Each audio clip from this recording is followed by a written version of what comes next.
that was just flat embarrassing. That's why I'm pissed off today. Well, and it's no different than what we've seen 4 years ago or any of the, like, it's same round, first of all, round of 16. It's the same spot.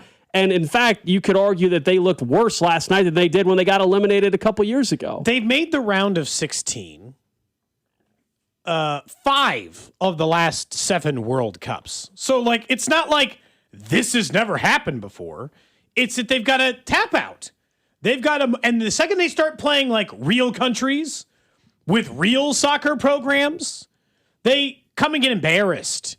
And I think that is the part, like, that you and I have talked about. That is the part that becomes inevitably far more frustrating, is that it is one thing to show up for a team that I thought the U.S. had close to, if not equal amounts of talent as the Belgium team. So I'm like, okay, great. They're going to put up a nice fight. This thing's going to look good, right? No problems. Or at least it's going to be a challenge. And no, this from kickoff, the U.S. didn't look like they've ever completed 2 passes in a row. They were pressured immediately defensively. It threw them off offensively. And then the problem was they weren't even just like getting beaten in a normal way. They were making normal mistakes and being outplayed by Belgium, but then just making massive errors, like huge errors constantly that led to 2 or 3 of the goals, depending on how big of an error you think the third one is. At least 2. Goalkeepers out in no man's land, forgotten defense. Like, it's just the way in which they lost that make it so frustrating. Because the truth is, and you and I have talked about this, it stinks to get into these conversations of how do we fix the U.S. men's national soccer scene and how do we get it to mimic what the women are capable to do in competing on a national level. All I'm asking is maybe put up a fight. No one's saying they had to win the World Cup this year. Maybe just don't get run out of the building in a home match against Belgium. Some mistakes all over the place, too. I mean, you heard the highlight coming in to the show, and that was the third goal that was scored. And just a complete blunder by the goalkeeper and Freese, and then even even the defender that was right there. That's the kind of stuff why people were super frustrated. It's not that suddenly we thought that now we're turning into a world power on the soccer stage or anything like that because we look good. Was delusional, because we look good in group stage, and I think we all acknowledge they hadn't played anybody anywhere near Belgium's level so far in the tournament. I mean, the Bosnia, I don't remember what the ranking was, but that completely different type of opponent. Yeah. Than what they were facing. In fact, last week I think all 3 of us were talking about. We were looking at the betting markets, and the U.S. was slight favorites, and we were like, "Hey, look, if you truly had to bet on it, you probably just because of the odds, you would say Belgium would be a team that would be the better bet." Just talking from a betting perspective, not who you wanted to win.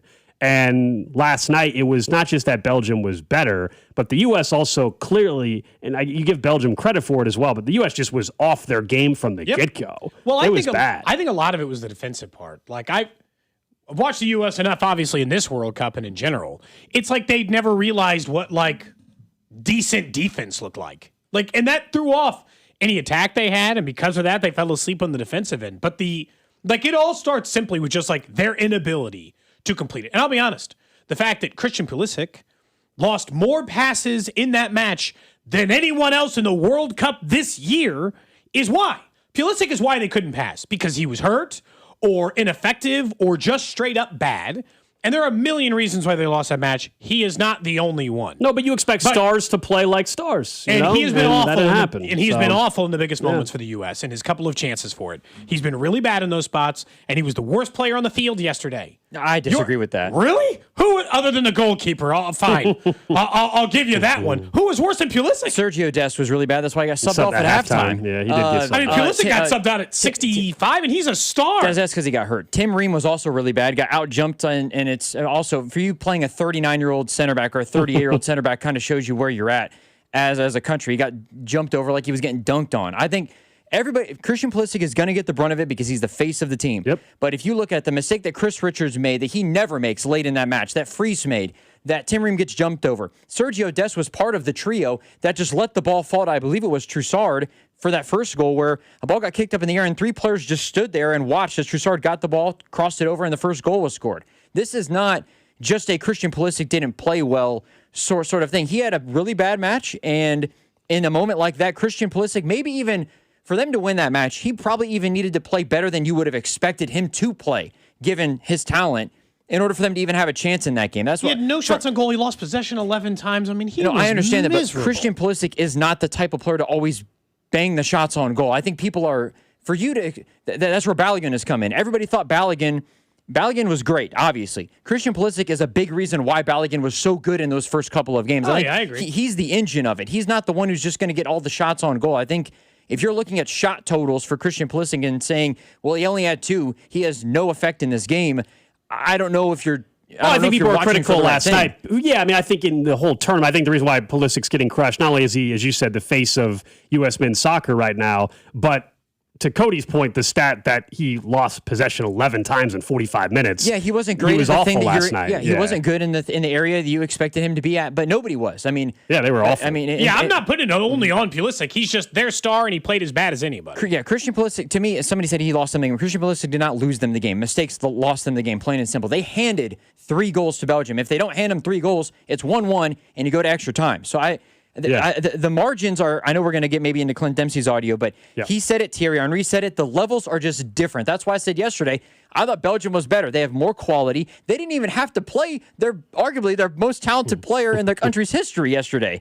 The goalie, he just dunked on them at the end. He just whipped a goal in just to Thibaut Courtois was the best goalie they'd ever that they were going to face in this World Cup, at least to this point. Doku didn't even have to start for them. They went more athletic on the defensive end, and that made the U.S. uncomfortable. Anthony Robinson also didn't play very well. They were able to run and do their thing on the wings. It just felt like Belgium was more experienced, more comfortable, used to this moment, where other than Malik Tillman, nobody for the U.S. men's national team really answered the bell in terms of the match at hand, and Poch was also admitting of that they from the jump looked tentative and they were not on the front foot of things. It was just a lot of the same story, though. I mean, this is the second World Cup that we've talked about on this show, right? Since we've been doing the show, this is the second one since the show existed or whatever, and it's the same. It's a lot of the same story. Now, group stage, the only difference is in group play, we look great. Now, I think we all have found out, we played great, but also the competition is a completely different animal as it went on. Clint Dempsey, who certainly knows a thing or two about competition at this level, he talked about the U.S. once again finding themselves eliminated after the round of 16. Yeah, Thierry said it best. There's levels to it. We didn't start the game well. The way in which we conceded, Ketelari played really well. Trossard played well. Tillemans played well for them. Luka Bacco as well. And then we get the goal against the run of play. You think, okay, we're back in it. But then we concede right away. All right, so we come out the second half, got a little bit more life to us. Looked like we're going to get back into the game. And to concede a goal, which we did when Matt Freese made that mistake. I mean, it was too much of a mountain to climb. And then to add insult to injury, another mistake from Chris Richards at the end. Lukaku gets the goal. So, look, happy for the team to have dealt with the pressure that they had on their shoulders to go out and inspire this country and get that home field advantage. But still, we're in the same situation. We're not getting past the round of 16. And to be considered a great team, you got to do what the team in 2002 did or the team in 1930 did. So there's a lot of positives to take away, but at the same time, there's levels to it, right? And look, proud of the boys for the heart that they showed, but when you came up against a side that was, a top 10 in FIFA rankings, to see what you're made of, we left with the same answers. We don't have as much depth as we thought we did, and we concede too many goals. I mean, definitely conceded too many goals. The one thing I'll say is they didn't show much heart after they got kicked in the teeth. Like, it did feel like it unraveled quickly for the U.S., and that their lost confidence showed very quickly. And the text line, look, they're like, yesterday, and by the way, they're talking about me. What'd you say? Because I said, I'm tired of Belgium. Just shut up and stop complaining and play the match. I didn't say they couldn't beat the U.S. I just said I was tired of them bitching about Balogun being available. They're spending a lot of time crying about it. And I said, just play. And they did. They shut everybody up. They get the chance, and we've talked about this before. If you win like that, they dunked on them a million different ways. They just let their former star, who can still score, just go in there and they're making dances, making fun of the U.S. They get to do all that because they're the victor. But at the same time, I don't think the U.S. is as bad as a 4-1 defeat every time. I think they played awful, and the competition got the better of them. It's Agreed. I don't think that they're if they always played, going to. I don't think they play 10 matches in a row. They're going to lose 4-1 to Belgium every time. No, but they might lose 10 times. Correct. Maybe. Yes. I mean, based on the way that match went, maybe. I wouldn't rule it out. I don't think we'd look as embarrassing and play as bad every single time. I'd probably give them 1 or 2 wins, but I wouldn't give them many. That's the thing. I think we were all prepared going in. Look, there's the real reality of them losing, but all right, you lose 2-1 and you put a good effort and you're like, all right, you leave with a better taste in your mouth. 4-1 in that fashion That's the problem, and while all the good feel and all the good vibes. I'm not saying it was a disastrous tournament. It's just that they're not in a different spot than what we were just in. That's what's frustrating. You're always looking for progress, and if there was ever a chance for it really to happen, do it on your home soil, where it looked also like the path was opening up for you a couple weeks ago, and then ended up getting difficult again. But this to me would have been the opportunity to make history, to break through for the first time, because you are on your home soil. So if it's not going to ever get any easier than this, and then you're right, there's all these think pieces that come out the day after, anytime the U.S. men's national team is eliminated, and it's like, it's U.S. youth soccer's fault in development, and it's too expensive, or all our stars play basketball. I hate these conversations. It's the same crap every 4 years we do this. Well, and I don't know, it's tough because I think that there's a little bit of gatekeeping with like big soccer fans, that they like that the sport is back to just being theirs, not us people who just fly in and pay attention to it every 4 years. Yeah. And then there turns this, and I've talked about this. This is not soccer specific, because you and I have talked about this on the show, because every once in a while somebody like, oh, you think you'd be a better GM than the Jets one? Yeah, I do. I can't do a worse job than the Jets GMs have done the last decade. I certainly wouldn't have done a worse job. I might have accidentally found a better quarterback. And so we get into these conversations about like, hey, you think you can just solve all of the U.S.'s problems? You just fly in here and you think you can solve the U.S. men's national team's development issue? Well, I got to be honest. They've been at this since like 1910 and got squat to show for it. So I'm not exactly sure that the people in charge, who know the sport better than me, have it figured out. So I'm not sure an outside-the-box thinking, not from me, but in other people, can't necessarily. Yeah, that was the tweet from Kevin Clark. You and I were talking the bullpen like an hour ago. Kevin Clark, great writer. He said a lot of people who watch soccer 5 or 6 times every 4 years seem to know a great deal about how to improve. Good stuff. And I responded in basically the way you just did there. I tweeted it. I said, I mean, to be fair, the diehards haven't figured out a solution either. So I don't know why it's crazy that anybody else has other ideas. I think since 2016, it's round of 16, did not qualify, round of 16. I mean, they're stuck in neutral. Yeah, but I think there is some fairness to they don't have any, like, in terms of the best athletes that play. It's a fair conversation to have. I think that they're not picking soccer. The team is better. The team is better, but they're still evidently not on the same level where I think yesterday is a little bit of an outlier because they didn't play their best match. No, they played as compared to the Netherlands match in 22, where the match was much better. The team played better than what they were. They still lost, but that's where it's so disappointing the way that last night went. But somebody was saying, we just need to find our Erling Haaland. Erling Haaland in the United States would be playing D1 basketball if he were the type of athlete. He would not be playing soccer. He might play an NFL wide receiver or tight end. So I think there is some conversation to that being had where. Oh, I agree. It happens. I'm just saying I get sick of the same. I'm not disagreeing with you that. And we had was it 2 Fridays ago? We had our friends from the Dutch club KCN, and off air we were talking, and one of the first things that one of our guests mentioned was like he acknowledged like the entry point for soccer cost wise is much higher than it is in the Netherlands and these other countries. Yeah. I'm not saying there's not truth to that. I just get sick of it's the same thing stuff because we've done it. But no, of course there's truth to it. I was talking to Speck and I was like, how do we not have a better goalkeeper? He's like, hey, all the 6'6" guys are playing basketball in the United States. Yeah, no, exactly. I guess, but and I'm not saying we don't have enough athletes in this country. We have baseball, we have soccer, it's still like there's like a population part of it that I've never felt like that's enough of an excuse.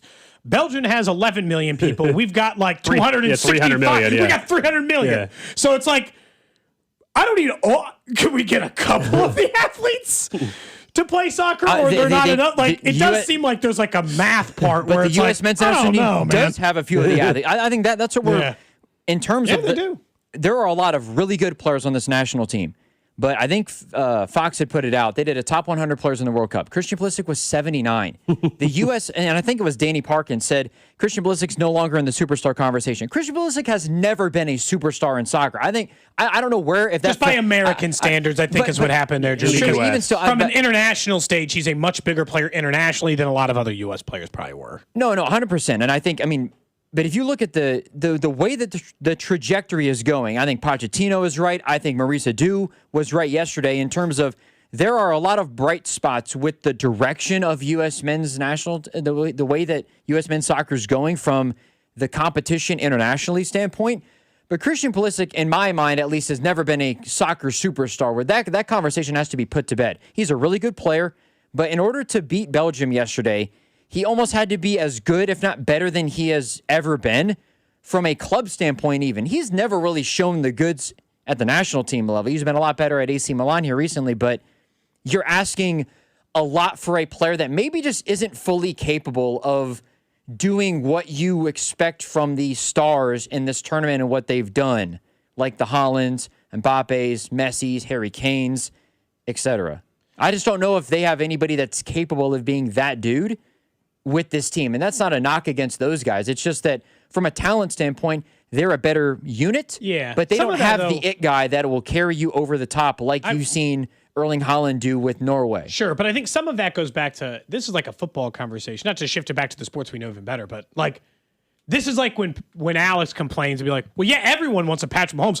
Well, yeah, everyone wants Messi or Haaland. There's only like Mbappe. There's only like 5 of those dudes on the planet. Correct. Like, and that's the planet. Not even just in the U.S. like we talk about quarterbacks. The planet. There are like 5 of those dudes. So like the U.S. is probably never going to have that dude.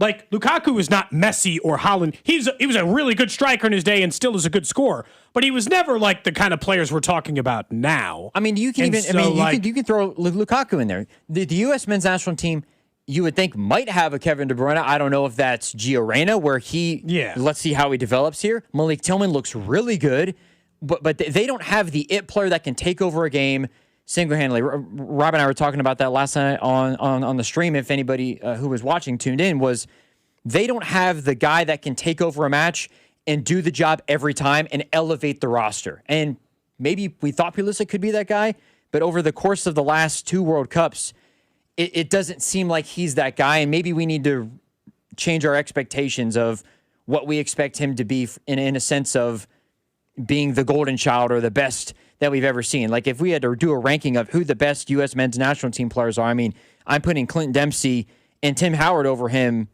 automatically. I think Tim Howard might be the best U.S. men's national team player ever just because of his ability in the net. It does feel like anytime, because look, if you're the face of the U.S. men's national team heading to a World Cup, that in the United States, that gives you star power, but it never is anywhere near the same level as everybody else. I mean, hell, we all remember Landon Donovan was the name for a bit as well. Like, great, unbelievable soccer player, but of course not anywhere near the category of some of these other names that we were mentioning on a global stage. But like you're never going to have the U.S. is not going to ever have the 3rd best soccer player in the world probably playing for our national team. Probably not just the way like soccer is in these other countries. Like, very, very unlikely. Like, I mean, Messi's a terrible example because he's maybe the greatest soccer player ever. So, like, no kidding.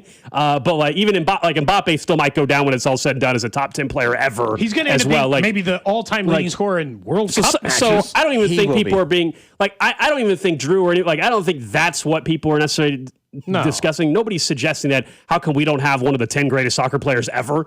But it's just we got 300 million people. How do we not field one that can get to a semi? It is amazing. Like, present day, we don't have one of the 30th, top 30 players in the world. Present day, like, that's the part where I think people get frustrated. 300 million people in this country. Yes, we understand people are playing football, American football, and playing basketball, etc. But it is kind of crazy to think that we haven't been able to develop somebody on that particular level.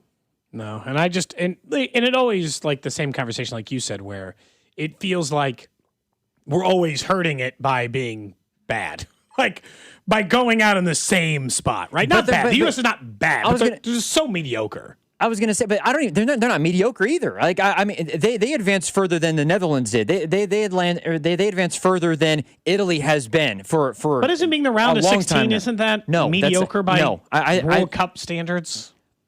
I don't think you can be considered mediocre when you're a top 16 The only tricky part this year, when you face a team that's better than you and have only faced teams that are better than you in this spot, I don't think you can say that's mediocre. The only part that's tricky this year is because we all know they expanded it, and so the knockout round win we had was in a round that didn't exist the last time. Correct. Mm-hmm. That's the only part where it's like, is it?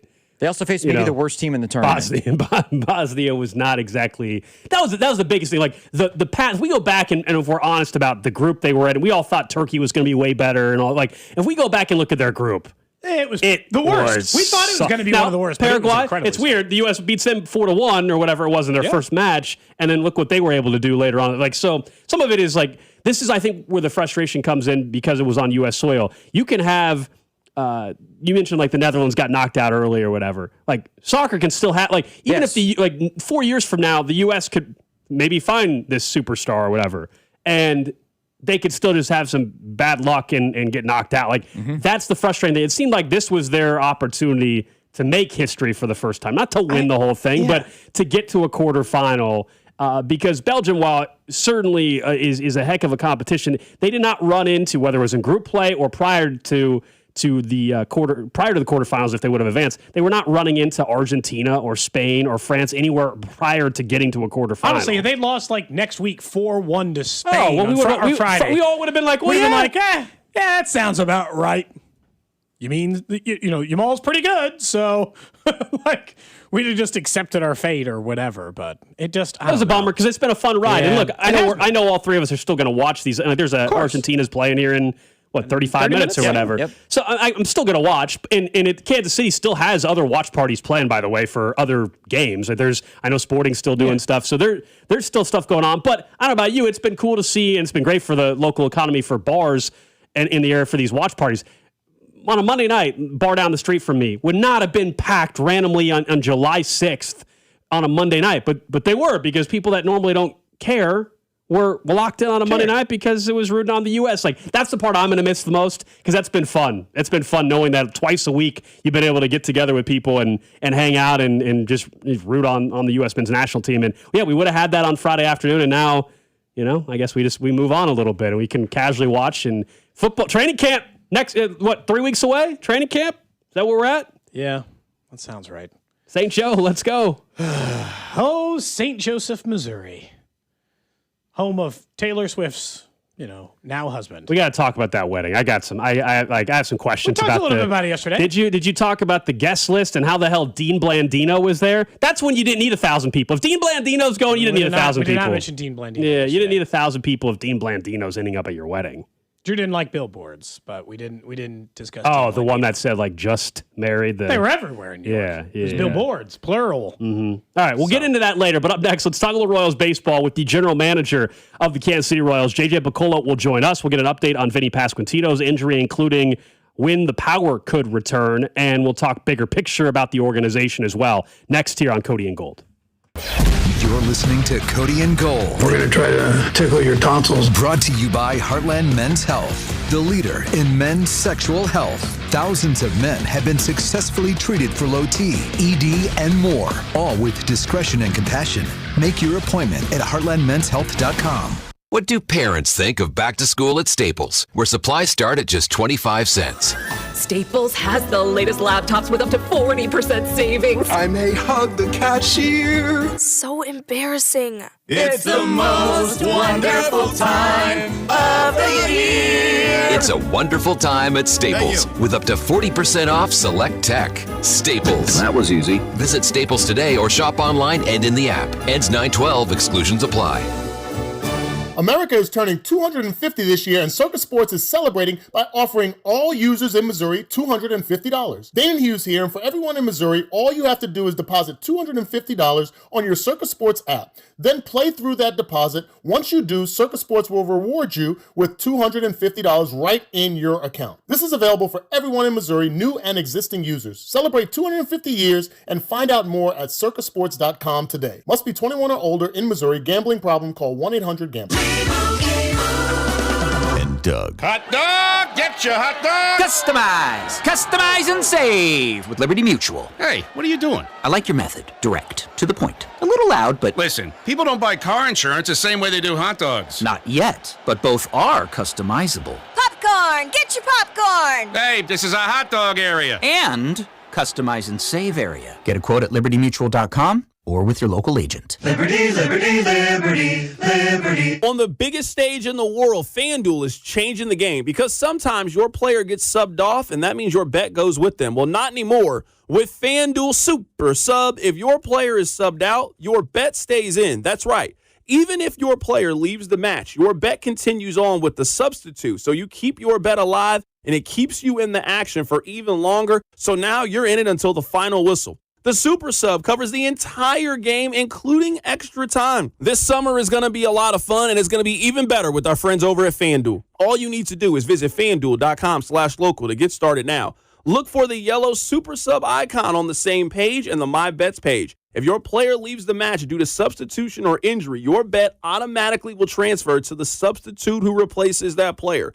Go to FanDuel.com/local. Let there be goals this summer for the World Soccer Championship with FanDuel. FanDuel is the official sportsbook of 96.5 The Fan. 21 in President, Missouri. Gambling problem? Call 1-800-GAMBLER. Hey, Mr. C, it's me. Well, I just picked up the ring. I actually went to Hellsberg. Thanks for that recommendation.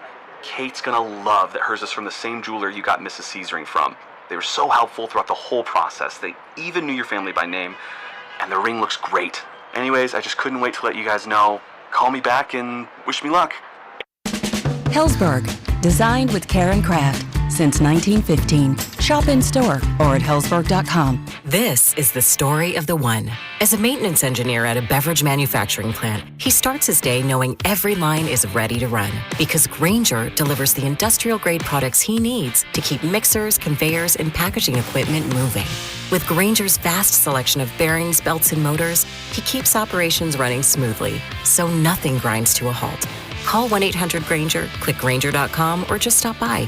Grainger, for the ones who get it done. Did you hear? Allstate car insurance now costs even less. So when you bundle with home, you can save even more.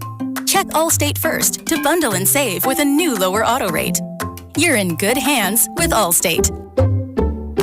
Not available in every state. Only applicable for new auto insurance business. Rates will vary by several factors, including how you purchase the policy. Potential savings may vary. Allstate North American Insurance Company and Affiliates, Northbrook, Illinois. Download to see if you qualify. Not all customers will qualify. Transfer fees may apply. No Albert subscription required. Albert is not a bank. Albert Instant Loans are issued by FinWise Bank, member FDIC. Not an actual client. Terms apply. Kylie, what's wrong? I just got hit with a car repair bill. I'm behind on rent, and I feel like I can never save any money. Have you tried the Albert app? Albert is your financial assistant, helping you find ways to save and create custom budgets to actually grow your money. Plus, you can get up to $10,000 for big expenses or advance up to $1,000 fast when you need cash right away. Albert can get me up to $10,000? Exactly. Albert spots you in a pinch and helps you grow your money in the long run. I'm downloading Albert right now. Download the Albert app and use promo code PLAN to borrow up to $10,000 for whatever you need. The Albert app helps you budget better and save more money so you reach your financial goals faster. Download the Albert app right now and use promo code PLAN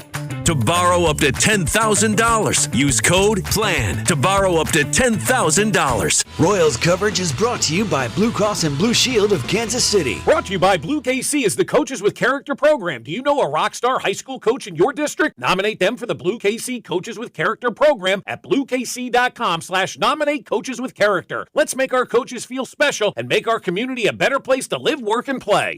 You're listening to 96.5 The Fan from the DM Injury Law Studios. Mike's got this. Car, truck, or motorcycle wreck? Remember, Mike's got this. 816-888-7500. Mike's got this.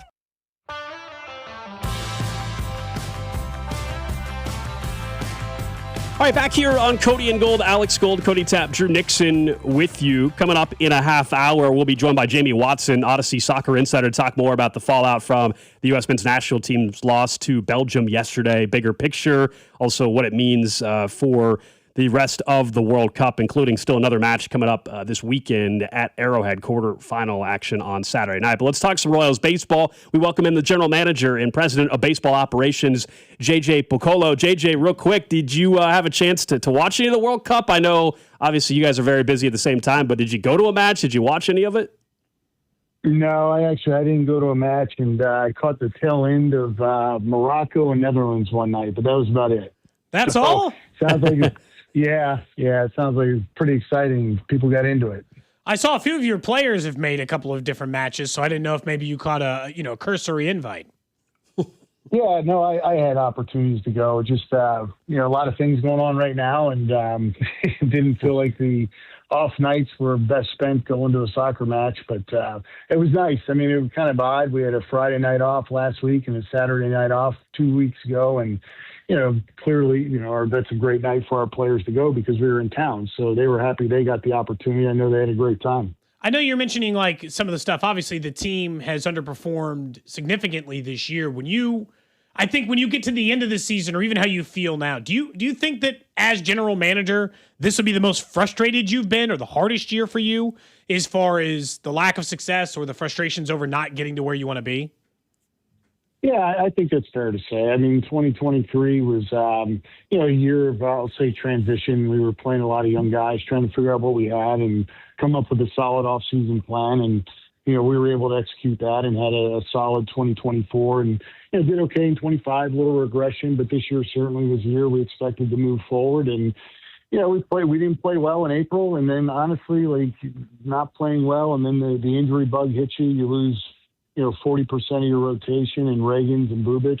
I think it was May 7th and May 15th, and they haven't seen the mound since. That's a very difficult thing. The other thing that hurt was that Ryan Bergert, who we really wanted on our major league team from opening day, it just would have been in the bullpen. He ends up, getting hurt on April 7th. So one of our reinforcements wasn't available. So, battling the pitching. And then obviously in May, the position player struggles with injuries that have started. So, trying to just look at it optimistically, like there are guys playing right now that probably wouldn't have gotten the opportunity to get the at-bats that they're getting right now. And we're finding out a lot about them, and that can be a good thing. But, getting back to the basics of your question, yeah, this is a frustrating year because there were expectations inside of our clubhouse and our front office and our coaching staff that this would be a year that would have gone better than it has so far. We haven't heard from John Sherman publicly in just a little bit, just about where things are at with the team. But can you share possibly any conversations you've had with him, just like his response to the team's performance? Oh, he's frustrated. He's no different than myself or anybody that's out there coming to our games. We get frustrated when we don't win games, but he's been very supportive at the same time. We have good discussions about the team. We keep him posted on what's going on. It is difficult to get through a season. One of the things in 24 that we were so fortunate is we really didn't suffer any injuries. But when you have one or two, it's kind of the next man up. But when you get into the next team up, that's a little different. So I think he understands, where we are. But it doesn't mean he's not frustrated. And, trust me, like between John, myself, Q, and anybody else that, is spending 24/7 on this club, it's not easy to sleep at night when you're not playing well. So, we're feeling it. How do some of the really good organizations in baseball do what you guys can, I guess, build off of, in the sense that sometimes when the injuries happen, making sure that the top end of the minor leagues are deeper? Because you guys seem to have quite a bit of talent right now, JJ, that are 18, 19, 20 years old in low A ball. Where do you think, was it trades in 24? Where do you guys think you guys missed in some of the depth that you guys could use now, obviously, because of the injuries? Yeah, I think some of the trades whenever you trade a prospect, obviously it hurts your depth, and you're weighing out the now versus future. And one of the things we've tried to do is in players that we acquire, you have at least, when you're talking about trade deadline, at least a year and a half of control. So you're not just enjoying that happy year and then they move on to another team and, or somebody with a lot of control. And if you go back through our trades, most of the players, if not all, I'm going off the top of my head, if not all, have had more than half a year of control. So that's been, kind of a basic for us, given who we are. But to acquire guys with depth, or that takes away from your depth that ends up, hurting when you do need them. At the same time, you go back and look at, some of the players that we've traded. It's hard not to do this. But how are they doing? And right now I think there's, one or two that are doing fine.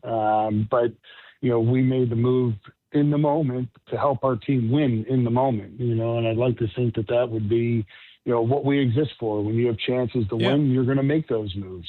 But sometimes, as we like to say, that the bill comes later, and sometimes when it's staring you in the face, it's going, all right, well, that trade was 2 years ago. We could have used so-and-so right now. But you can't live in revisionist history. You can't live that way. You got to do what's right in the moment. And, again, our basic principle has been, we're not going to be so in the moment that it's a rental, somebody that can help us beyond the current year. And we've stuck to our guns with that. And I like to think that that's going to pay off in the long run. We're talking to JJ Picollo, Royals general manager, here with us on 96.5 The Fan. You're going through and talking about, obviously, it's keeping track of moves that have been made in the past without completely overhauling everything in your decision-making process. I understand that. Do you, though, still look and are constantly viewing, hey, what did we maybe do, quote-unquote, wrong, or why did we get to this particular decision, and how do you move forward so that you're not in the same spot again, next year, for example? Yeah, you want to learn from the decisions you made that were good. So just because they were good, you don't want to all right, you can't ignore what went into that process. And then you clearly have to look into the decisions that didn't work out. But if you're going to be a team that is willing to make trades and move guys and be a little more than the popular word or it's transactional. If you're going to be more transactional, you're going to have some regret down the road. That's a saying that actually John has shared and Q has shared from his Tampa days. You can break a few windows, but just don't burn the house down. And I don't think we burn the house down. We're trying to, if we make mistakes, we want to recognize them and be accountable for them and then learn from them. What could we have done differently? So the thing that's really, really difficult for any team that's in our market size is to win in the major leagues and have incredible depth in AA and AAA. That's really, really difficult to do. There's only a couple teams in baseball that have the financial ability to do it. It doesn't take away from the great jobs they do in scouting, but they're able to have balance in the major leagues and a really stacked AAA team because of some of the disparities in the game. But that's not an excuse. Like, we know what the task is. And there are small market teams that are winning, so it's just a recognition when you get hit really hard, with injuries and there's a few decisions that didn't quite work out the way you want, it kind of piles up and it's hard to make up for it. But with all that being said, I am looking forward, we all are, to Vinny being back on the field and Kyle being back on the field, Isbell and Garcia being back on the field. We still are going to push forward. We know that we got a huge mountain to climb right now, but we are going to push forward because when we look at the basic, core group of our team, it's pretty good, especially with Carter Jensen emerging as one of the best catchers in the American League, with Caglione doing what he's doing. Now you throw in Bobby and Michael and Vinny. You bring that core in together. That's a pretty good core, and I wouldn't trade that for anything. So now we've got to build around that, and how do we become functional? And the reason why we're able to have some success in 24 and 25 is that our pitching is really good, and that's never going to go away. You got to pitch and you got to play defense, and you got to hit well in situations. And for us, we got to be really aggressive on the bases, and those building blocks, those beliefs are in place, and that's how we're developing guys in the minor leagues. Our draft coming up is going to be reflective of that. And the only bad philosophy is one that changes all the time. You just got to stick with your philosophy and build around it. We're just fortunate that we got some really good pieces, on high end, really, really high talented guys that will be with us for a lot of years. When you look at a guy like Jack Caglione, we've talked about in the past, he went through like a little bit of a cold stretch at the plate. What time during someone's career do you stop worrying about the ebbs and the flows of a cold stretch, like affecting them in the long term versus, like a young player like Cags? Do you feel like you have to pay more attention to those things or make more small adjustments? I didn't know when you guys kind of turned the corner of, a 4 for 38 stretch happens in baseball all the time. We're not going to worry about it versus a younger player where that might matter more. The only thing you worry about with a younger player is their confidence. You don't want their confidence to be shattered. If you talk to any veteran player, they'll tell you you're going to go through a 4 for 38. Like it's happening. Yeah. It's happening to the best players in the game.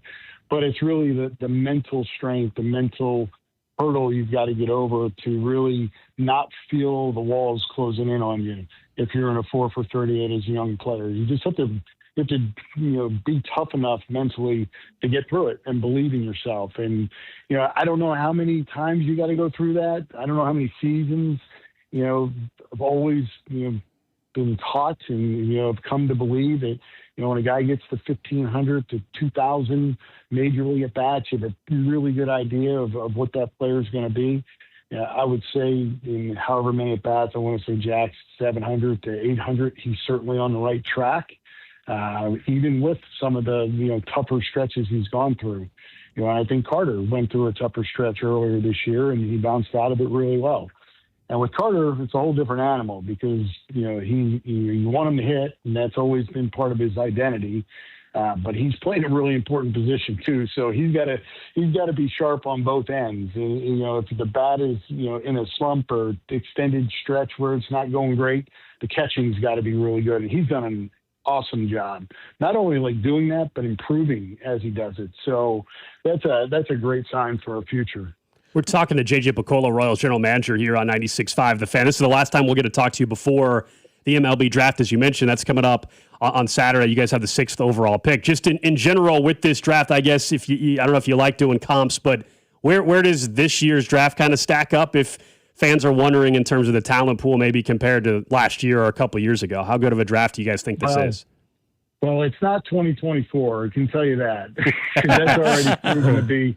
That's proven to be an incredibly deep, first round. I mean, there's so many guys already in the major leagues out of the 24 draft. That's tracking like it might be Alex Gordon's draft, where there was so many guys in the first round that had long, extended careers. I would say this is from a high end, deep draft that it's probably one of the years where it's not as strong as it's been. It's probably my, 20, I think this is my 27th draft that I've been, somehow involved with it. It's probably, in the bottom quarter, I would say, but that doesn't mean there's not going to be really good players that come out of it. They just may not be the Bobby Witt Juniors of the world or the Mike Trouts of the world. It may not be, in that vein, but our job in this draft is to find the guys that are going to have the longest career that can contribute to the major leagues for the longest period of time. If he has some all-star years in there, that's great. But I think this is one of those where, overall, I think it's safe to say consensus, there's a definite top 3. Probably half the league has a top 4. But then after that, it can go in a lot of different directions. I think this is one of those drafts. I was sharing this with Mr. Sherman. This is one of those drafts that if you were able to trade picks, this could be a really, really interesting draft because a lot like what the NFL does, they'll trade down to gain an extra pick in the future. This is one of those drafts in baseball where I think the talent is so evenly dispersed, say from the 4th or 5th pick, say 5th or 6th pick, all the way through to the end of the first round. At least that's our read on it, that, there's going to be somebody taken, in and around us that we might have more towards the back end of the first round. And then, and maybe vice versa. We may take somebody else has, 20th on their list. But that's where your philosophy and what you believe in and what your organization wants to have in its system, that's where this comes into play. When you look at a Jack Caglione, he is power. That's what you were drafting. You were drafting a guy that you believed was going to have enough power. There was going to be some swing and miss. There was going to be some chase, but there was going to be enough power that it would overcome and fit your team. So he's a little different than what we're looking at in this draft. So you're trying to find a guy, that's going to put the ball in play, that makes a lot of quality contact and has a defensive position to play. And it may not even be something where we like to go right up the middle, catcher, shortstop, center field. It might be a wing player, and that's a little different for us. But that's how we're evaluating it. I don't know about the other 29 teams, but some of the discussions that we've had with other teams, I think it's a similar view on this year's draft. JJ, appreciate the time, and I'm sure we'll talk about the draft here in a couple weeks as well. Look forward to it. Thank you, guys. There you go. JJ Picollo, Royals general manager with us here on 96.5 The Fan, also the president of baseball operations. I know the draft in baseball doesn't get nearly as much attention, and we're talking about high school kids in some cases and stuff, but it's some of the times they're years and years away, but the game's changed a little Yeah. bit. Some of these college players get it pretty quick. Yeah. And I also just wonder down the road to the change in the CBA and ultimately how that changes the path for some of these kids that end up getting drafted, right? As we don't know really what's going to happen with the CBA in terms of what that does to contracts of the future for baseball. Down the road, is the draft going to change altogether? We know Major League Baseball, the owner's side, wants to pump more have an players in international college. draft Yeah. and not have high school players eligible for the draft. We'll see if we ever get to that point. We know that's something that the owners would like as well. So appreciate JJ's time. Yeah, like the only thing I'll say, and you heard at the beginning, and I've said it for multiple weeks now, and I'm not saying that it was necessarily them blaming the entire season on the injuries. I still think though the story of the 2026 season is not just about the ridiculous rash of injuries. Yes, I agree. I'm not disagreeing. I think that's when it fell apart even worse. Of course, they have had a ridiculous amount of injuries, and we've talked about it, and you lose your AC, your staff, and you lose multiple pieces. I'm not acting as if that hasn't contributed to it getting as ugly as it has. But this team, prior to a lot of these injuries, was already in a really bad spot because the core group, when they were healthy, was not performing. Correct. The guys he's talking about welcoming back. And I want Garcia and Vinny and the winning players back on the field again, mostly because at this stage, what I am left with, and maybe we can talk about this tomorrow, is the young core. I don't actually even disagree with JJ because I think fans get frustrated saying anything like when even the GM says something good about the team, even though they're awful, which is, I'm sorry, if I still look on paper and say, Vinny, Bobby, Carter, Cags, like Michael Garcia. I'm like, no, that's like a functioning MLB lineup. That's those five could be on a playoff team together. My issues rely on the other four, and if Salvador Perez can even be mentioned in that conversation anymore, and some of the other things. But like, I don't disagree with JJ that the young core still does contain talent. But it's like it can't just be the same thing. Yes, but it also has to be like that. Also has to be that work because that's true. There is no other option. Like this is the core group that they have. Yeah, so I agree that there's the talent with the group, no doubt. But it also like if you're in their spot, it has to be the group for you moving forward. There is no other. There's no out. Yeah. There is no other path there with the core group of the big league talent that you have. I guess the part is like I don't disagree going forward with at least some of that chunk. It's the other parts that you and I have discussed where like these players, like there's no more counting on Bubic or Cole Reagans or like, and look, those players are mostly not on a contract anymore anyway, so whatever. But like you and I have had this conversation, which is like at some point you do need to let some of this go. Maybe not all of it, but you got to let some of your best laid plans out and just move on from that. I mean, you and I were just talking, like a friend of yours sent you a video, like Q was getting booed in the stands the other day. And not just a random like guy, not just like a random dude, 3 sections over, like in one of the only, it was just a whole, the tarps off section. And I was not there in person. It's a secondhand account. I did not witness it, but I got a text from a few people that even said at the time, Cody, that there were chants and ultimately it got broken up, like as in like the ushers were trying to break up the chant that was happening. Again, I was not there. That's just what I had multiple texts from people claiming that was something that they tried to stop from happening. I mean, I can't say that's surprising, right? I mean, like that wouldn't, I guess. Like at this point, fans do still want, like we said, hey, JJ Picollo coming up in 5 minutes. And I'm not even kidding. The first 10 texts were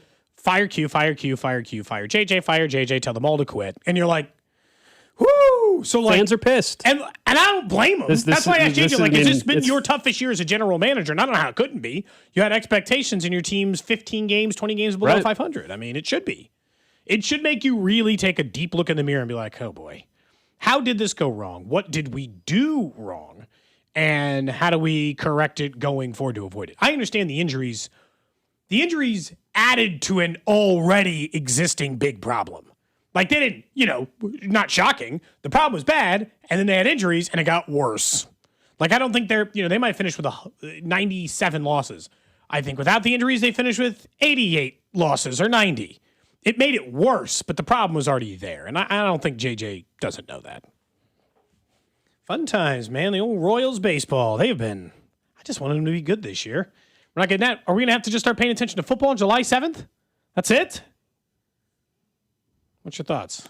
That's full football mode? Unfortunately where we're headed, Cody. You have another option that's happening. I mean, I'll pay attention to the rest of the World Cup. If they want to put well, sure, yeah, but there's a lot of people that won't, and yeah, if Jack Caglione was in the home run derby, that would give you some intrigue next week. But I don't know if that's going to happen anymore. How's that work? Does JJ have to approve that? Or is that just like the player gets the individual right to go to We asked him 2 weeks ago, I think, when we had JJ on prior. I think you were gone, but we asked him about the home run derby, and he basically was like that ultimately that's not something like the team. That's a league and peer type of thing. And got it. Like he said, they would love to see him in it, but I don't think they have much say in that. So they're not anti him playing in the home run derby. I think that, like we talked about this with the World Baseball Classic. I think if you asked JJ Picollo at his core, you get to choose. You get to choose for him, and there's no animosity. Do you want your players playing in the World Baseball Classic? His answer would be like, no. That's different than the home run derby. The home run derby, though, I do think that the answer is. But, and I know you weren't going on this path, but look, the WBC only added to the frustration of this year. Yeah, because they played well. Because you saw. I wasn't blaming the WBC. Well, no, what I'm saying is like, I think I can speak for me. I don't know if other fans feel this way. Seeing Garcia and Vinny and Cags perform the way they did at the WBC and then just see them, let's call it like it is, or to begin the season, lay an egg the way they did and not have the same fire at that time, that was hard to see as a Royals fan. And I think it kind of ticked me off quite a bit. Yeah. But I'm not, and that's not an excuse for why, because other players had no problem going from the WBC. Correct. I'm just saying that's what also caused it to be far more irritating to start this season and to see the way the season has gone, because they were at the top of their game. For crying out loud, Michael Garcia was the MVP of the WBC. And to see his performance this year, of course, take a slight step back from last year. Now, I know he's been hurt here recently, but still, that is added to the frustrating nature of the whole thing. All right, up next, let's get back to soccer. Jamie Watson, our Odyssey soccer insider, going to join us. We'll talk to him about the U.S. men's national team, of course, eliminated from the World Cup. What does it say about the future of U.S. soccer, and should we start looking at Christian Pulisic a little bit differently? What's up, KC? It's Carter Jensen. You're listening to Cody and Gold on your home for Royals Baseball, 96.5 The Fan. Brought to you by Heartland Men's Health, the leader in men's sexual health. Thousands of men have been successfully treated for low T, ED, and more, all with discretion and compassion. Make your appointment at heartlandmenshealth.com. 96.5 The Fan. AC service shouldn't be a hassle. That's why KC calls on KB Complete for all their cooling needs. For over 30 years, whether it's an AC repair, replacement, or maintenance, no job is too big or too small. From start to KB Complete, we believe in honest work, real results, and the kind of care that makes a difference. Call KB Complete at 913-730-5111 or visit kbcomplete.com today. Your job's not done until it's KB Complete. I know everyone is feeling the pinch of high gas prices right now, and that's why I love Hy-Vee. They have fuel saver discounts scattered throughout the store. I love going up and down the aisles trying to find those fuel saver discounts. And if you shop Hy-Vee this Saturday and Sunday, you're going to get a 30-cent per gallon fuel discount when you spend $60 on groceries. So you can stack up the savings with Hy-Vee fuel savers, and your next fill-up could be free. There's nothing better than saving money on gas and doing it only at Hy-Vee. It's Thirsty Thursday at Hy-Vee. Time to stock up the bar and fill up your tank. Earn 50 cents per gallon fuel savings on every $50 purchase of wine, beer, hard seltzer, and spirits. Mix and match all your favorite libations and get a 50-cent fuel saver with every $50 purchase. Stack up the savings and your next fill-up could be free. Don't miss Thirsty Thursday at your Kansas City, Missouri Hy-Vee. Product promotion differs by location. Offers valid where legal, available while supplies last. If you miss being able to finish a road trip playlist on a road trip, we can help. Just take it to Telly. Schedule your service at tellytire.com. Have you ever seen a drive-thru as less of a lunch option and more as a challenge? We can help. Just take it to Telly. Schedule your service at tellytire.com. If you're looking for new work, Gann Asphalt and Concrete is seeking motivated candidates to add value to their business and, of course, their clients. They give top pay in the industry. They have health, vision, dental insurance, paid time off, and, of course, advancement opportunities. Work with a great local company who wants to see you grow with them. Go to GannAsphalt.com and find out how this new career opportunity can work out for you. Gann Asphalt, one contractor, all things parking lot. The world's best soccer teams know success starts with a strong game plan. AAA believes your insurance should work the same way. Visit AAA.com and you could save up to 21% by switching to AAA auto insurance. You can save even more if you bundle 2 or more policies, like auto and home, to unlock additional multi-policy savings while keeping all your coverage on one team. Head to AAA.com to simplify your insurance, save money, and protect what matters most. One game plan, one team. AAA Insurance. Is reviewing life insurance on your to-do list? Now's the perfect time to add it. A friend recently told me that securing life insurance sooner rather than later can help you lock in lower rates for years to come. So I bumped this up on my list and got it done. I called SelectQuote and couldn't believe how easy and affordable life insurance is. I'm 40 and got a $500,000 policy for $16 a month. My husband's also 40 and his $500,000 policy was only $18 a month. Plus, with SelectQuote's same-day coverage, there was no medical exam required, and we were covered by the time we hung up. Knowing I have this checked off my list feels amazing, but the peace of mind knowing my family is protected feels even better. Call SelectQuote at 1-800-329-1010. That's 1-800-329-1010. Or go to SelectQuote.com to get your free quote today. That's 1-800-329-1010. Details on example rate at SelectQuote.com. Oh, hey, Sarah. Did you hear my daughter Katie got Camper of the Week? That's a big deal. We got a big deal too, right, Mom? Honey, shh. What's that? Okay, that Hyundai Santa Fe, I only paid. Nice. Deal's so right, it almost feels wrong. The Hyundai Getaway Sales Event. Get 0% APR for 60 months, plus 0 payments for 90 days, or 1.9% APR for 72 months on the Hyundai Tucson, Santa Fe, or Santa Fe Hybrid during the Hyundai Getaway Sales Event. Hurry, offer ends August 3rd. Call 562-314-4603 for details. This is the story of the one who keeps multiple buildings running smoothly day after day. Plumbing that flows, HVAC that hums, cleaning supplies that keep surfaces sparkling. That's why she counts on Grainger. With easy reordering online and 24/7 support, Grainger helps her keep the products she needs on hand. So shelves stay stocked and buildings stay ready. Call 1-800-GRAINGER, click Grainger.com, or just stop by. Grainger, for the ones who get it done.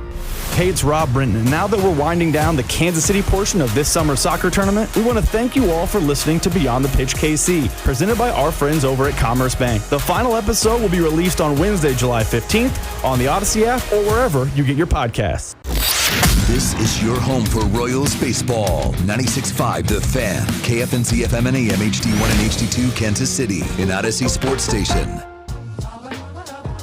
All right, 11 o'clock hour here on Cody and Gold. Alex Gold, Cody Tapp, Drew Nixon with you. We'll get to the trash of the day in 20 minutes. Also, a bizarre story out of Denver. Were we actually close, Cody, to having Bill Belichick be a co-head coach with Sean Payton? It was a weird story out today. We'll get there in just a bit, how it could have changed the AFC West a little bit the last couple of seasons. But let's get right back into soccer, of course. The U.S. men's national team unfortunately eliminated last night in an effort against Belgium that was, I think, pretty fair to say, embarrassing for the U.S. But to talk more about it, we welcome in our Odyssey soccer insider, Jamie Watson, former 12-year soccer pro, TV analyst, and Insider Calls presented by Lowe's. Members get more at Lowe's. Jamie, we've had a great time having you on the show. I was hoping we were going to be talking about a quarterfinal matchup against Spain on Friday afternoon. That, of course, is not going to happen. How would you just assess what we saw yesterday from the U.S.?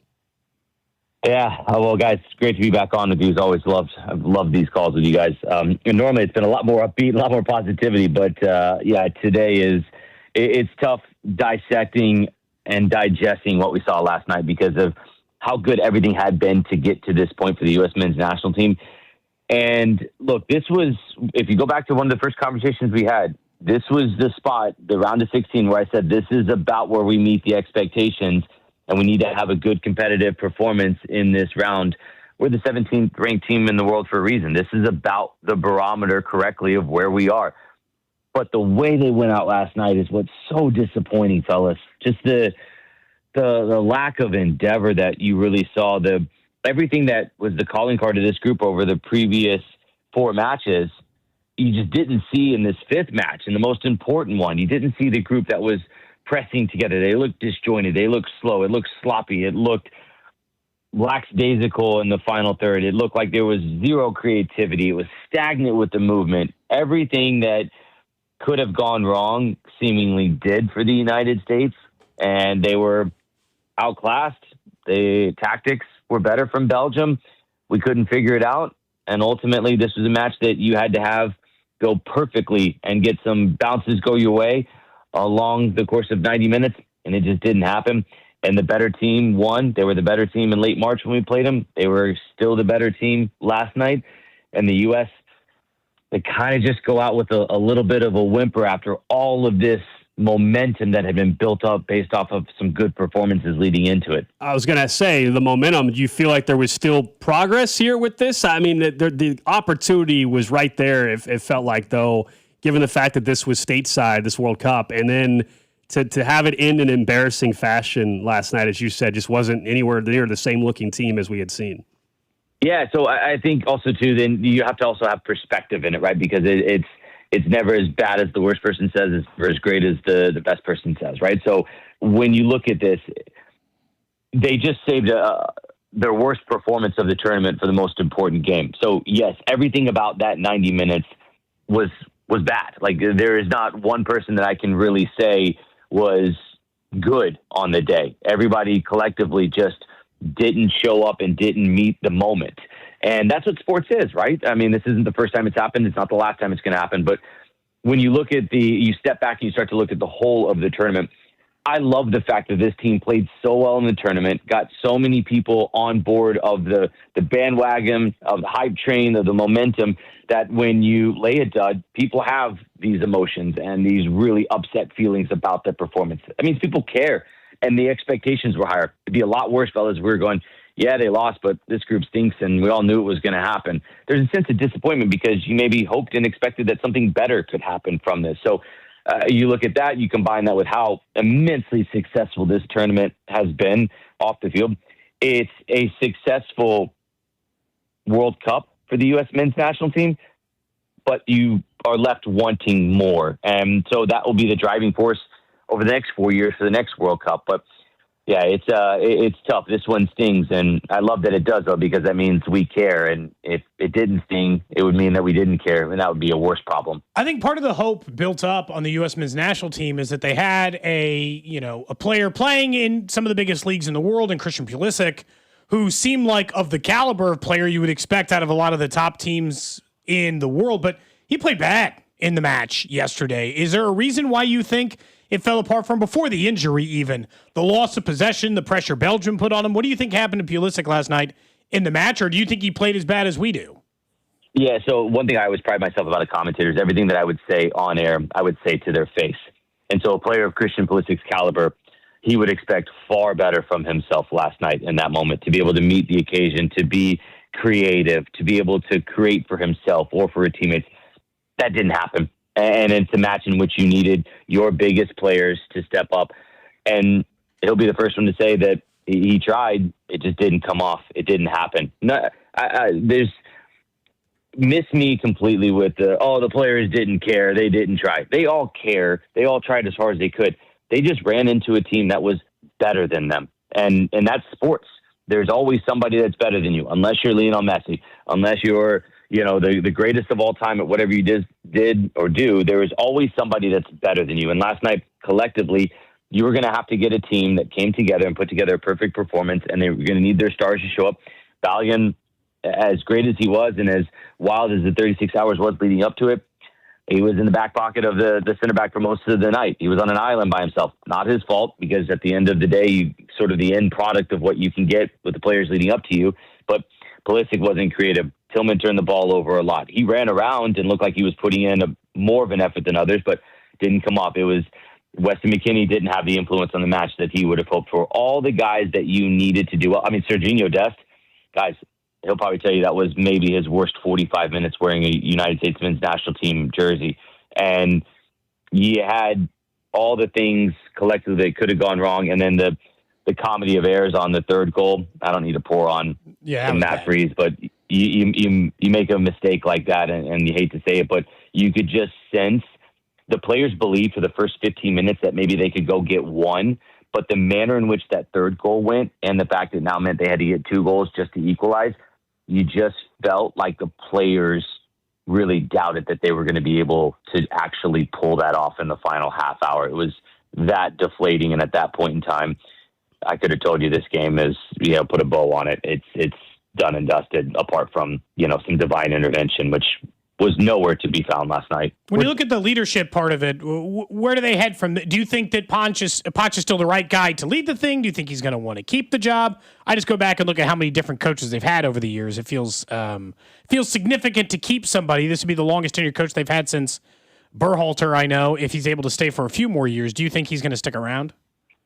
Yeah, so that's what the important question is. I think what you have to do is, if you are going to get Pochettino to stay, what you got to do is you've got to say, here is a commitment to you. Give us a commitment.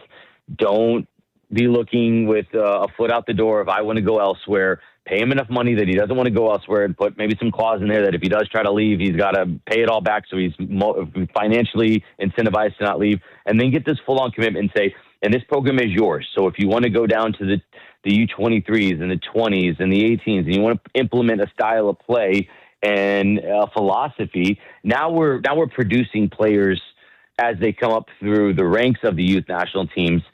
I played in youth national teams, guys. I played the 17s, 18s, 20s, and 23s. I can tell you, when I did that growing up, there was no point in which we said, this is how the first team will play, so therefore here is the ideas that are being implemented at this age. We need that. We need players that are 17 to understand exactly what they should do if they were called into the first team to go play. We're just not having that yet. So if Pochettino does stay, I think we need to give him complete control of the program, support that, and then say, run with it. If he doesn't want to do that, if he can't commit to you, then maybe you say, okay, we need to find somebody that is willing to say, this is us for the next 4 years, and here is an idea of what we can do. Because I think what he did in the last 18 months proves that he can put an identity of this group together. We did have all this hype and expectation because the group looked good and they can play the game in multiple different formations, and they had a little bit of grit about them. We just didn't see it over the last 90 minutes, but I don't think we need to forget all the progress we had made to get to this point just based off of those 90 minutes last night. So I think he still would be the man if he wanted to commit to the project and U.S. Soccer wanted to commit to him. We're talking to our Odyssey Soccer Insider, Jamie Watson. Find out what you need to get projects done for brands you trust at prices you'll love. Lowe's, we help you save. Of course, the World Cup continues. I know, of course, we wanted the U.S. to continue to be part of it, but right now we got a match on. It looks like Argentina and Egypt just underway. With what you have seen so far in the knockout stage of the World Cup, do you have, I don't remember if we asked you who your pre-tournament pick was, but who has maybe impressed you the most that maybe was not one of the key favorites in this entire tournament? I watched March play Brazil, I believe, or I watched France play Brazil on March 28th, I believe. And I told anybody with 2 years that would listen to me, it was France that was going to win the World Cup based off of that performance. I saw it was 2 top 5 teams at the World, and it looked like 2 completely different teams. France played them off the park that day, and they've only gotten better since. France has been my favorite for the last 3 months. I've only felt more and more conviction in that watching them play in this tournament. They have a much harder bracket to get there than Argentina. Argentina, if they win today against Egypt, the match is going on now, they play the winner of Switzerland, Colombia. They're going to be fine in that one. Then they would meet the winner of England, Norway. A difficult opponent. There's nobody that's going to be, easy at this point in the tournament. Everybody's good, but England or Norway in the semifinal, you get to a final. That gives them a clear path, I believe, Argentina to the final. And then I think France is good enough to beat Morocco. I believe Spain will beat Belgium. I think France can beat them as well, too. So I think it just sets up for a rematch. I think we're on a collision course for a rematch in the World Cup final. And last World Cup final was the greatest World Cup final that we've ever seen. My goodness, they say the sequel is never as good as the first one, and it will be hard to live up to that billing. But, man, Home Alone 2 was pretty good. Maybe World Cup final 2 could be pretty good between France and Argentina. That's where I see this heading, and I ultimately see roles reversed, though. And I see Kylian Mbappe lifting the World Cup trophy when it's all said and done. What about you guys? Do you feel similar? We both picked France before it started, so we definitely feel similar. Yeah, I mean, they could put two teams in the tournament. I feel like they'd still both be in there. They're that good with their 26 players. They're just deeper and stronger and better. And that Mbappe guy, he's pretty good at soccer, isn't he? Yeah, I would say so. Just a little bit. Jamie, appreciate you calling in, man. Man, I appreciate it. Let's do it again, and we can talk about some other teams. But here's the thing. I hope that this still translates into people to go to see Kansas City Current, Sporting Kansas City, their local team. Just Sporting Kansas City, too. It's been amazing, this run. Keep it going. You'll find the same sense of community, maybe on a smaller scale and less grandiose from the World Cup. But it's still there to be found, and it's been awesome. And I hope we get a chance to do this again as we build up towards what will be a super exciting quarterfinal, semifinal, and final. Absolutely. Jamie Watson, our Odyssey Soccer Insider, joining us here on 96.5 The Fan. Insider calls presented by Lowe's. Members get more at Lowe's. Been fun having Jamie on to get his perspective, not only on the U.S. men's national team, but also the rest of this tournament. And as he mentioned there, Argentina and Egypt just underway from Atlanta, about 12 minutes into that match, and then Switzerland, Colombia. And for those in Kansas City, that's significant because Colombia... These are the two teams that will play here. Yeah. The winner of Switzerland, Colombia will face the winner of this game, Argentina and Egypt. And so we could be getting Argentina and Colombia. And if anybody's paid any attention to the scenes at Arrowhead, when Colombia was just here, we all know what that, all yellow. We all know what the first match was at Arrowhead with Argentina. That atmosphere. Yep. Now, the ticket prices have taken a nosedive. I'm not saying they're cheap by any means. They're still like $2,000 getting the door. It is still $1,700 just to get in the door. But a week ago, I remember all three of us were talking about a potential, at the time, Ronaldo, Messi, and it was $5,500 to get in the door. So by no means am I telling you that it's cheap. I'm certainly not paying $1,700. The point is the ticket prices have taken a nosedive, though. Yeah, they've come down. Nosedive is so funny because you're not wrong in the sense that they were like more 3, 4, 5,000, and now they're only 2. So they've come down significantly, but it's a quarterfinal. So I mean, there's still going to be expensive seat if you want to get inside the building. And sometimes they keep coming down, but something tells me if it actually ends up being Argentina and Colombia, they're not going to come down. I think in the end, that will only drive the prices back up a little. Maybe not this is like the floor, but Argentina, Colombia will be interesting because just like what Argentina will have more fans, but what's the crowd split? Because we've seen Colombia travel. Whereas if it was Argentina, Switzerland, it'll just be like the first Argentina Algeria game. Yeah. It'll just be 99% Argentina fans. And it's Argentina fans. And it'll still probably be 70% Argentina, but at least Colombia gives you a chance to have closer to 50-50 than any of the other possible matchups at Arrowhead. As they try to repeat as World Cup champions. As he's saying, he thinks they're going to get Argentina and France again. We very well might. Mbappe, Messi one more time, sure. I won't complain about that. You'd mentioned a story, though, to start the show, which caught both of our eyes today because Adam Schefter was tweeting about it, but also because... What? So there's a report that after Bill Belichick had gotten canned by the Patriots and was available on the street, Seth Wickersham is claiming that the Denver Broncos, Sean Payton, and the Broncos owner, Greg Penner, had proposed hiring Bill Belichick as the coach, allowing him to be the head coach of the team until he got the 15 wins needed to break Don Shula's record, then putting Sean Payton back in charge of being the coach of the team. Mm-hmm. And in that time, Sean Payton would also run the offense and a million other things. I got to say, this makes me think the Denver Broncos have bad ownership because this is one of the worst ideas I've ever heard. Genuinely bad idea. Was this really kicked around as a serious suggestion? I mean, this seems fake almost, but Seth Wickersham is always locked in. He's a very good reporter. We've had him on the show a couple times. Seth Wickersham's locked in specifically to Patriots dealings and their business. This is like crazy. This is random guy on social media would suggest kind of stuff, but clearly it was a real conversation. Sean Payton demoting himself to be an assistant head coach for Bill Belichick for a season or 2 seasons. And that's to be 2 for 15 wins. Yeah. And then Bill was going to agree to this? You're just going to give up the reins? Yeah, I don't know, man. That is crazy to think about. Again, this was something that would have happened multiple years ago. It's not anything that's being suggested to happen now. But that we knew at the time, before we realized nobody in the NFL would hire Bill Belichick. It's why he went to college, why he went to North Carolina. Remember, the Falcons were the one opportunity maybe he had, but they didn't want to deal with the extra baggage, which we later found out a lot of it might have had to do with his girlfriend or whatever. this was going to be all about the record, and he's someone that cares so much about the history of the sport. Does Bill Belichick? And so he was 15 wins, that record, 15 wins away. Now that the ship has sailed. Like he's never coaching in the NFL again. No. It's only gotten more unlikely. But the fact that Sean Payton was going to, could you imagine in the AFC West, the Chiefs are playing the Broncos, and it would have been Sean Payton and Belichick on the same sideline, but Belichick would have been running the show? We make fun of these college teams who can't decide who their starting quarterback is. Having two head coaches try to head coach at the same time is the dumbest thing I've ever heard. It's a horrific idea. I'm surprised that it was even a conversation. By the way, as we were talking about that, Egypt got a 1-0 lead. Yeah, it's very early. Argentina header. They've looked like the better team for the first 15 minutes. Yeah. Obviously, when we're hosting a show, I can't watch it with the same intensity I would normally watch. I just looked over and saw the score. I didn't even see the goal. I just saw the updated score. And I saw, wow, okay, Egypt 1-0 on Argentina. One to watch, one to keep an eye on. But it's just, going back to the Belichick stuff.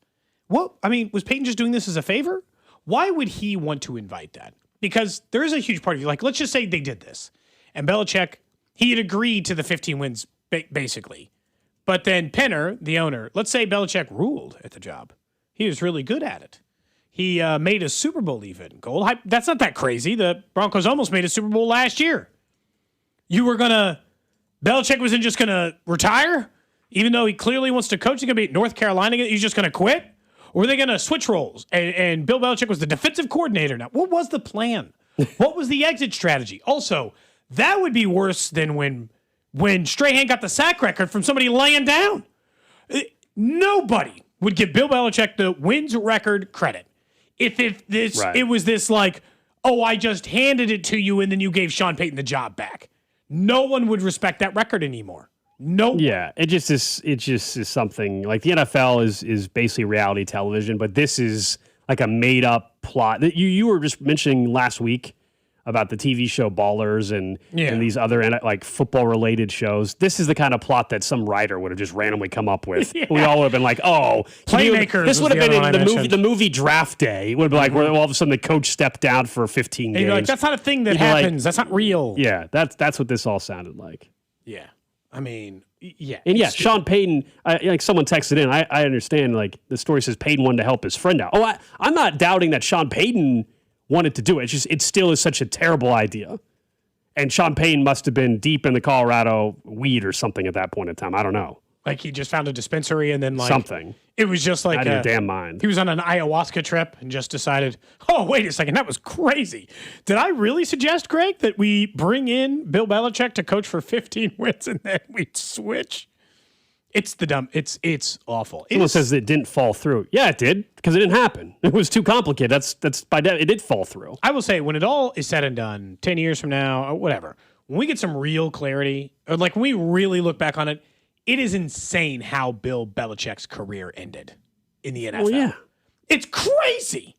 Like it just like all of a sudden he can't get an NFL job and he's in North Carolina. It's like it all was it's like bizarro world. The fact that the Patriots were willing to let him walk at all is like weird in a small sense because he's Bill Belichick and the winningest coach in NFL history, for Super Bowls and all. So it's just like it seems so weird now, even in retrospect. But the idea that he would even take that job seems crazy.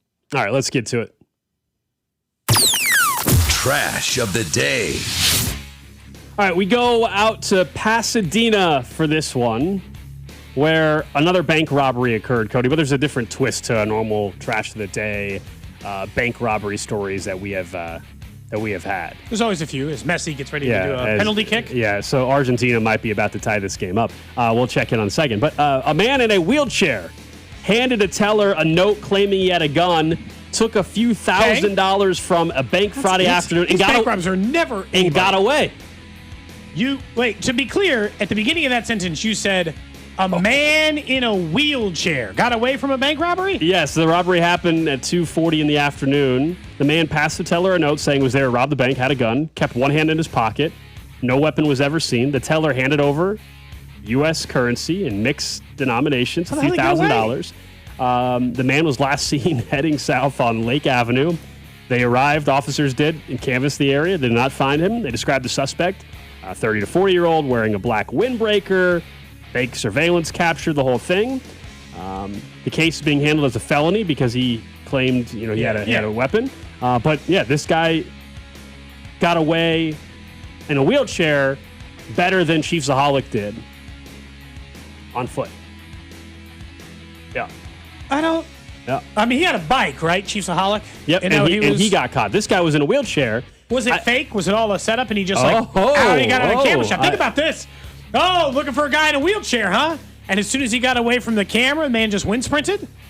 Is there any chance? Otherwise, I can't figure out the getaway. Getting an Uber? Like, how do you get away fast enough? Or if probably they had a description of the guy, because otherwise, you wouldn't suspect somebody in a wheelchair going down the street and just robbed a bank. No, so that's true. But if you're the police, you're looking for somebody in a wheelchair that in the area, you would have had to go up and question the guy, right? So I don't know, man. This is a bizarre one. That part of it, that's, I kind of want to follow it now. I want to know if this guy ever gets caught. Also, I got to say, all the bank robbery stories we've done here lately, far too many of them they got $650. There's got to be a better way. I think a few thousand, is that what it said? If you, even in this system in which you are incredibly desperate and all this other stuff, there's got to be a better way. Got to be a better way. That is the trash of the day. As we were doing that, Messi had an opportunity at a penalty kick, and it was saved. So it is still 1-0, Egypt with the lead. I don't know if they flashed the stat on the screen or maybe Drew knows it. Can't be very often Messi misses PKs. He's missed 3 of the last 6, though. He's been missing lately. He's missed the only 2 that he's had in this World Cup, and he still has one that they just totally missed the goal point blank. This one was a good save. And he has still how many goals in this entire tournament, though, despite that? 7. Maybe just somebody else should be taking the penalty kick. That's all. Oh, he's always taking the PK. Are you kidding me? He's always taking the PK. You said, he's missed his 3 of his last 6. That's a lot. That's like Cody saying, that's like you all of a sudden saying, hey, biggest play of the game, but Justin Jefferson has a couple drops, shouldn't be on the field anymore. No, this is even worse than that. Patrick Tom Brady, Mahomes 2 passes. Let's have Mahomes 4th down. Let's bring in somebody else to make this Hail Mary. Sports copy because penalty kick. Justin Fields is going to throw this Hail Mary instead. Mahomes threw 2 picks in the first half. It's the Super Bowl. Pull him for the second half. He shouldn't play. Like what? They will ride or die with him, and unfortunately, in that moment, they died with it. It did not work. All right, now I'm seeing the goal from Egypt. Egypt is on one though. They played like the better team outside of committing this penalty, which they got away with. So that's a good save.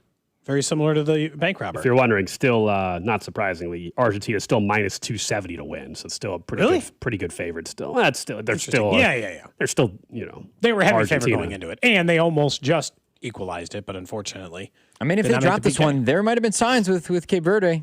They did not look very good. Cape Verde gave them real problems. Yeah. Much bigger problems than we were anticipating. I said that yesterday, Drew, on the show, which was it at least made me a little bit less confident in Argentina making a run all the way to the finals again, just because Cape Verde gave them so much trouble. But we got a bunch of awesome matches. Did you get to watch Cape Verde? Did you go watch the Mexico one? I was just getting ready to say. So I got back Sunday night. So the Mexico game I definitely watched. Cape Verde, I caught the end of that. We were back from the water. We were back in the lake house at that point in time. But I did not watch the full match. Watched the final, I don't know, 35 minutes. Well, that was a crazy 35 minutes. So yeah. It's not like you got a bad part of the match, but we'll keep an eye on that bank robbery. This might be one of those, every once in a while for Trash of the Day, we get like an update story. I'll keep an eye on it, yeah. I thought you were going to talk about that seal that's been terrorizing that New Zealand town. That's been a really popular one. We can get to that tomorrow, maybe.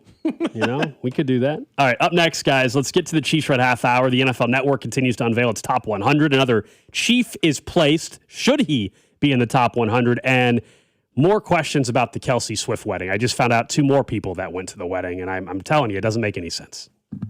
Cody and Gold, brought to you by Heartland Men's Health, the leader in men's sexual health. Thousands of men have been successfully treated for low T, ED, and more, all with discretion and compassion.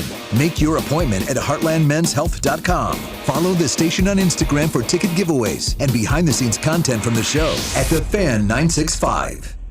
On the biggest soccer stage in the world, FanDuel is changing the game because sometimes your player gets subbed off and your bet goes with them. Not anymore with FanDuel's Super Sub. If your player is subbed out, your bet stays in. That's right. If your player leaves the match, your bet continues on with the substitute. So you're still in it until the final whistle. Maybe that happens in the match that's going on right now. As we've mentioned, Egypt up 1-0 on Argentina in the 26th minute. Visit FanDuel.com/local to get started now with the FanDuel Super Sub. Go to FanDuel.com/local to get started now with the FanDuel Super Sub. Let there be goals this summer on FanDuel. FanDuel Sportsbooks, the official sportsbook of 96.5 The Fan. 21 in Pleasant, Missouri. Gambling problem? Call 1-800-GAMBLER.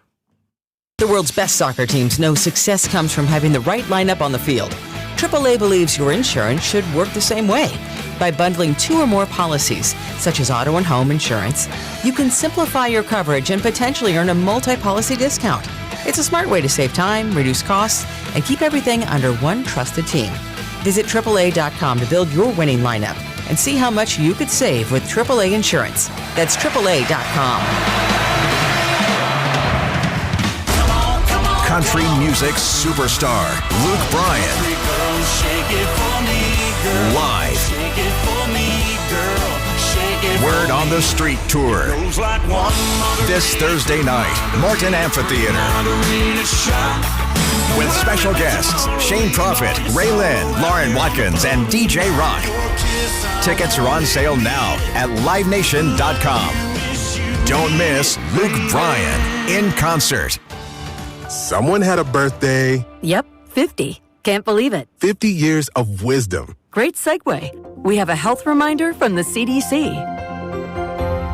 Pneumococcal vaccination is recommended for adults 50 or older. Says here, we're over 6 times more likely to be hospitalized with pneumococcal pneumonia than adults under 50. I don't love those odds. Same. Look what I found. Pfizer's Prevnar 20 is proven to help protect adults against pneumococcal pneumonia and invasive pneumococcal disease in just 1 dose, and millions have already gotten it. Continued approval may depend on a supportive study. Don't get Prevnar 20 if you have a severe allergy to its ingredients. A weakened immune system may lower your response. Common side effects include injection site pain and swelling, fatigue, headache, muscle, and joint pain. For full prescribing information, please call 1-855-213-2138. Visit Prevnar20.com or talk to your doctor or pharmacist. I'm on Prevnar20.com now, scheduling my appointment. Good idea. And happy 50th. Have you ever seen a drive-thru as less of a lunch option and more as a challenge? We can help. Just take it to Telly. Schedule your service at tellytire.com. You know how avoiding eye contact with people when your brakes screech makes it less awkward? It doesn't. But you can just take it to Telly. Schedule your service at tellytire.com. Have you been diagnosed with head or neck cancer? At Kansas City Proton Institute, we're delivering the future of cancer care with state-of-the-art proton therapy right here in KC. Proton therapy means increased precision, reducing side effects like dry mouth, difficulty swallowing, and the loss of taste as compared to conventional radiation. If you've been diagnosed, don't wait. Get your second opinion today and see KC's largest, most experienced proton therapy team. Visit kcpi.com. Kansas City Proton Institute, where you see the best in KC. This is the story of the one who keeps multiple buildings running smoothly day after day. Plumbing that flows, HVAC that hums, cleaning supplies that keep surfaces sparkling. That's why she counts on Grainger. With easy reordering online and 24/7 support, Grainger helps her keep the products she needs on hand. So shelves stay stocked and buildings stay ready. Call 1-800-GRAINGER, click Grainger.com, or just stop by. Grainger, for the ones who get it done. Hi, I'm Tom Shane, third-generation owner at Shane Company. As a family jeweler for almost 100 years, we're known for doing right by our customers. Our legacy of integrity depends on it.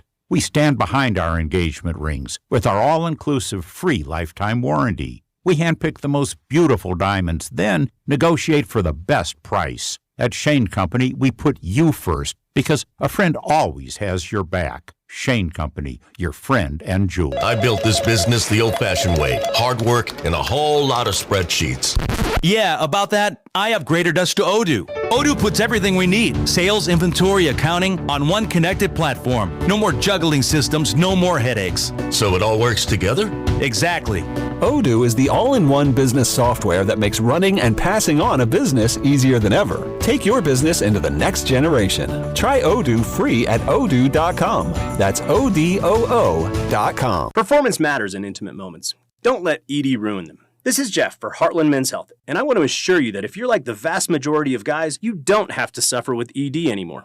In fact, you might be pleasantly surprised at how the right treatments could positively impact your love life. At Heartland Men's Health, our advanced medical therapies go far beyond pills. We have treatments that are effective in well over 90% of cases, and we offer specific and combinative treatments that can dramatically enhance both your performance and your stamina. You could even last up to an hour or more and bring a far greater level of intimacy to both you and the one you love, perhaps performing like you haven't in years. So call us today and find out why our advanced treatment strategies offer so much more. Your first visit is just $99 and gets you blood work, a medical consult, and if medically advised, a test dose. And if that test dose doesn't work in the office, your visit is free. Call 844-447-6600 or go to heartlandmenshealth.com.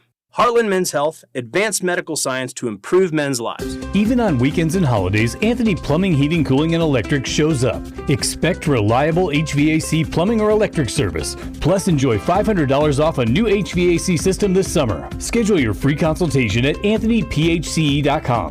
You're listening to 96.5 The Fan from the DM Injury Law Studios. Mike's got this.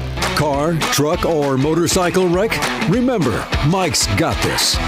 816-888-7500. Mike's got this. Welcome in to the Chiefs Red Half Hour. Every day at 11:30 with Cody and Gold on your new home for Chiefs football. 96.5 The Fan.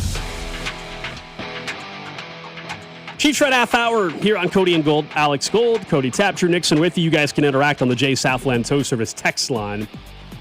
913-586-7965. We'll talk about two new names I just saw that were apparently in New York City for Kelsey and Swift wedding, and I got more questions. Doesn't make any sense to me. You mean a hater? I don't think so. Okay. No, I mean, I told you the wedding. You don't love? Okay. I think the wedding is great. I'm just confused, I guess. How about that? I'm just confused as I see more names that made it to the wedding. And then I'm confused about something that occurred at the wedding, according to TMZ. Do you believe the rumors that he requested a no divorce album in the prenuptial agreement? I don't. No, I don't. The more reporting around this, the more ridiculous it actually. We'll get to it, Drew. You know, yeah, it really is. There's some other elements, and little by little it leaks out. Like I saw, this was the pizza order that Kelsey and Swift had after their wedding. Like, I don't give a bleep what kind of toppings were on their pizza later that night. Someone said on the text line they heard the gear got an invite but declined. Of course. Well, he'll post a photo of that him. He was inside MSG or something. Anyway. Let's talk about, I guess, Travis Kelce on the football field for a second, because the NFL Network Top 100 continues to trickle out. About a week or two ago, we mentioned Creed Humphrey was at 96 on the list, and then we were trying to figure out how many Chiefs really deserve to be on the list heading into the season, how it kind of speaks to the larger point about where the roster is at right now. And maybe Kenneth Walker, who now counts towards the Chiefs, but Trent McDuffie will not count towards the Chiefs, of course. And so here was what they had to say about Travis Kelce, who did make the top 100 again. My biggest thing with him is just his juice. Second down blitz coming. Mahomes sees it, gets rid of it. There's Kelce. First down and more. Stiff arm Eugene. It's still going. And Travis Kelce, vintage inside the 45. When he makes a play, you're going to know he made a play. Like, he's going to let everybody know about it, for sure. Trav, that's my guy, man. You heard the man? By the end of the season, Kelsey must be coming down. Yeah. When you hear all those girls screaming. The thing I love about Travis is he plays his game in a specific way to him. And it's like no other. He can push off you. He can tug a little bit of jersey. He can swipe by you. Travis Kelce, 13-year pro, getting it done. It's like he's out there playing basketball with little kids sometimes. Hit their ass with a Hakeem the Dream.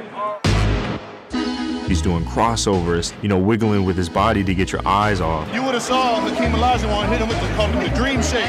His wiggle, at the top of his routes, he always does this show, he has a little wiggle about him that he knows how to create separation. Travis still got some wiggle to his game, gets loose, and just the freeze by the middle linebacker opened up that door for Travis Kelce.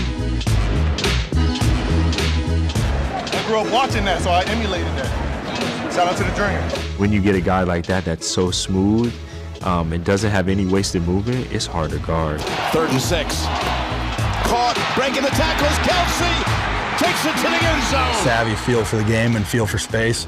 Knows how to win against man coverage too. So it definitely helps being around for a while. Be on the same page with Pat. When those two are firing, like, really hard to stop. 3rd and 9. Launches it. Look who's open. Kelsey.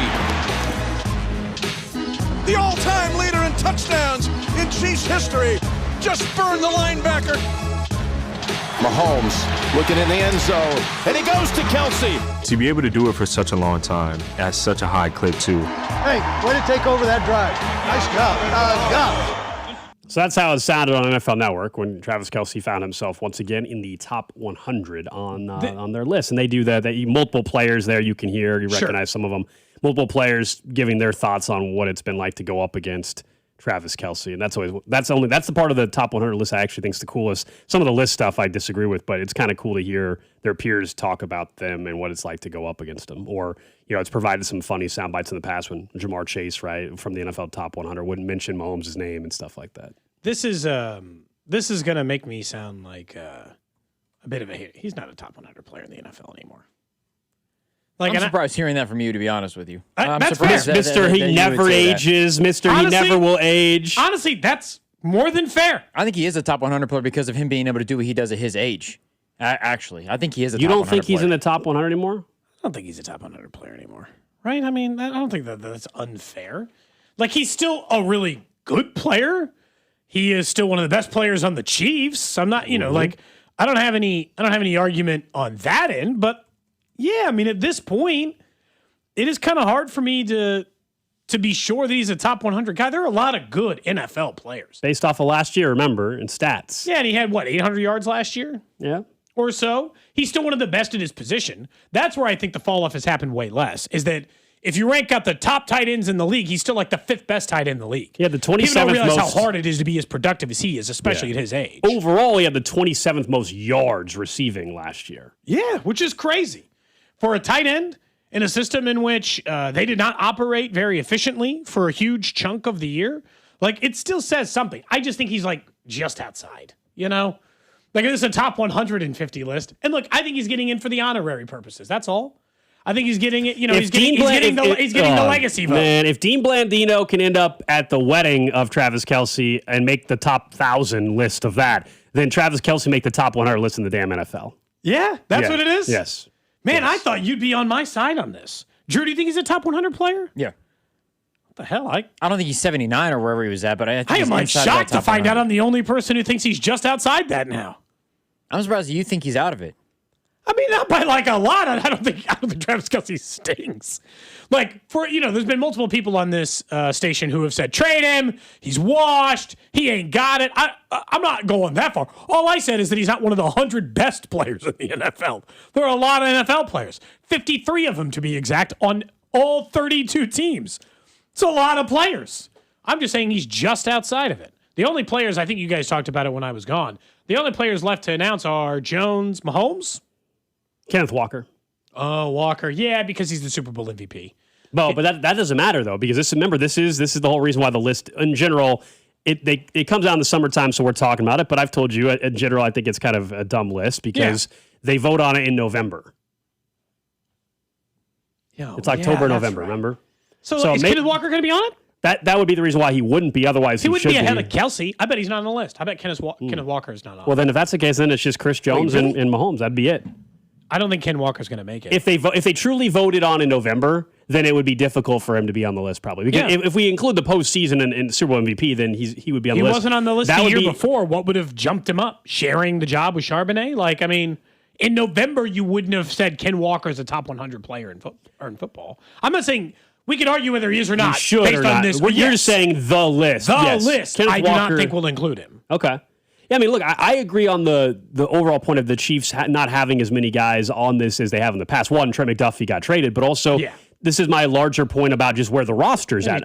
Not that I think they stink or anything. I told you I think they're going to be a playoff team and push for a wild card and maybe the division.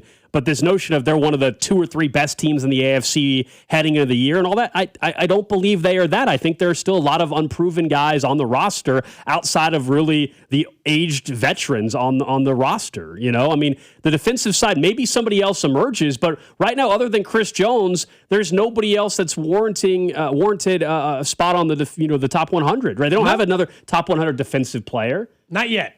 Now, you're right. Maybe somebody emerges. I don't know. I would love for it to be R. Mason Thomas. It needs to be Delane, but yeah. Sure. And I actually think at some point, very quickly, it probably will be. But right this second, they don't have another. And that's an issue just in terms of overall roster.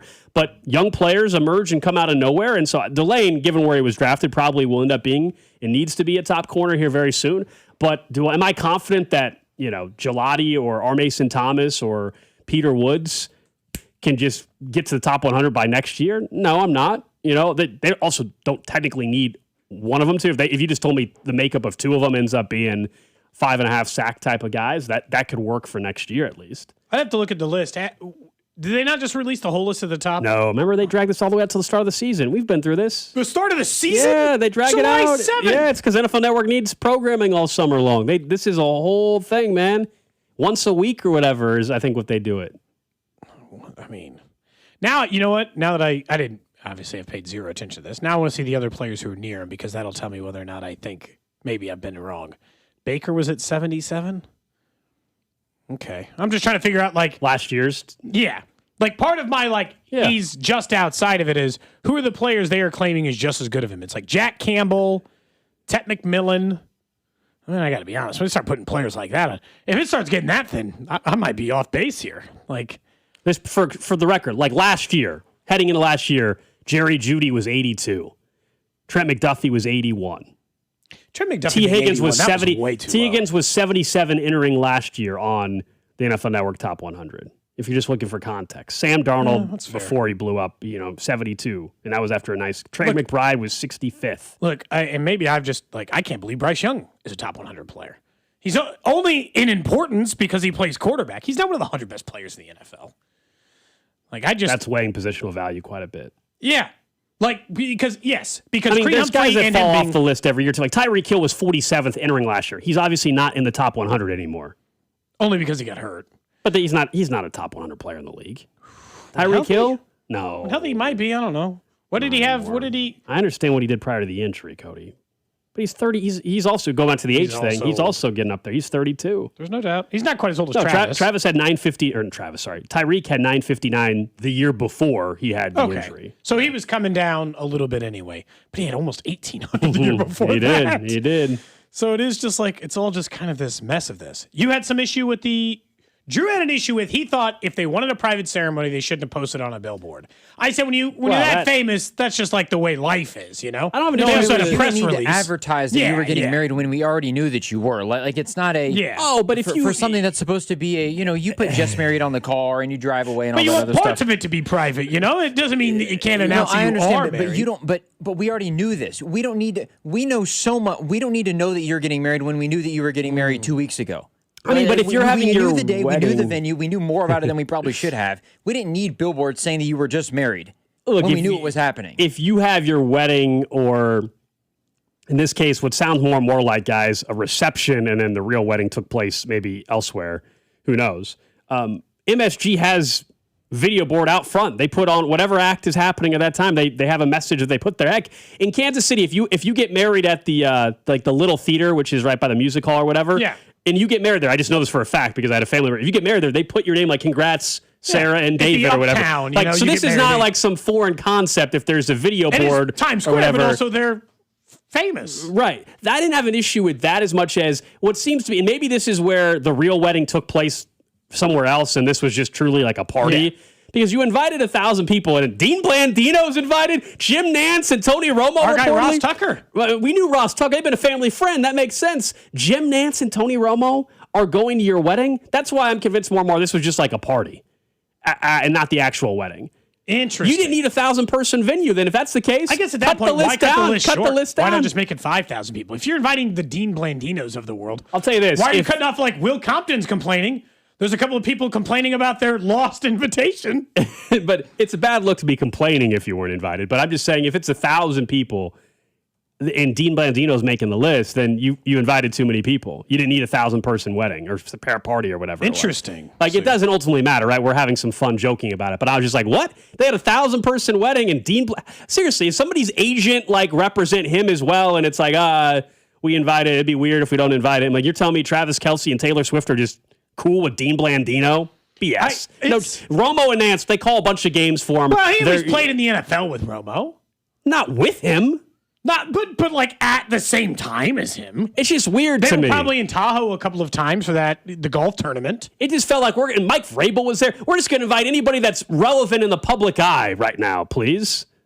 They should have invited Diana Rossini while they were at it. That would have been awkward. That would have been fun. Have Rossini and Vrabel there together. You know how this works, dude. When your friends break up or get divorced, you have to choose. Everybody doesn't get to stay friends. Everyone just has to choose sides. 1,000 people is not a get to choose situation, though. 1,000 people is just I don't even know how you go about inviting that many people. 1,000. Well, to your point, Drew, they struggled because Dean Blandino made the list. I guess so. I am still surprised. Like that one, Dean Blandino. That's the only one where I'm like, what the hell happened there? I'm kind of there with Romo and Nance. Nance and Romo. No, I can make. Why is Nance invited? Because he calls my AFC title games.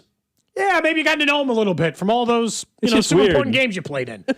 He's been around. Travis Kelce been in the league for like 20 years. Do we know if Mitch Jim Nance has been in the league for 20 years. Right. So, like, I can at least make Dean Blandino, the head of officiating, that one makes no sense. I'll tell you this. I don't know if he was invited or not, but if Jim Nance and Romo and Blandino get invites, Mitch Holthus better have got a damn invite.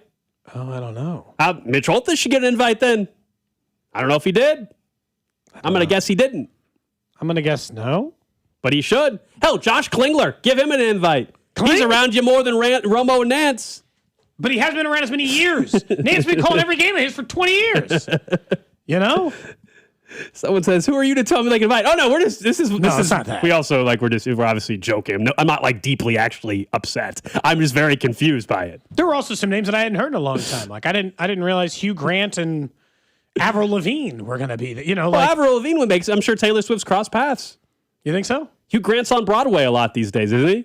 I'm sure they probably. I'm sure that's the connection. I don't know. I was never going to get the invite, and I know when we have Ross Tucker on a football season, we got to. I don't know if he can talk about it. They all signed. Reportedly, there was NDAs signed. By that time, he can't talk about it. What's the NDA say? Months? Lifetime NDA? I don't know. No way. Lifetime NDA? I don't know. Whatever would happen. I'm never allowed to talk about that wedding I went to. I'm convinced. Are we going to have this like Taylor Swift, Kelce, like? Are we going to have like a wedding experience available in AMC theaters in 6 months? You can go and pay $20 to go watch. That would make this whole thing even more ridiculous. I'm just joking. Actually. I don't know, but for all we know, for all we know, that might happen. Maybe they can go ahead and get openly mocked if they turn it into monetizing their wedding. Get out of here. As a sports they talk obviously show, don't need the money. But, I don't know. But they are also her fans would love it. Savvy business people, and her fans would eat it up.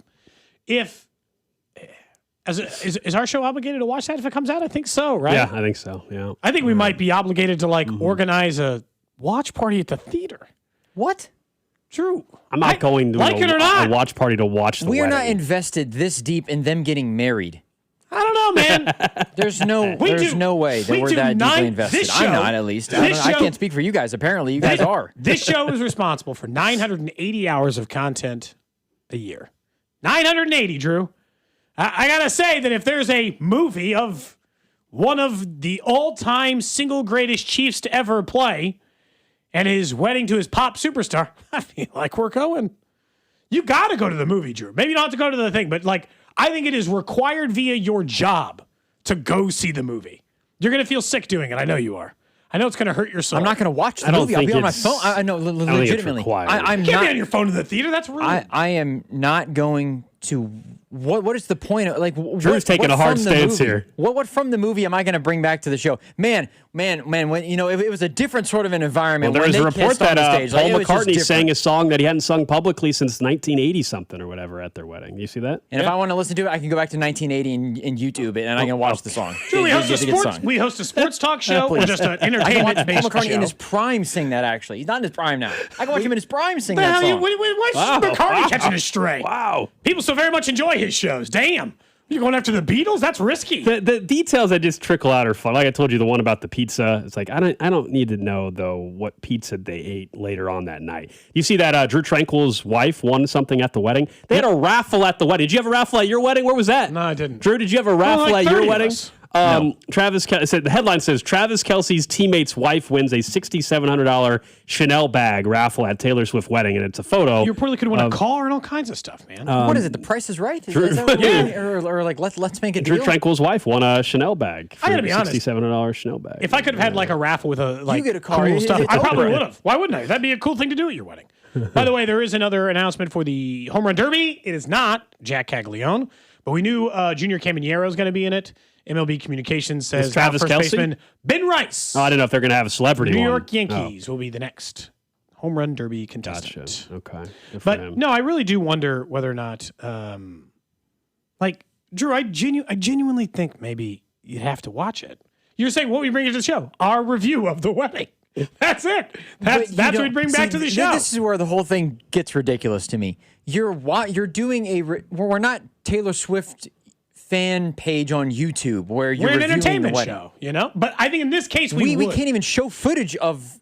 We can't even show footage that was there. At least on YouTube, you can at least rip a part of the wedding and put it on there on the YouTube show. It's not going to happen anyway because media outlets are reporting that the couple has no plans to release their documentary. special day. Thank you. Good for them.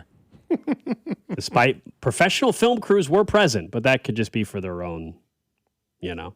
Well, yeah. I mean, most people. Imagine even at that amount of money, you probably have a wedding video or some photography. At least they're keeping that part TMZ private. reported there were appreciate that. carnival-like games to entertain guests between some special performances from their A-list pals.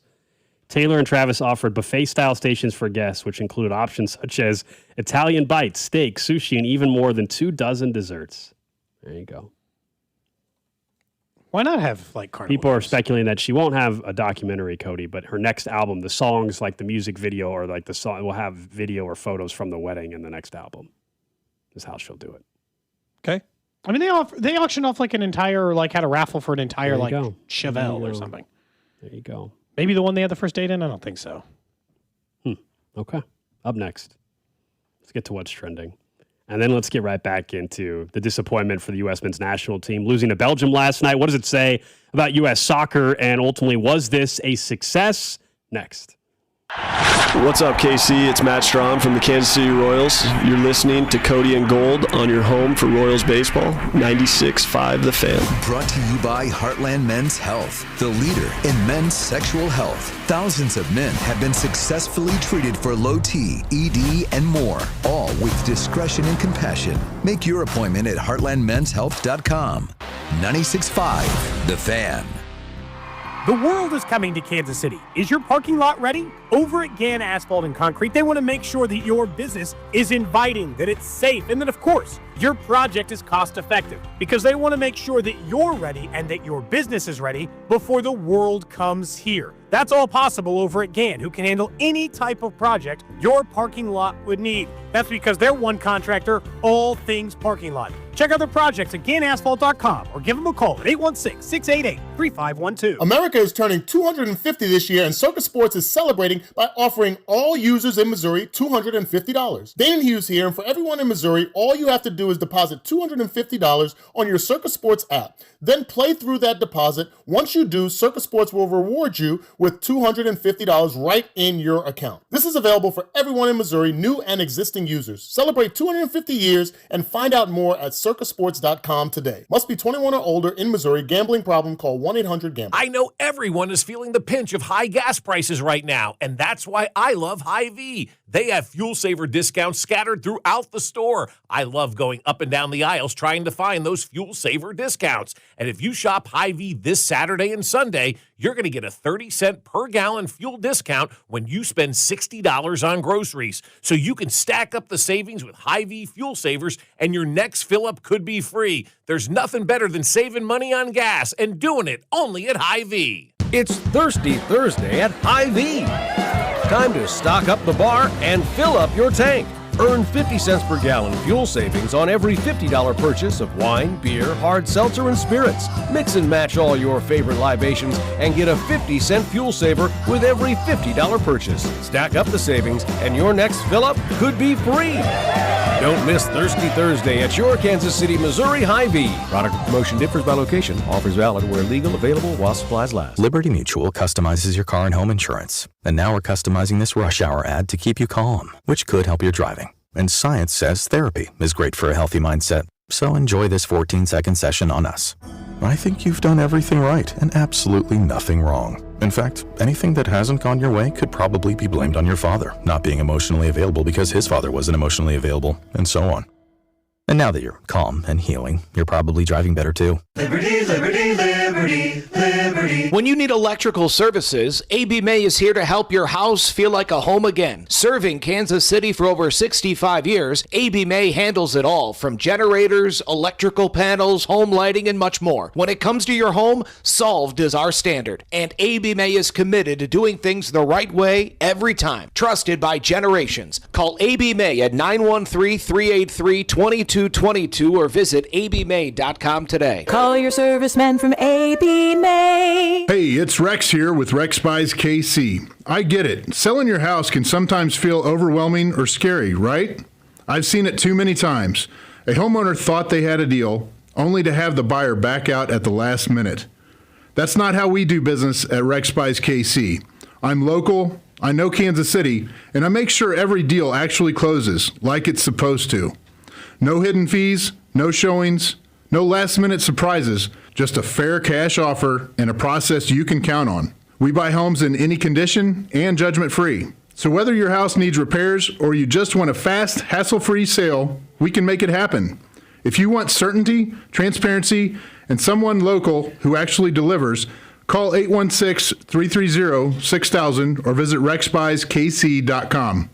Rex Buys KC, helping people make smart choices one home at a time. 816-330-6000 or rexbuyskc.com. Finding great candidates to hire can be like, well, trying to find a needle in a haystack, but not with ZipRecruiter. Its powerful technology actively finds and invites qualified candidates to apply to your job. So while other companies might deliver a lot of hay, ZipRecruiter finds you the needle in the haystack. See why 4 out of 5 employers who post a job on ZipRecruiter get a quality candidate within the first day.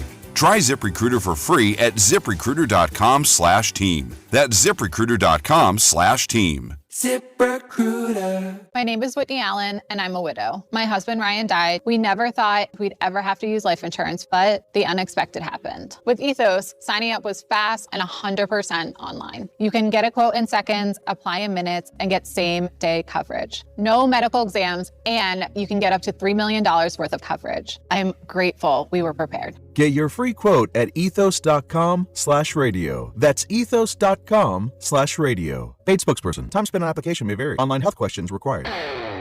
This is the story of the one who keeps multiple buildings running smoothly day after day. Plumbing that flows, HVAC that hums, cleaning supplies that keep surfaces sparkling.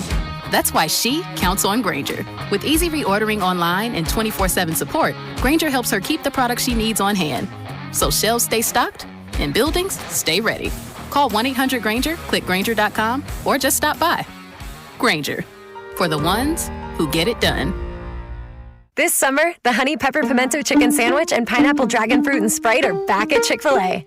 Girl, it's back. We've been waiting. I love that honey pepper pimento sandwich. And that pineapple dragon fruit and Sprite is everything. It's got that razzle-dazzle that makes you stop and say, okay, wait a minute. I love the creaminess of the pimento cheese. It's savory, it's bold, it's flavorful. Our faves are back. High five, girl. Which fan favorite will you choose? Real customers paid for their testimonials. Hey, it's Rob Brinton. And now that we're winding down the Kansas City portion of this summer soccer tournament, we want to thank you all for listening to Beyond the Pitch KC, presented by our friends over at Commerce Bank. The final episode will be released on Wednesday, July 15th on the Odyssey app or wherever you get your podcasts. Hey, it's Carter Jensen, and this is your home for Royals baseball, 96.5 The Fan. KFNC FM and AM, HD1 and HD2 Kansas City, an Odyssey sports station. What's trending? Cheddar, mozzarella, Havarti. Number one on What's Trending, something we're going to talk more about after What's Trending. Of course, the World Cup continues. The U.S. men's national team eliminated from the World Cup with their loss to Belgium last night. A disappointing/embarrassing fashion. Today, multiple matches going on, one at halftime right now. So far, a surprise. Egypt up 1-0 on Argentina. But again, a lot of time to go. But this would be one of the big shocks of the entire tournament. Later on this afternoon at 3 o'clock, it'll be Switzerland and Colombia. that's also relevant to Kansas City as well. The winners of each of these two games will face off Saturday night in a quarterfinal at Arrowhead. A lot of people expecting it to be messy for one final time at Arrowhead. That's likely now. Slight surprise in the first half, at least with Egypt right now. But their goalie, I believe, hurt his shoulder a little bit towards the end of the first half. Something to watch. Yeah, I mean, that's obviously got to be of note right now. And the odds have evened up a little bit, but I still think it's trending more like 60% likelihood Argentina still wins despite the rough start. Next up on What's Trending, the Royals win 15-1 against the Phillies yesterday. Of note, seeing how they were facing the NL Cy Young Award winner from last season. But the Royals will also likely get Vinny Pasquantino back, hopefully soon, as he begins a rehab assignment today in AAA Omaha. Could have done a road trip to watch Vinny. Over in the NBA, Donovan Mitchell gets a 4-year, $273 million extension from the Cleveland Cavaliers. So big payday for Donovan Mitchell as they look to keep that group together there in Cleveland. There were some reports that he was going to wait till next summer, so maybe he could get the 10-year Supermax. But Cleveland's also the offshore betting favorite right now to land LeBron James. So maybe wanting to try to get Donovan Mitchell done, so maybe LeBron could return it back. I would like that to be the end game for him. Yeah, wrap it all up there in Cleveland, where you start. Next up on What's Trending, Coco Gauff has reached the semifinals of Wimbledon for the first time in her career. As a matter of fact, she's reached the semifinals in all 4 majors now, following her win over Pegula to reach her first quarterfinals ever. That happened just earlier today. Good for Coco. She's obviously an American-born tennis star, but she hasn't ever gone particularly far at Wimbledon. But now she'll be one of the final few remaining. News in the Big 12 as media days are going on down in Frisco, Texas right now. Brett Yormark, commissioner of the conference, announced that the Big 12 and Monster Energy have entered a multi-year partnership. It'll be branded Monster Energy Big 12 football. Same for men's and women's basketball. So you'll hear and see that imagery all over the place. Monster will have conference sponsorship patches on team jerseys. So every school and field logos are going to have Monster. Hey, you got to get the money as much as you can. I know that turns off some people, but you got to find a way. Your TV deal is not as big as the Big Ten and the SEC. You got to find other ways to bring in revenue. I don't know what the exact dollar amount is, but Monster's, of course, spending, I'm sure, tens of millions of dollars over a decade, maybe $100 million over a decade to have that deal. I've never had a single Monster energy drink my entire life. You know what? It's funny to say that. I have not. I'm not a big energy drink anyway. I've had Red Bull before. I don't mess with any of the other ones, and I've never had Monster. On a road, the only time I ever have energy drinks are on road trips. Like if I got to drive 8 hours and I need for another hour and a half, I got to get a kick, but that's it. Short stint in my early 20s when vodka Red Bull was a big drink, so you could your heart Vegas could be beating bombs through your chest. Since then, pretty much no energy drinks. The last 10 years of my life, I would guess, maybe more. Next up on What's Trending, New York star point guard Jalen Brunson underwent surgery on his left wrist on Tuesday. Today, the NBA Finals MVP is expected to return to basketball activities later this summer. He played with the wrist injury during the Knicks championship run, according to ESPN. So he played through a surgery-needing wrist injury. That didn't stop him from winning the NBA title. Still a big deal. He's going to be out for the rest of the summer, though. I didn't know if you were going to add the news from Pringles today as well. Have you seen this? No, I Pringles have changed hot dog buns forever, they claim. They announced a limited edition line of potato-based hot dog buns infused with 3 of their fan favorite flavors, sour cream and onion, barbecue and honey. So it's hot dog buns, but they're Pringle flavored. Limited edition buns available tomorrow through July 15th, which is National Hot Dog Day. You can go online to onceyoupopmarket.com and you get some Pringle 3-packs. Are you going to try these? Should we try to order some tomorrow? We need to try, we need to do one fan club or final day where we try all the things we've talked about on this show. We get the That'd Pringles. Be disgusting. We get the Pringles buns. The mashed potatoes from Bob Evans. Mashed potatoes. Hard Code Red. I mean, that's a terrible combination. It was the Mountain Dew seltzers or something? Or? We could do it on Thursday. We have a 1-hour show. How would you guys like to eat some Pringles buns and a alcoholic Mountain Dew at 10 a.m.? No, we need to grill hot dogs. 10:30 a.m. In order to do these hot dog buns, I feel like we got to do it the proper way. You got to mix it with the hot grill. Yeah. We could microwave. I'm saying we need an actual hot dog. We can't just eat the bun.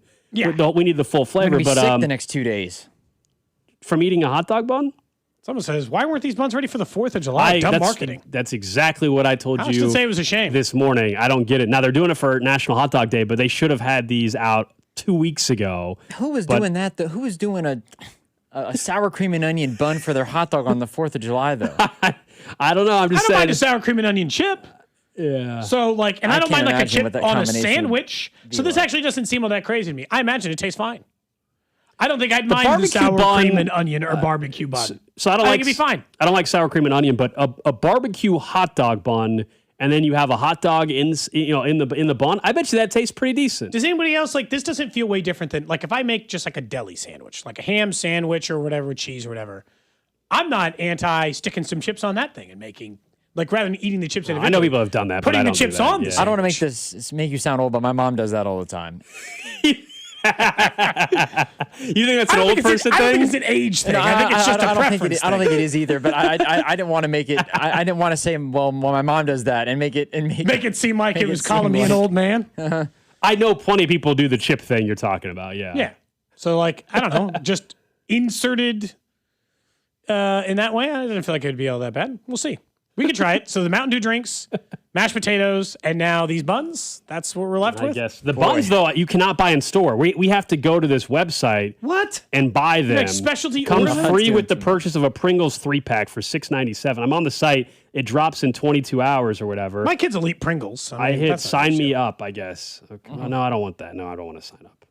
I don't know. I'm going to set a reminder on my phone tomorrow maybe to try to order a 3-pack. I bet you it's going to sell out. I always find this so fascinating to me. Someone from the 913 said the best hot dog you can get locally, and they specifically mentioned this one, is a cheddar dog from Kurzweil's in Harrisonville. It's that's such a specific suggestion from that person. It makes you almost seem like they're actually telling the truth. Well, and in a weird way, it does kind of make you want the hot dog in the sense that you're that is such an... Yeah. I've never in my entire food life had someone tell me where they think the best hot dog in Kansas City is. So for barbecue, plenty of times. Yeah. For a hot dog, I still think a hot dog at a ballpark is just the setting and everything's perfect. But no, the bar right down the street from me, you know which bar I'm talking about. Yeah. They actually have hot dogs on the menu, and they're phenomenal. They do they do Chicago dogs and everything. Style, all the stuff on them. And they're very popular, and they're great. Okay, interesting. Well, I don't get it's never a food I eat. I don't ever order a hot dog off a menu. It's just at a ballpark or at a cookout. Mm-hmm. I've never sat down at a restaurant and a hot dog was on a menu and say, I'll take the hot dog. No, I'm with you. Have you been to Chicago though? Because there's specific places that are just... That's different. That's that's all they sell. Yeah. What's the famous one in Chicago? The Wiener Circle. Yeah. Oh yeah, we did talk about them. Yeah. Something about with maybe the Kelsey brothers too. I can't remember now, but yeah, at least some version of it. Let's talk more about the U.S.'s attempt to beat Belgium yesterday. I'd say one of many disappointing things is that, and I think over on Twitch, they'd mentioned it earlier. I got to say, I felt like for the teams who looked like they were outmatched, I thought the effort was better for some of those teams than it was for the U.S. What some of the mistakes, I think, it felt like the energy was bad to start because they were just out of sorts. But then the energy was okay. They equalized, and you're okay. I thought their energy, the second after they gave up the goal, 70 seconds after they had just evened up the score with Belgium. After that, I thought they were flat. Just flat across the board, and they kept making little mental mistakes and giving the ball away for free. And Pulisic, whose job it is to control the ball, possess the ball, maintain the action, just kept giving it away. I thought they lost focus, control, effort at times. It was their worst performance in a very long time. That's why it stunk. It's because they got their ass kicked. Yeah, and it's not that they lost. We all expected perhaps the result that they wouldn't get past the round of 16. I think way back when we did our pre-tournament predictions around the office, I think Rob and I both said the round of 16. But admittedly, my expectations and excitement increased after I saw how well they performed in group stage. Now, I think we've learned as it's gone on that their competition prior to Belgium was very, very weak. And it was set up perfectly for them to get to the round of 16. And we knew Belgium was going to be a tough task. It's more that they had to go out like that. As you said, a lot of breakdowns and mistakes. And I don't know what the hell the goalkeeper was doing in that one sequence last night as well. That was just really piss poor from the U.S. last night. And that's what sucks is the vibes have been awesome for this World Cup.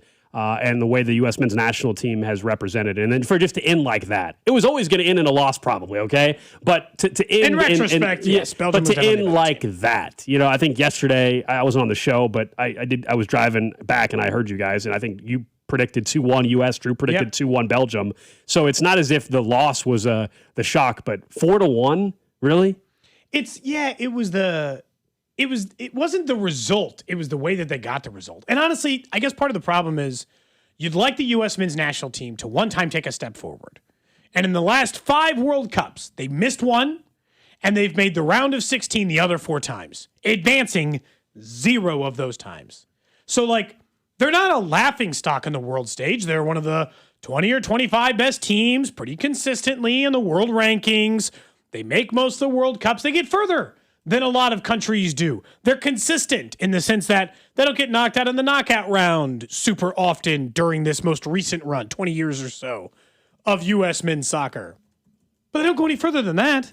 And the second they get up against any team you've ever heard, play in a semifinal or a quarterfinal, or that you respect, right? Argentina, France, Belgium, Spain, anybody you've ever heard be in the world stage regularly for soccer, they get their ass kicked. They just get run out of the building and just like they got a cap to the level of competitive they can be against those teams. And that is frustrating. And it is tough because Belgium was doing a lot of complaining, I thought, about the Balogun situation. And then they got to dunk all over you after the match last night because you didn't even put up a fight. Didn't even put up a fight. I mean, we had talked about that yesterday, too, is that the concept of you getting Balogun back, and for the reasons they were fighting for it, that if you lost, they could rub your nose in the dirt a little bit, where obviously, it was worse than that. It's interesting. I think the reason why this one is so disappointing, I think, too, what you guys are saying as well, I agree with it, but even more so, I think, is in 2014, when they lost to Belgium, they had a shot to win it with a team that we didn't feel was capable maybe of doing. Not as good as this one, yeah. Yeah, it wasn't as good as this one. In 2022, when they lost to the Netherlands, they were more in the game than this one, with a team that was just beginning. Like Pulisic was young still, and a lot of the guys were still coming up, and it was like, okay, they made it here. Now the expectation changes a little bit more, where not that you expected them to necessarily win. Obviously, I picked Belgium, but like you guys said, it's the way that they lost with a team that we felt was better, one of the best that they've ever had, is where the disappointment really comes into it. Is they against those teams, though, you just can't make those mistakes, and because they will make you pay every single time, and there were some really bad mistakes, and Belgium made you pay basically every single time. And it was, it's on U.S. soil, so you always want to have a strong showing, and you feel it's all set up for you're playing in Seattle and L.A. basically the whole damn tournament for the most part, and so this seemed like if you were going to break through and make some history for at least U.S. soccer, this was all right there for you. And then you didn't even come close deep down to doing that the way yesterday's result happened. So, and look, I'll admit, I know there's other games going on. Heck, we're watching Argentina and Egypt right now, and Argentina's down, which would be a huge shock if they were to lose and get eliminated, but we'll see a lot of time to go. And there's other watch parties, but I'll miss it's been nice, twice a week. Yep. Being able to, it's been great for the local economy. Bars last night, I went to a watch party on a Monday night. That bar would have been dead, and so it's been cool to see people come out and pack bars all across Kansas City, and everybody, going out and having a good time. And so, the reality of that part kind of sucks because that's going to end. You don't have these events going on multiple times a week. I know Fan Fest still exists in Kansas City, but it's just a different vibe when the United States is not around anymore. Absolutely. And does it make it wrong for me to question because I think part of the reason we were confident in this is the last World Cup, we were like, oh, they finally have a star in the Premier League, right? And maybe not a star in he's not Mbappe, but he's a highly priced, highly talented, one of the most talented U.S. players to play overseas, all this other stuff. And I thought, oh, Pulisic will get us there. He'll help carry us. And I don't know. And now I'm just thinking that ain't he can't carry them further. They need more. They need more than just him. And that's the problem is that I guess I was always hoping that the way I see Holland, and I know he's not a goal scorer in that way, but Holland or these other guys just control match after match. Because Pulisic, I would argue, in some of their matches did control the action. this was World really Cup. good in the Paraguay game. He was great. He was great in the Paraguay game, but he was equally bad in this one, in what was a major stage for them, and got out of sorts very early. And so it just, I don't know. Yeah, I think the only difference, though, in Cody and what you're saying is that Erling Haaland is a top 10 player in the world and the best striker in the world, and Pulisic's top 80, maybe. And which I think is, again, it goes into the larger problem that when you get to this point, you're playing, and some of the teams that have more top 100 guys than the U.S. do are already out for. And this has been the tournament of the reasons. stars, and so 100%. And Christian Pulisic needed to play maybe the best match that he has. Like, he needed to match that Paraguay level, but even probably beyond it if they wanted to win. And that was obviously asking a lot from a player like that. But you know that he's capable of doing that because you've seen in spurts how good he can be. It's just that you needed it more consistently. And not only did you not get it consistently, you just really didn't get it at all from a variety of different guys, which is one of the things that it's almost like another wake-up call of it's the same reminder of your team is not good enough to just win these matches. You're just not good enough. Like, you think, well, we've looked better. The group wasn't as tough as Belgium's was, and they played poorly but still found a way to get the job done, where your poorly is getting ran, and it's not even close, which is also part of the difference, I think, in just the quality of both teams. I just hate to think that, like, we get out of another World Cup and we're like, well, the U.S. men's national team is the same. It's not worse, but, like, I want to feel better about it. Yeah, I don't think any. I don't think the any result is the same, nonetheless. Yeah, I don't think they took this huge step forward. I think the United States, in terms of hosting the World Cup, took a step forward, not the actual U.S. men's national team soccer program. That I agree. But the U.S. in terms of buying into just enjoying soccer with these watch parties and seeing the cool stories that come out. Yeah, it's been successful. You guys have seen the articles as much as I have about the money that's been made from FIFA and likelihood that now everybody thinks in 2038 we're going to suddenly get it again because it's been so successful with FIFA making all this extra money on the popularity. Not necessarily that Kansas City will get it again, although I don't see why the hell not. I mean, we've certainly done our part. Absolutely, yeah. Certainly, if we don't get it, it's nothing we did wrong. But now, we might end up getting the World Cup in the U.S. quicker than we thought because of the expand. They want to expand it again, maybe by the time we get to 2038.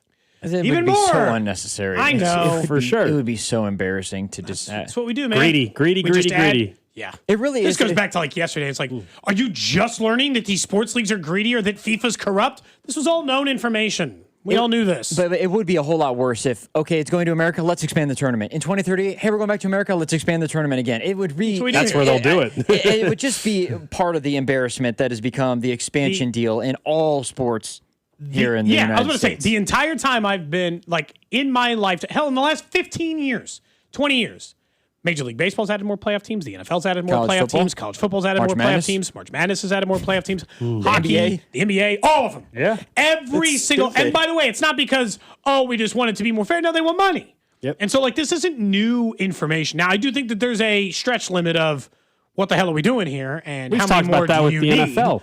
I think the what's NFL the should have breaking ever point? expanded. I'd go back to 6. Yeah, but 7 I is just a bad mean- team, and they're not competitive, and I don't care about them. I just mean with even the games being played. Like, is it 18 games? Is it 20? Eventually, there's a breaking point. By the way, someone was asking just when the next World Cup, like where it's at. So 2030, it's co-hosted by Morocco, Portugal, and Spain. And there's also going to be some matches in Argentina and Uruguay. They're doing some whole 100th anniversary deal. Probably like the openers for those teams. And then 2034, Saudi Arabia.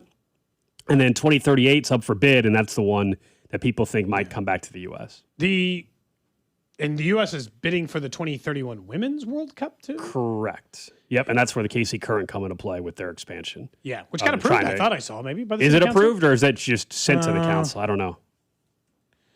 Oh, I don't know why I thought I saw a headline that said it was. They unveiled their plans and everything. I didn't know. Kansas City kicks in $235 million to expand the KC Current Stadium. There you go. So they at least agreed for some of it. By the way, how quickly did that fly under the radar versus all of the Royals talk? They got that 235 through the city council like that. Yeah. Makes you wonder how much Frank White was all holding things up back in the day if the city council wanted to approve it that fast. I think some of that was the optics of them handing over the money they did to the Royals, and then they're going to go tell the women's soccer team no. I think some of that was in optics. How much money is the well. Royals Stadium too? 1 $2 million? Yeah, I mean, the whole project or in just terms of the comparison to how much money Oh, the it's current light stuff years is. Like, different in terms of overall project. It's about $1 billion in quicker. different. $1.2 billion is the entire riverfront expansion project that the Casey Kern are planning, and it's like $3 billion or $2.5 billion or something for the Royals. So, like, I mean, it doesn't sound like a lot. Egypt 2-0.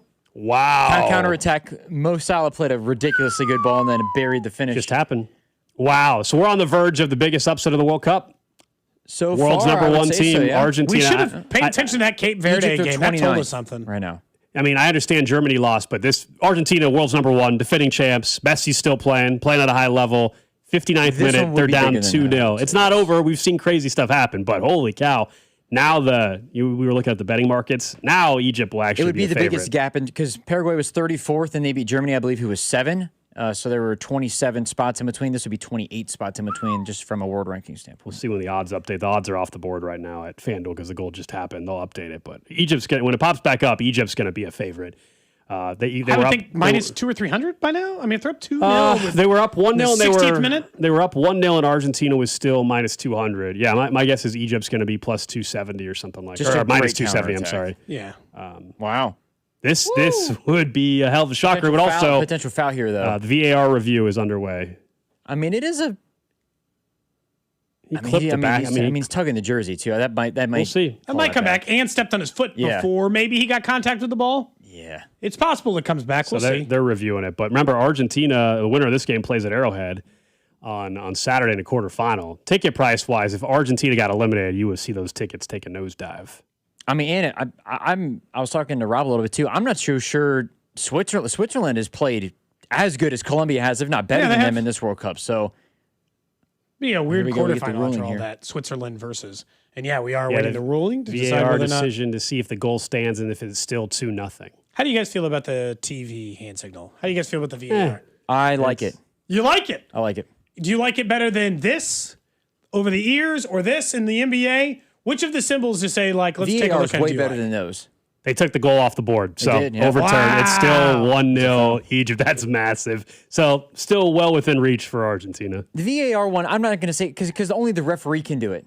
Because I think it's gotten to the point, Cody, where it's not the players are egregiously just waving their fingers around or anything like that. Where they do ask, though.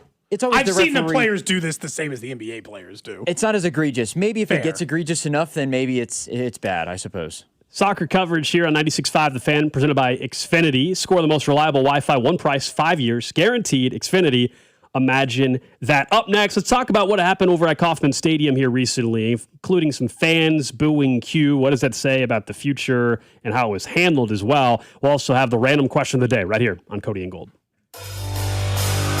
You're listening to Cody and Gold. Tune in for the Chiefs Red Half Hour every day, starting at 11:30 right here on your home for Chiefs football. 96.5 The Fan. Brought to you by Heartland Men's Health, the leader in men's sexual health. Thousands of men have been successfully treated for low T, ED, and more, all with discretion and compassion. Make your appointment at heartlandmenshealth.com. Well, we know the month of July is about independence. We just celebrated 4th of July. You don't want to wait around, though, for your career to start. At Centric, aspiring IT pros are building job-ready IT skills with hands-on training and real employer connections across KC. As someone who waited too long to start their career or later than most to start it, take it from me that this is a perfect opportunity to start that, like we say, job versus career because of that hands-on IT training they do. And as little as 4 months, the idea that you could turn around, be in that, and then be in a growth industry. So whether that want to be, I always say this, no matter the industry, you want to work in soccer, they need people to work in IT. You want sports or music, or you want a regular 9 to 5 and hours that suit you, so maybe you don't have to be on call on the 4th of July. All those things are available at Centric. And for those who qualify, don't forget the GI Bill. Benefits may help cover the cost of your training. Centric, training for what comes next. Centric.com. That's CENTRIQ.com. They call this one Bill. Whoa, aliens? Am I in a spaceship? Affirmative, Bill. What's with the laser saw? Relax. We are cutting our bill in half. What? An Xfinity mobile transmission says you can cut your bill in half. Oh, your mobile bill, not me, Bill. Xfinity Mobile also says we can try it free for a year. Free. Yes, with no commitment. can we put the saw away? I am reluctant. But we will find another being to bisect. That's not sci-fi, it's Xfinity Mobile. Xfinity Internet members cut your mobile bill in half. Plus, try Xfinity Mobile free for a year. No commitment. Learn more at xfinitymobile.com. Xfinity. Imagine that. Restrictions apply. Xfinity Internet required. Savings compares one line of Xfinity Mobile Select to comparable plans from T-Mobile, Verizon, and AT&T as of 3/24/26. Taxes, fees, extra. $30 monthly discount limited to new mobile customers only. After 12 months, regular rates apply. And Doug. Hot dog! Get your hot dog! Customize! Customize and save with Liberty Mutual. Hey, what are you doing? I like your method. Direct. To the point. A little loud, but... Listen, people don't buy car insurance the same way they do hot dogs. Not yet, but both are customizable. Popcorn! Get your popcorn! Hey, this is a hot dog area. And customize and save area. Get a quote at libertymutual.com or with your local agent. Liberty, liberty, liberty, liberty. On the biggest stage in the world, FanDuel is out here changing the game. Because sometimes your player gets subbed off, and that means your bet goes with them. Well, not anymore. With FanDuel's Super Sub, if your player is subbed out, your bet stays in. That's right. If your player leaves the match, your bet continues on with the substitute. Your bet stays alive, keeping you in the action longer. So if you're still in it until the final whistle, Super Sub covers the entire game, including extra time. So visit FanDuel.com/local to get started now. Look for the yellow Super Sub icon on the game page and the My Bets page. If your player leaves the match due to substitution or an injury, your bet will automatically transfer to the substitute who replaces that player. So go to FanDuel.com/local. Let there be goals this summer on FanDuel. FanDuel Sportsbook is the official sportsbook of 96.5 The Fan. 21 in President, Missouri. Gambling problem? Call 1-800-GAMBLER. This is the story of the one. As a maintenance engineer at a beverage manufacturing plant, he starts his day knowing every line is ready to run because Grainger delivers the industrial-grade products he needs to keep mixers, conveyors, and packaging equipment moving. With Grainger's vast selection of bearings, belts, and motors, he keeps operations running smoothly, so nothing grinds to a halt. Call 1-800-GRAINGER, click Grainger.com, or just stop by. Grainger, for the ones who get it done. The world's biggest soccer tournament has arrived, and you can trade the entire tournament on Kalshi. On Kalshi, you can trade every match from the opening rounds all the way to the final. Last week, Spain was trading at 17% to win it all, meaning a $100 trade could pay out $572 if they win soccer's biggest prize. Want to know what they're at today? Check Kalshi. On Kalshi, you're trading against other people in a live market. For a limited time, download the Kalshi app and use code PITCH to get a $10 credit when you trade $10. Kalshi, Kalshi, trade on anything. 18 plus only, must be present in state where it is legal to trade. Event contract trading involves risk and may not be suitable for all investors. Prices, value, and available markets may differ from those mentioned. $10 free credit with no expiration. Restrictions and eligibility requirements apply. For more information, see Kalshi.com/regulatory. I'm Pierre Palazzolo, VP of Digital Marketing for the American Management Association, a company focused on the management training skills needed to enhance the careers of business professionals. We did our research when it came to the best companies for website development and chose AmericanEagle.com. And we couldn't be happier. AmericanEagle.com worked closely with us to understand the front and back end requirements needed to launch an e-commerce website that could handle the complexities of running thousands of seminars nationwide. Our robust new website and improved SEO saw immediate increases in site traffic and web revenue. If you're in need of managerial effectiveness and success, visit our website at amanet.org. If you're in need of a website that provides an unparalleled consumer experience, I highly recommend AmericanEagle.com. Transform your business today. Dial 877-WEB-NOW1 for a free digital consultation with AmericanEagle.com. This is the story of the one. As a maintenance engineer at a beverage manufacturing plant, he starts his day knowing every line is ready to run because Grainger delivers the industrial-grade products he needs to keep mixers, conveyors, and packaging equipment moving. With Grainger's vast selection of bearings, belts, and motors, he keeps operations running smoothly, so nothing grinds to a halt. Call 1-800-GRAINGER, click Grainger.com, or just stop by. Grainger, for the ones who get it done. Here's a World Soccer Championship Team Spotlight, brought to you by Liberty Mutual Insurance. Only pay for what you need. England carries genuine expectations this time. A composed striker leads a squad packed with Premier League talent. The Three Lions are well organized, physical in midfield, and lethal from set pieces. Brought to you by Liberty Mutual Insurance. Only pay for what you need. Brought to you by Climate Control Heating, Cooling, and Plumbing. Visit ClimateControlKC.com. Climate Control has been serving KC homeowners for over 35 years and know how to get your cooling system ready to handle the scorching hot summer. Schedule your AC system tune-up for just $49. Don't wait. Visit ClimateControlKC.com today. Climate Control Heating, Cooling, and Plumbing. You're listening to 96.5 The Fan from the DM Injury Law Studios. Mike's got this. Car, truck, or motorcycle wreck? Remember, Mike's got this. 816-888-7500. Mike's got this.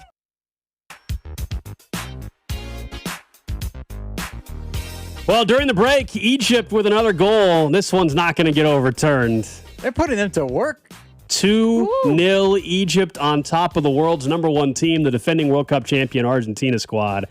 Still a lot of time left, but now a real hole for Argentina in the 69th minute. Well, less time than they had when they were down 2-0 the last time, which we thought before the review took place.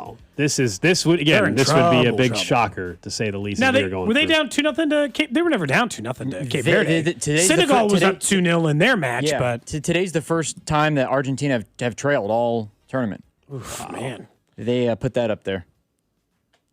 And now they're down 2. This good for Egypt. This would be really. I mean, not just them losing, but also them get outplayed like this. Yeah. And the Messi missed penalty, like it just feels like all of it is just. I was telling Cody during the break, I'm like, for Kansas City, Argentina winning is better. Argentina's better because you get Messi, spotlight of Messi at quarterfinal. Yeah. Not that I'm not. Of course, it'll still be a sellout. It is a sellout, and it'll still be a great atmosphere if it's Egypt against Colombia, let's say. But yeah, this does take away from a little bit of the anytime you would have Messi in town again for a match, that would be special. So it's not over yet, though. We've seen crazy stuff that Argentina could score here in the next minute, and all of a sudden the pressure is all back on Egypt suddenly. Too, all the Egypt fans are in like the Pharaoh hats. That's cool. Which is like just completely supporting it. I mean, look over on Twitch. Somebody just said they built the pyramids. They can take on Messi. They're going outside of it. But I mean, they've been running show. The counter, Drew, is what I was telling you has been the most impressive part about Egypt today, is that a couple of these goals have just been coming back on. The one that didn't count in. Pushing up against, yeah. Yeah, just taking them when Egypt's got control, or Argentina's got control of the ball down there, and then just taking it to them. 2 goals is so tough to. I mean, even that's a as lot. Good as 25 minutes. Yeah, even with whatever stoppages. 20 plus. Let's call it 5 to. If anybody can 7 do or it, 8. though, it is Argentina. But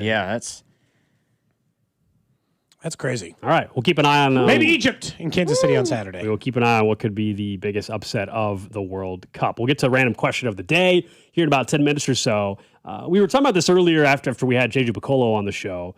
And I got a text about it on, I guess the text maybe came in Saturday, maybe? Let me go back and look. I think it was Saturday when I got the text. And go back and make sure I got the right day. Yeah, Saturday. I got a text Saturday night for some friends that were at the game. And if you were at the game, you can text in and let us know, 913-586-7965. And it was that this wasn't just random guy in section 120 just shouting fire Q or whatever. This was a audible, coordinator. This was up in the tarps off area that fans were chanting to fire Q. Then I was told, at least, again, I was not there. This is secondhand account. We've gotten multiple texts from people into the show already today confirming it as well, on top of just what we already had been personally texted, that ushers or whatever up there were efforting to stop them from saying or chanting fire Q. Then it turned into just fire someone. That was the chant. Here's where I'm at on the whole Q thing.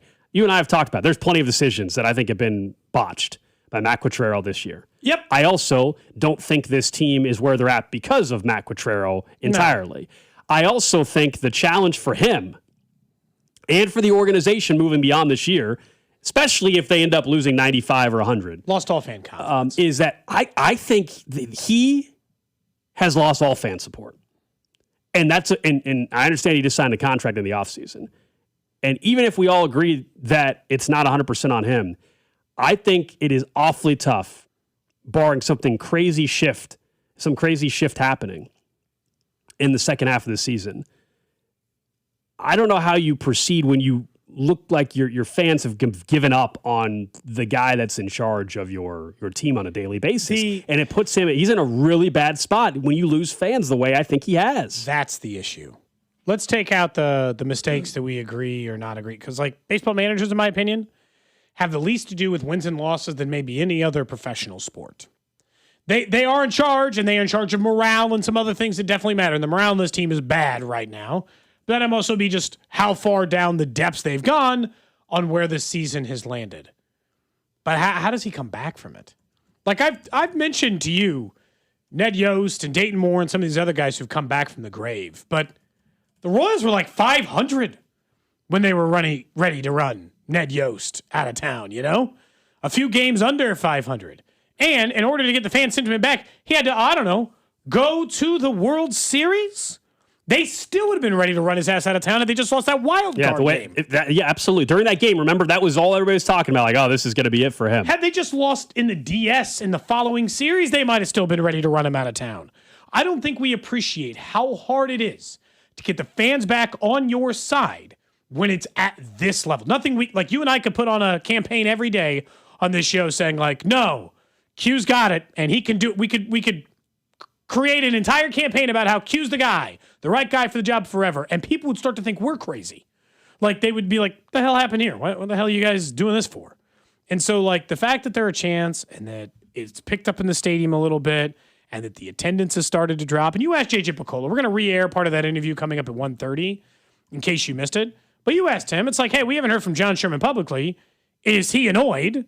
And the short answer was, yeah, he's as frustrated as anybody over which version of this team they have gotten. Yeah, they're bottom four in attendance now. You know, like that's probably why. I mean, no offense, but yeah, that tracks. The A's are the dead last. They're playing in a minor league park. Okay, they should be dead last. I mean, so that was always going to happen. Then it's the Marlins, who are actually playing some great baseball right now.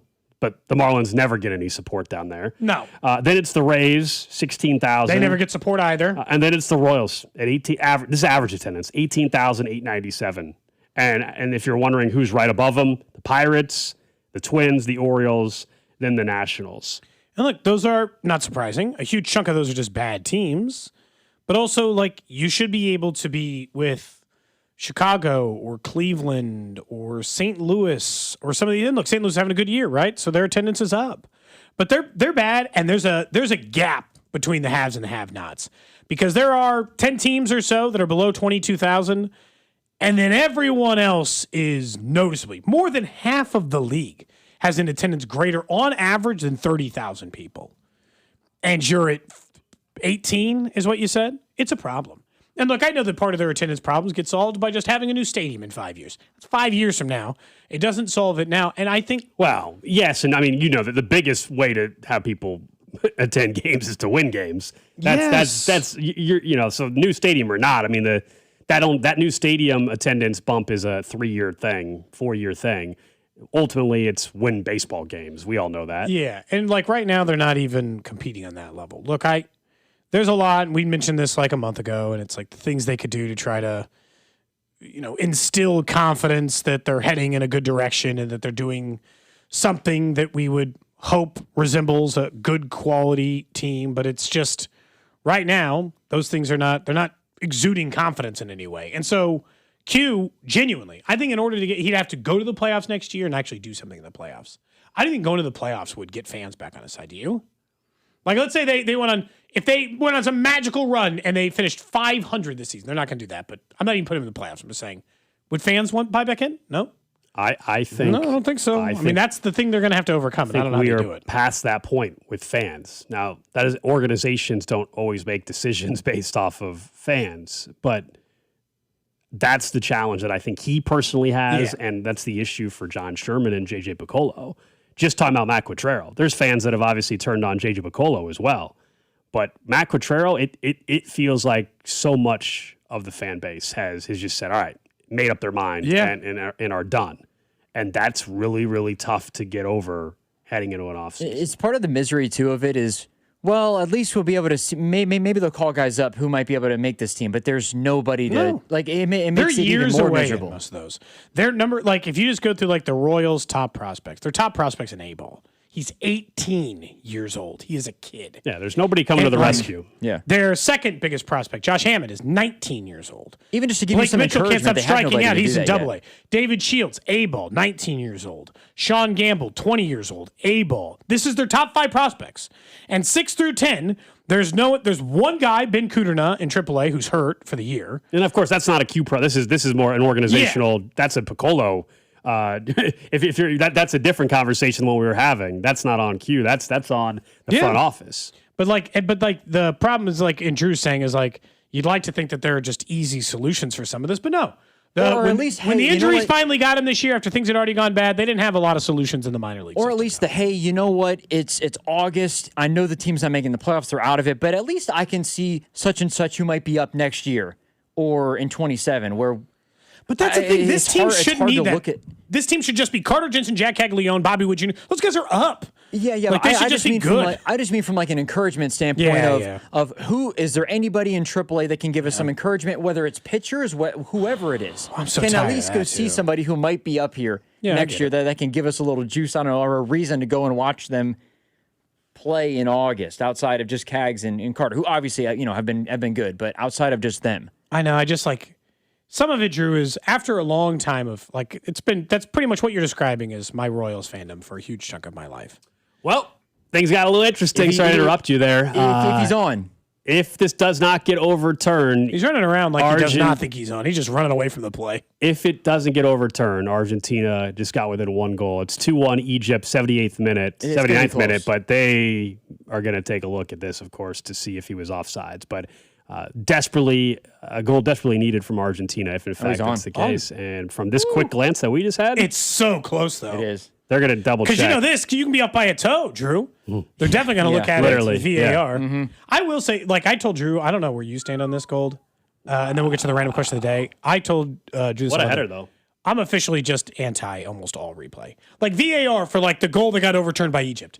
That happened a minute ago. It needs to be closer to the play. It needs to be closer to the play. Like, if you didn't call the foul, I'm sorry. You don't get to go back at VAR and look 60 seconds ago when the man was 70 yards away before he scored the goal. I just kind of hate it. I hate it for that reason. I feel like sometimes it's like it's the right call, but for the wrong reasons. It's the sliding off the bag at second base. Yeah, the guy being a thimble offsides doesn't make a difference. The goal stood. They already moved on. So it's the goal stood, and Argentina's got some momentum here. 2-1 game in the 80th minute. Yeah, and it's going to be pressure for Egypt the rest of the way now. It'll be like when England was up against Mexico. Of course, they were a man down. They're going to try to survive. Yeah, exactly. They're going to pack it in and just try to survive and hang on for dear life. However, they might still be countering in a way just because that's been their strongest suit. But, they probably can't risk it. All right, let's get to the random question of the day. Random question. For you, Gold. For you, Drew. Over on the text line, 913-586-7965. And, of course, over on YouTube, Twitter, Twitch, and Facebook, where we live stream the show. You can interact with us over there. I've told you some of the comments people have said on YouTube and Twitch today. So you can pay attention over there as well. Interact with some of the other listeners of the shows, or viewers, I guess, in this case, of the show by paying attention to the video stream. Over the weekend, my kids, they go watch a movie or whatever in the basement. And we've been going through some old live-action movies, Gold. And the movie we settled in on was Freaky Friday. Have you seen the original Freaky Friday with Lindsay Lohan? I think so, yeah. Drew, have you seen any Freaky Friday movie? Yes. Okay. Or Body Swap movie. Vice Versa was one we watched a lot. Lindsay Lohan, yeah. That's the one they watched. Vice Versa was the one we watched a ton. Nobody probably knows what movie that is, except for me. That was like a Body Swap movie with Judge Reinhold that I watched as a kid. Maybe a few too many times. I don't know. So, the question I have today is related to Freaky Friday. You're going to have to survive 1 month in somebody else's body in this station. Who do you think you best... Who works at 96.5 The Fan. Who do you think you would best survive switching lives with in that case? I think it might be Spec for me. 2 kids, a wife. I've done that life. Take them to basketball, grocery shop. I think I would comfortably, we'd make do. His kids are younger than mine, so I'd have to go back to that toddler baby stuff, but we could make that work. I think that would probably be the easiest transition for me, where people would notice less that we had, because in this case we're trying to pass off as nobody knows that we're in a weird situation. I think Speck would probably be my safest bet because the parenthood stuff maybe makes it a slight bit easier. Wow. Someone says extend it to the whole building. Could you survive as Slim or Laszlo? Someone said, "Give me Bink." You just want to live like Bink? I don't. Drew, you love college football. You wouldn't have to change much about that. I think if I just wanted the closest transition for 30 days, you said 30 days? Cody, you said 30 days? 30 days. I think I would choose Rob, maybe. Okay. Just because, yeah. That's the KU fan? Yeah, I think that's the closest. I would give that answer, I guess, if I had to. Similar heights, so, that wouldn't be an adjustment. Yeah. Okay, that'll be my answer. Your answer is Rob. Yeah. I thought you were going to say C-Dot. I don't know why. I kind of thought your answer was going to be C-Dot. No. You don't want to live. You don't want to see what it's like to live. What a goal by Messi. Carrington Harrison. Of course it's him. Messi just tied it up. 83rd. He just buried it too off the bar. Insane. Already, Drew. Who's your answer? And then we'll talk more about Messi just scoring this goal. I would say Rob. I think too. I lean that way. Just I don't. I mean, job wise, also, I do the same job as Rob. I would say it'd be Rob or Mac. Rob or Mac. Okay, so. Job-wise, it feels similar. Someone said they'd want to be me so they could go to Dave & Buster's Weekly. There you go, yeah. Look, I want to know your answers over in the text line. Scoob says, Drew, easy, married, no kids, you can chill. That was one of the answers over on Twitch, Drew. They said, you're married, but no kids, so pressure's off. Yeah. Someone said Josh Vernier. A lot of late night. With this Royals team? Maybe in 15. You want to watch? Not Vern now. Are you kidding me? You know how miserable his job is right now? Somebody says, Dusty, your life, Dusty life, Carrington's life should hold some similarities, but also the three of you don't live the same lives. Like, you're not currently married and you don't have kids. So, I would think Dusty maybe would be an okay transition. I would think for you, and your answer was not Bob. You guys, you've known Bob a really long time. You imagine just dealing with two teenagers? Yeah. Be a real challenge. Let's talk about soccer for just a minute, and then we can get back to this in a second. What a goal by Messi. And now this match is at 2-2. Just like that. The percentage, did you ever see what Egypt was at? Egypt's screwed now. Argentina's going to win. Yeah, nobody thinks Egypt's winning now, right? The betting markets would tell you Argentina's a massive favorite. Are they minus 400 again, or 300, or what? Minus 410. Jeez. Yeah, just because, that's just a huge swing. Huge swing. From the 816, if I was Alex, I could be drowning in girls, is what they said. Such a weird way to phrase it. Yeah. Someone says from the 816, I'd switch bodies with Johnny Palumbo. Then I can crap all over the fun ideas. Couldn't you take body swap with Johnny Palumbo and just rubber stamp everything? Let us finally do all the stuff we want to do on this show? Couple of takes for Bink. Lance says he'd switch with Logan. Couple of different choices. But Lance's reason is because he has the same initials. That's Lance said that's his reason. That's hilarious. You got to find your reasons in this world. Someone said, though, the problem is the body swap is when you return to your body, did the other person screw over? Someone said they wouldn't want to swap. Oh, you got to think about who you're swapping with. Someone said they wouldn't want to swap with somebody because they come back and their body would be a disaster. Someone said you swap with Bink. I'd be fine. Someone said you swap with Bink, you'd be chugging beer for 30 days, you put on some pounds. Bink's no good. That's why I think Speck is my best answer. Who was you said... Okay. I'm just trying to think about from yours. I think they'd take care of you, okay? You'd be all right. I think you two would be okay. Mac wouldn't do anything too bad in your absence, Drew. Yeah. I don't think you'd get in too much trouble. So you're saying in this hypothetical too, though, we would... You both know that you swapped. In a Freaky Friday situation, you both are aware of the swap and you're trying to cover for each other, essentially. That would be the interesting Speck and I both aspect. live in the Northland, so we could Someone says they want to be Dusty so they can punch Bob on air. Yeah, what consequences from work? Can they get you fired in this scenario? Yeah. I mean, in Freaky Friday, they can cause all kinds of Hang on, problems. so you're saying that Someone says they'd be Speck so they could fire you. Man, some people you want to just do this for revenge. Hold on, Cody. So you're saying in this hypothetical, Gold switches with Rob and I switch with Mac. We could get Rob and Mac fired technically, and then we go back to our regular. They could get you fired too. Sure. I mean, this is a two-way street. I will say the first day where. Alex is not thinking about that he would have to run the board for Carrington for 30 straight days.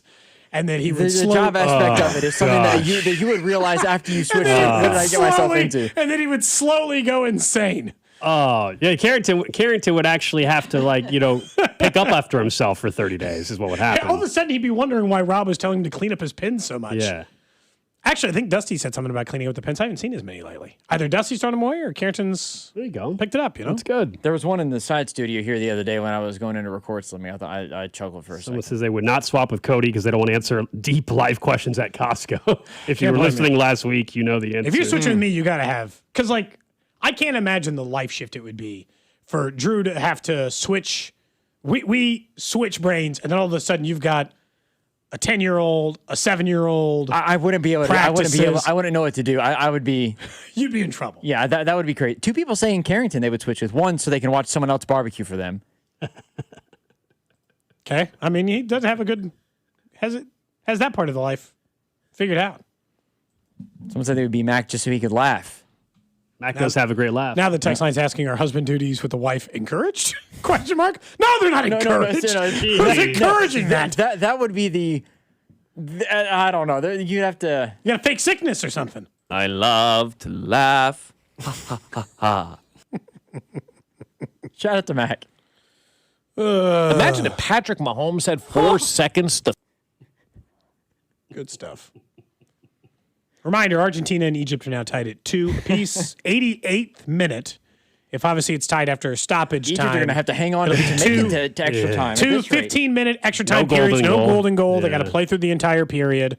Everything else outside of there. So, if you're also Egypt, though, in this moment, if you go to extra time, I don't think you're winning. You need to just go full send. If you lose by 4, if you lose 4-2 and you give up 2 more here before the match is over, before regulation's over with, fine. But you should go full send. If I were them, yeah, I'd try to win it now. Yes, you have to try. Problem is that instead we've got Messi doing a free kick into the. Oh, they almost just scored right there. Now, if you're Egypt, try to counter. Nope, not enough time. We'll see what's going to happen. Messi now has 8 goals, which is clubhouse leader for most golden boot in the tournament. It's crazy. With Mbappe and Holland just behind. Again, for Arrowhead's sake, I want Argentina to win just because Argentina at Arrowhead would be quite the scene in a quarterfinal. You weren't here yesterday, but at least in my time, and I watch the World Cup every time it comes around because obviously it's the World Cup and so you're fascinated by it. I do not remember a World Cup where the stars were this star-like. It's every great player is awesome. Yeah. Messi, Holland, they're all the best players in the world. Or Mbappe, they're all the best players even on the down pitch. to Lukaku. I mean, everybody who you expect for the most part to show up has. Yeah, this would be like again, they would play each other. This would be like if Lamar Jackson, Joe Burrow, Josh Allen, and Mahomes all were actually playing well in the playoffs. And everyone was playing great. Or it doesn't matter the baseball. Like Shohei and Aaron Judge both go off in a playoff series. And on the Stars and Soto, and they're a terrible team, but you get the point. The stars of baseball being the stars in the biggest moment. And that's what this World Cup has delivered in a massive quantity during this time. And so I am curious to see whether or not they're able to do it. 7 minutes of stoppage, by the way. What a stop. So we'll see whether or not either team is able to win it in regulation. That was the moment for you, Cody. Counter's been the best thing for him all game. Let's get a quick break in, come back. We'll talk about a bizarre story out of Denver that involved Bill Belichick coaching the Broncos, and we'll update you on how things went at the Ozarks, including the most small world scenario that occurred. I'll explain next. You're listening to Cody and Gold. Tune in to hear Royals insider Josh Vernier every Wednesday at 12:30. Cody and Gold is brought to you by Heartland Men's Health, the leader in men's sexual health. Thousands of men have been successfully treated for low T, ED, and more, all with discretion and compassion. Make your appointment at heartlandmenshealth.com. Your home for Royals baseball. 96.5, The Fan. If you need a new garage door, this could be your lucky day. Entries are open now for the $5,000 sweepstakes at Overhead Door Company of Kansas City. A winner will be chosen at random to receive $5,000 towards new garage doors, openers, or front entry doors of their choice. Deadline to enter is the end of the month to win the $5,000 sweepstakes with Overhead Door Company of Kansas City. Enter now at overheaddoorkc.com. You can't win if you don't enter at overheaddoorkc.com. The weather has been pretty crazy this spring and now summer here in Kansas City. So if you got problems with your roof, Century Roofing is the one you want to call. Maybe you got the hail a few months ago. Maybe you've had a slow drip and you want to make sure that the repair gets taken care of. Trust me, I've had 2 different repairs done over at Century Roofing because I trust them to make sure they've done it. That's because they've been in Kansas City for 30 years. That's because they've done over 30,000 roofs in the Kansas City area. And so, when you're looking for experience, Century Roofing can offer that for you. Trust me and trust them. Some of your insurance claims anyway, because they've got all the experience to do it with all the extra time in Kansas City, they know how to work with insurance companies. They'll give you the truth. We went back and forth. Do I need to file a claim yet? They said, no, let's just do these repairs. That's the kind of experience you want. So check them out at centuryroofingkc.com. That's centuryroofingkc.com. Hi, I'm Carter. And I'm Charlie. We'd like to share a quick story about a homeowner named Jack. Jack had a home he needed to sell fast. And Jack thought he had it all figured out. So Jack talked to multiple cash buyers. Jack chose the highest offer. But the day before closing, guess what? The buyer backed out. Leaving Jack with the moving truck all packed in the driveway and not sure what to do. Jack learned the hard way that the highest offer isn't always the right offer. Jack got suckered. Make sure you aren't hung out to dry. Call our dad at Rex Buys KC. Our dad is local, he knows Kansas City, and he actually closes deals. No repairs, no fees, no showings, no surprises. Just a fair cash offer and a smooth process. Now, don't be like Jack. Call 816-330-6000 or visit rexbuyskc.com. Rex Buys KC, helping people make smart choices one home at a time. On the biggest stage in the world, FanDuel's changing the game because sometimes your player gets subbed off and your bet goes with them. Not anymore with FanDuel's Super Sub. If your player subbed out, your bet stays in. That's right. If your player leaves the match, your bet continues on with the substitute. Your bet stays alive, keeping you in the action longer. So you're still in it until the final whistle. Super Sub covers the entire game, including extra time. Visit FanDuel.com/local to get started now. Look for the yellow Super Sub icon on the game page and the My Bets page. If your player leaves the match due to substitution or injury, your bet automatically transfers to the substitute who replaces them. Go to FanDuel.com/local. That's FanDuel.com/local. Let there be goals this summer on FanDuel. FanDuel Sportsbook's the official sportsbook of 96.5 The Fan. 21 in President, Missouri. Gambling problem? Call 1-800-GAMBLER. Liberty Mutual customizes your car and home insurance. And now we're customizing this rush hour ad to keep you calm, which could help your driving. And science says therapy is great for a healthy mindset. So enjoy this 14-second session on us.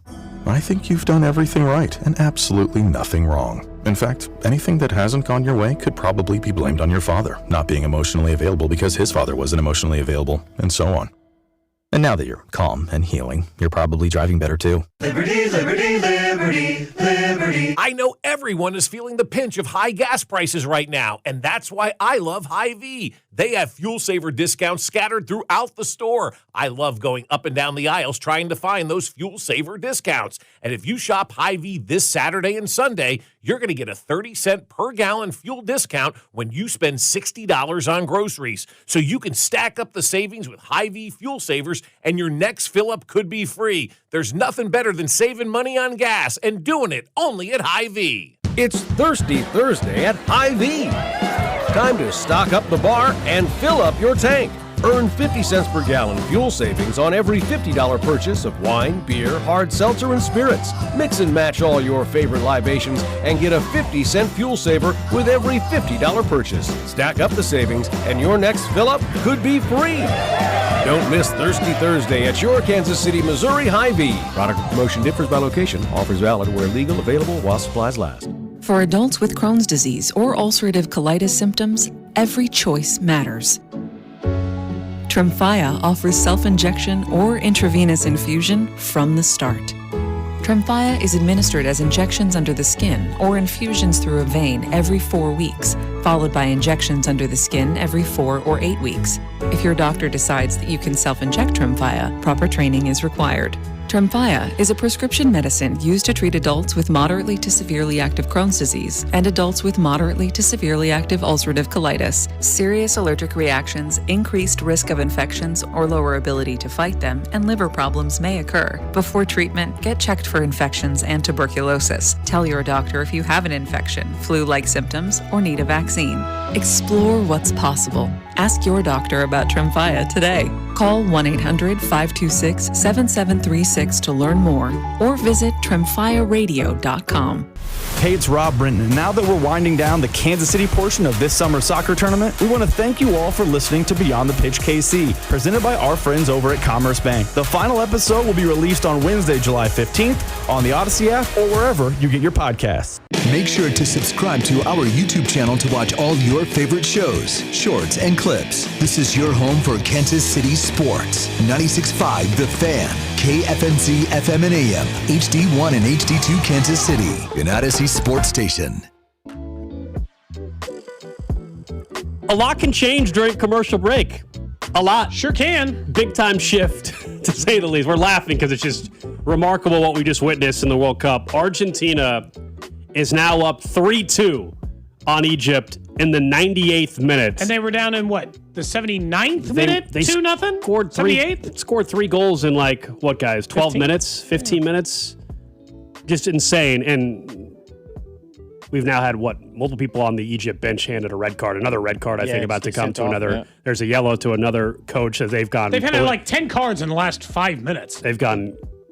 They've just completely ballistic over there after they gave up. Look, they know they were up 2-0 and they blew this opportunity to beat the number 1 team in the world. And it sure looks like good for Kansas City at least. Argentina going to come to Kansas City again, and we're going to get the best soccer player maybe ever in Messi at Arrowhead one more time Saturday night. That's pretty cool for KC. Maybe it's not Ronaldo Messi like we all thought when the brackets were all announced, but we're going to get Messi versus somebody in a quarterfinal, barring something even more extraordinary happening here in the next 30 seconds or something. But this thing looks like it's finally over, and it's going to be Argentina surviving after being down 2-0 late. Absolutely wild turn, in fairness. Tom Brady just sent out a tweet. I mean, this is one of the most epic comebacks you'll ever see for them to do it as quickly as they did. Tom Brady sent out a tweet, said, so that might top 28-3. I mean, I would be feeling sick. I don't think it tops that. It doesn't, but his tweet's funny to me. Oh, yeah, for Tom of all people to say it, yeah. So it says France is the number 1 team in the world. Not in the rankings, they just flashed on the TV screen. It's not. They're not. Sorry. Somebody, They literally put the rankings on the screen. You guys saw it, too. It says Argentina won. Our friend Matt Derrick had pointed out Egypt hadn't been in the round of 16 since 1934. So this is like a hell of a tournament run for them anyway. Yes. But they didn't qualify for the tournament for 30 straight years. 1994 through 2014.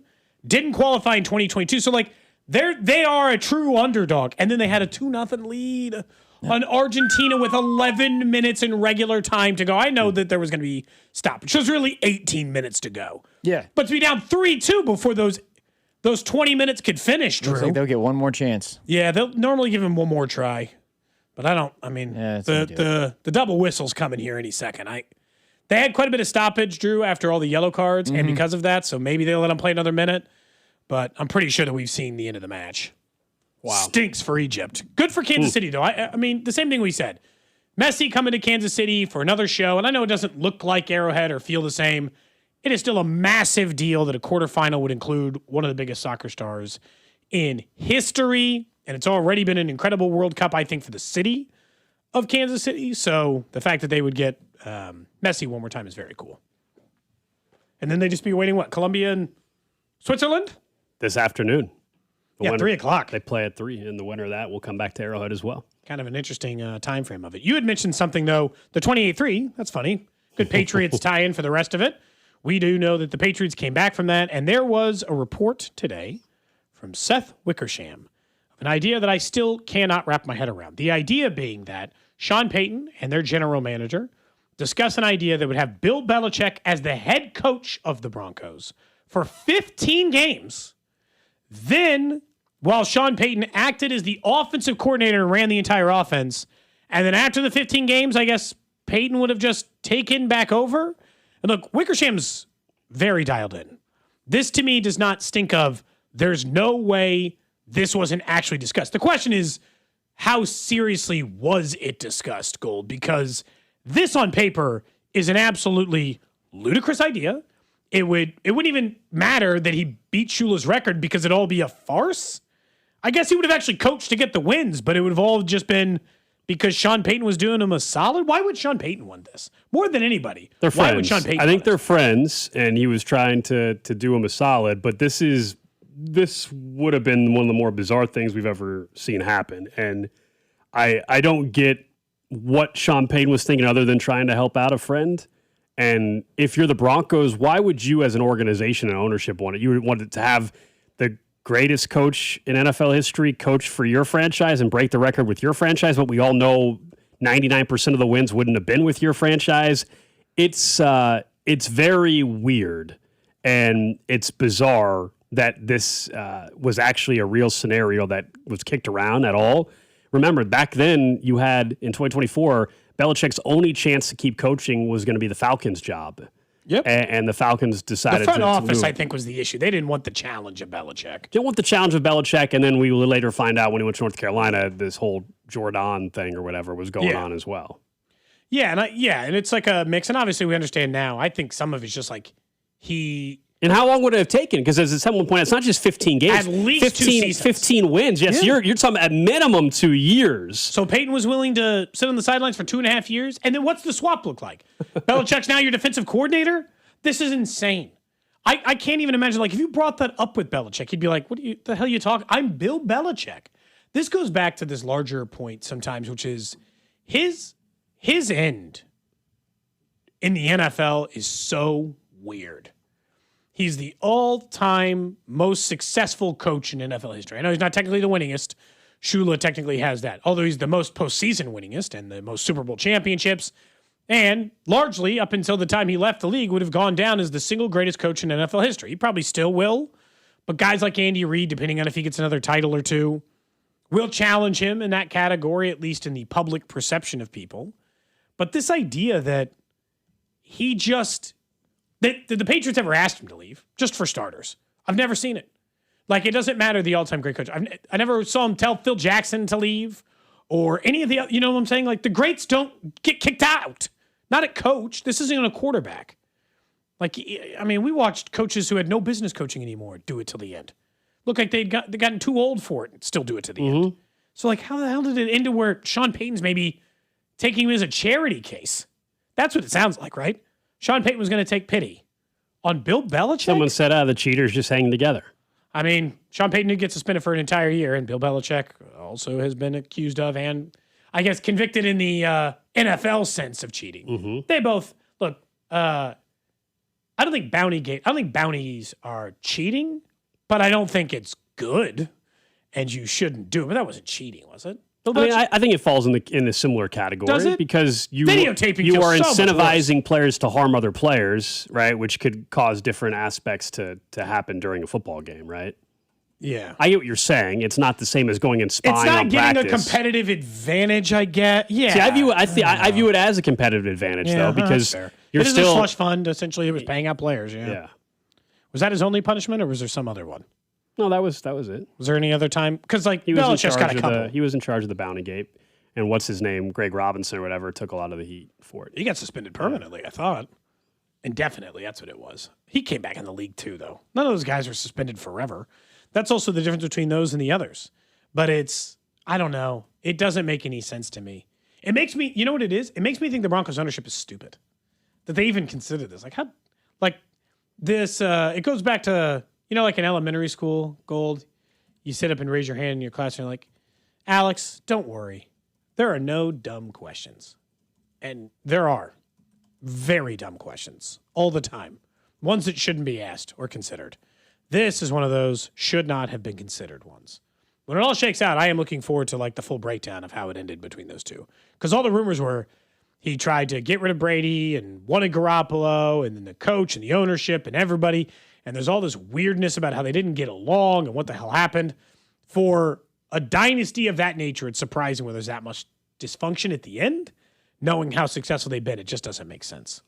You want an update on something from last week, I guess? Sure. Remember we were talking about Rihanna and also whose kids were going to school here? Yeah, Drew was talking about Travis Scott, or I don't remember. No. Carrington told me. Someone's texting in, arguing with you about this. What happened?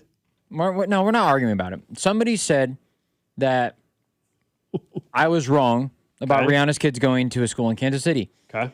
All I said, and if you listen to it back, I'm sure I could go and find it, but I'm not going to. Yeah, that's fine. Carrington told me at our most recent watch party as a station that Rihanna's kids go to a prep school here in KC. I almost didn't believe it. But I was like, all right. And then I brought it up on the show, and I made sure to say Carrington told me. So Carrington was wrong. I was just relaying information that I had heard from Carrington. And I almost didn't believe it at first. I was like, no way that Rihanna, of all people, her kids go to school in Kansas City? So they don't go? Apparently not, I guess. Okay. That makes more sense, honestly. You know? Text Carrington at 2 o'clock that he was wrong. Tell him that he's telling you that they don't have different flavors of wings. He's telling you Rihanna's kids here. I don't know what the deal is here. Is he just trying to figure out how much false information he can pass to you? Something like that. I don't know what it is. We don't need that kind of, this is a show that stands on facts. Gold. We can't be having Drew through Carrington spread lies on this show. We can't risk it. He's using you as a proxy to spread false information throughout the city, Drew. It's very risky. Thinks I'm gullible or something. I don't know. Who scored the final goal, by the way, for Argentina? Enzo Fernandez. Okay. Sorry. I see now that it obviously went official after we were done talking about it. Argentina won 3-2. I imagine bar owners in Kansas City, restaurants in Kansas City, and, pretty much anybody who wanted to go to Arrowhead for the match. Have you checked the prices? They gone up? Now that we know it's officially Argentina? People were already assuming it was Argentina, though. I guess that's why I don't assume that it was only going to go the opposite direction if they were eliminated. Yeah. I don't feel like it was ever going to go down. I felt like or up, but I did think it could go down, I guess. On StubHub right now for Saturday, 8 o'clock match time, Argentina against the winner of Colombia, Switzerland, cheapest to get in, $2,000 with fees. That's for upstairs corner. It's actually a very similar section to what Drew sat in, honestly, $2,000. Downstairs, cheapest is $2,700, it looks like. There's no time somebody can ask me on Saturday if they said, hey, I got an extra ticket. You don't have to pay the $2,000. I got an extra ticket. Do you want to go on Saturday? They could tell me 5 minutes before kickoff, and I'd get there. Oh, well, of course. You'd go right in the middle, just put it on the radio? Yeah, I told you the story. The first Argentina game, at halftime, there was a club-level ticket for $300, and I was like, well, that's a dumb price to pay for that. Oh, no, it would have been a great price. And I would have been able to still see 2 goals in the second half. So... yeah, so man, look, now this one's not going to drop down enough to where that you can do that. You're still going to have to spend $1,000 probably at halftime to get in. But yeah. Yeah, Cody is basically acknowledging what we all acknowledge. If somebody's just going to give you a free ticket, I'll go. Of course. Going back to your random question, Cody, someone says they switch places with See It Out because you can make stuff up on air, can't grow your own food, and do whatever you want. Do you think Carrington cooks? No. I think so, actually. Yes. I actually think he does. Actually, no, he's eating a lot healthier now as well. Him and I were talking about our fitness, journey. I think he said he's taking 10,000 steps a day for 90 days. You were trying to find a different word because that sounds really cheesy. I know. What's another word I can use? I don't know. That one just. But you know what I mean? Good. Like him and I were talking about that. When's he going to become gym selfie guy like you? I don't know. Yeah, well, that's the next step. I think he is mainly walking more than lifting. Okay, I think. Is what he said. But he's doing 10,000 steps a day for 90 days. He's doing a lot of walking and he's eating healthier. He said he's got a whole diet plan. So when you ask about his cooking, he might be cooking because I think he's eating good. Locked in? Yeah. Someone says now Cody doesn't have to act like he's rooting for Team USA anymore. He can wear any jersey he wants. That's true. Do you feel like free now? No. Because before it was going to get dicey. If you had a root between the U.S. and Spain, you might have rocked Spain jersey. I wasn't going to choose Spain. Mm-hmm. I wasn't going to choose Spain. I guess I don't know who to root for the rest of the way now, other than France. I predicted France to win the tournament, so I guess them. They gave us the Statue of Liberty, so maybe that's close enough. Okay, all right. I only want France for an American connection. That's what I got. Just because of Mbappe, that's the reason why I wanted France to win the whole thing anyway. So he's incredible to watch. But Argentina, I am happy that they're coming back to Kansas City again. That part I'll give you. I feel bad for Egypt, but. Argentina is simply incredible, and now we get them back in Kansas City. How was your trip to the Ozarks, by the way? It was fun, man. It's usually once a year. Go down there, got some good friends, family members, and everything. They got a condo down there, and it's always a good time to check out 4th of July weekend. And you asked me, like, what do we do when we were down there last Friday or whatever, or Wednesday, whatever day that was, Wednesday or Thursday. And they got a pontoon boat. They got some jet skis, so you mess around on that, or you go find a cove and you swim, hang out down and hang. So we did all that, but this is just shows you how small the world is. So on Friday, one of the people we were with, coworker has a house down at the Ozarks. Okay. We're like, we're going to go over there. So we get in the boat. We go over. It's nice air. We're pulling up on the house, and it's a beautiful home. Beautiful home. We get there at the pool. We're hanging out. Great time. I posted a video on Instagram of just like the pool panning down towards the lake, and it's a ridiculous pool. Okay, super nice house, like very very nice, and somebody on Twitter responds and says, "Hey, I recognize that pool," and I'm just like, I didn't think anything of it at the time. Sure. I'm just like, whatever. Okay. I'm like, I didn't even respond. There's a lot of pools. I didn't even respond. I'm like, okay, and then but I knew the name of the person. I follow the person that tweeted at me. Okay. They follow me. So 45 minutes passes. The person's house we were at for the day said, "Oh, we'll show you inside." They gave us like a tour. I mean, it was ridiculous. So I noticed, without giving the person's name away, I noticed a name on the wall in the house. And I'm like, hey, that's the same, in my mind, I'm like, that's the same name of the person that tweeted at me. And I asked one of the wife of the person's house we were at, I go, do you know who so-and-so is? They're like, yeah, that's my brother. So long story, small world, happened to be at some random person's nice family house on Friday, and it's a listener that happens to follow me on Twitter's parents' house. And so then he responded, he's like, I thought that looked familiar. Then I was like, wait, that's exactly my parents' house. So just a ridiculously small world happened to be there, and it's at one of our listeners' parents' house. But you didn't get to hang out with him? They weren't He wasn't down there. He wasn't there, and the parents weren't there. There was just somebody else, his sister's husband, and then we're there with their kids. Very complicated. Yeah. Chain of people. Yeah. Interesting. Mhm. Very weird. And then did you see the microburst? No, I didn't So you see guys it. probably got a bunch of rain here. I was so busy, like on not Saturday. busy, but like I just didn't have my phone all weekend. So no, I didn't know there was a so- microburst. Yeah, so Saturday it rained a lot here. Back in the Ozarks on Saturday, we got rain for about an hour, and the power knocked out for an hour. It was like very windy. We were at anybody that's going to the Ozarks before, you guys know there's a bar called The Cave there. Very popular, really cool spot. But it was only a 10-minute boat ride back to our condo from The Cave. So all of a sudden, one of the people at our group was like, hey, there's a storm on the way. Like, we probably should head back. So we do. We get back. 10 minutes later, it gets super windy and rainy. And I don't know if you go on Facebook, you could see the videos, Cody. It looks like you're in the middle of a storm, in the middle of the ocean. Like, and this is the Ozarks. Some people were trying to get their boat back in the dock, and it's like nearly impossible to do. Some main docks separated and are floating down the middle of the channel. Just crazy. I mean, a big storm. Very dangerous if you were still out on the water during or whatever. So I don't know if you saw the video. I mean, it's stuff. If I just told you, guys weren't out on the water no, at that time? we got back about 10 or 15 minutes before the storm hit. Yeah, That's scary. No, I didn't see. yeah, it was crazy. Like it was a weird 2 days because like I was at the same pool both Friday and Saturday over by Lake Wacomas, and Friday was really like too hot. Just be like being in the sun all the time. You're just like, that's so hot. Yeah, I got a little sunburn. You almost have to be in the water. And then Saturday was like chilly because it rained and then it never got Drew, you back. It wasn't ever that hot on Saturday. It cooled off Saturday down at the Ozarks, but it wasn't chilly. The water was still totally warm. The water temp didn't change just like that because only an hour of rain down there. No, it rained. It rained pretty much until like noon or 1 here, maybe 2. I don't know.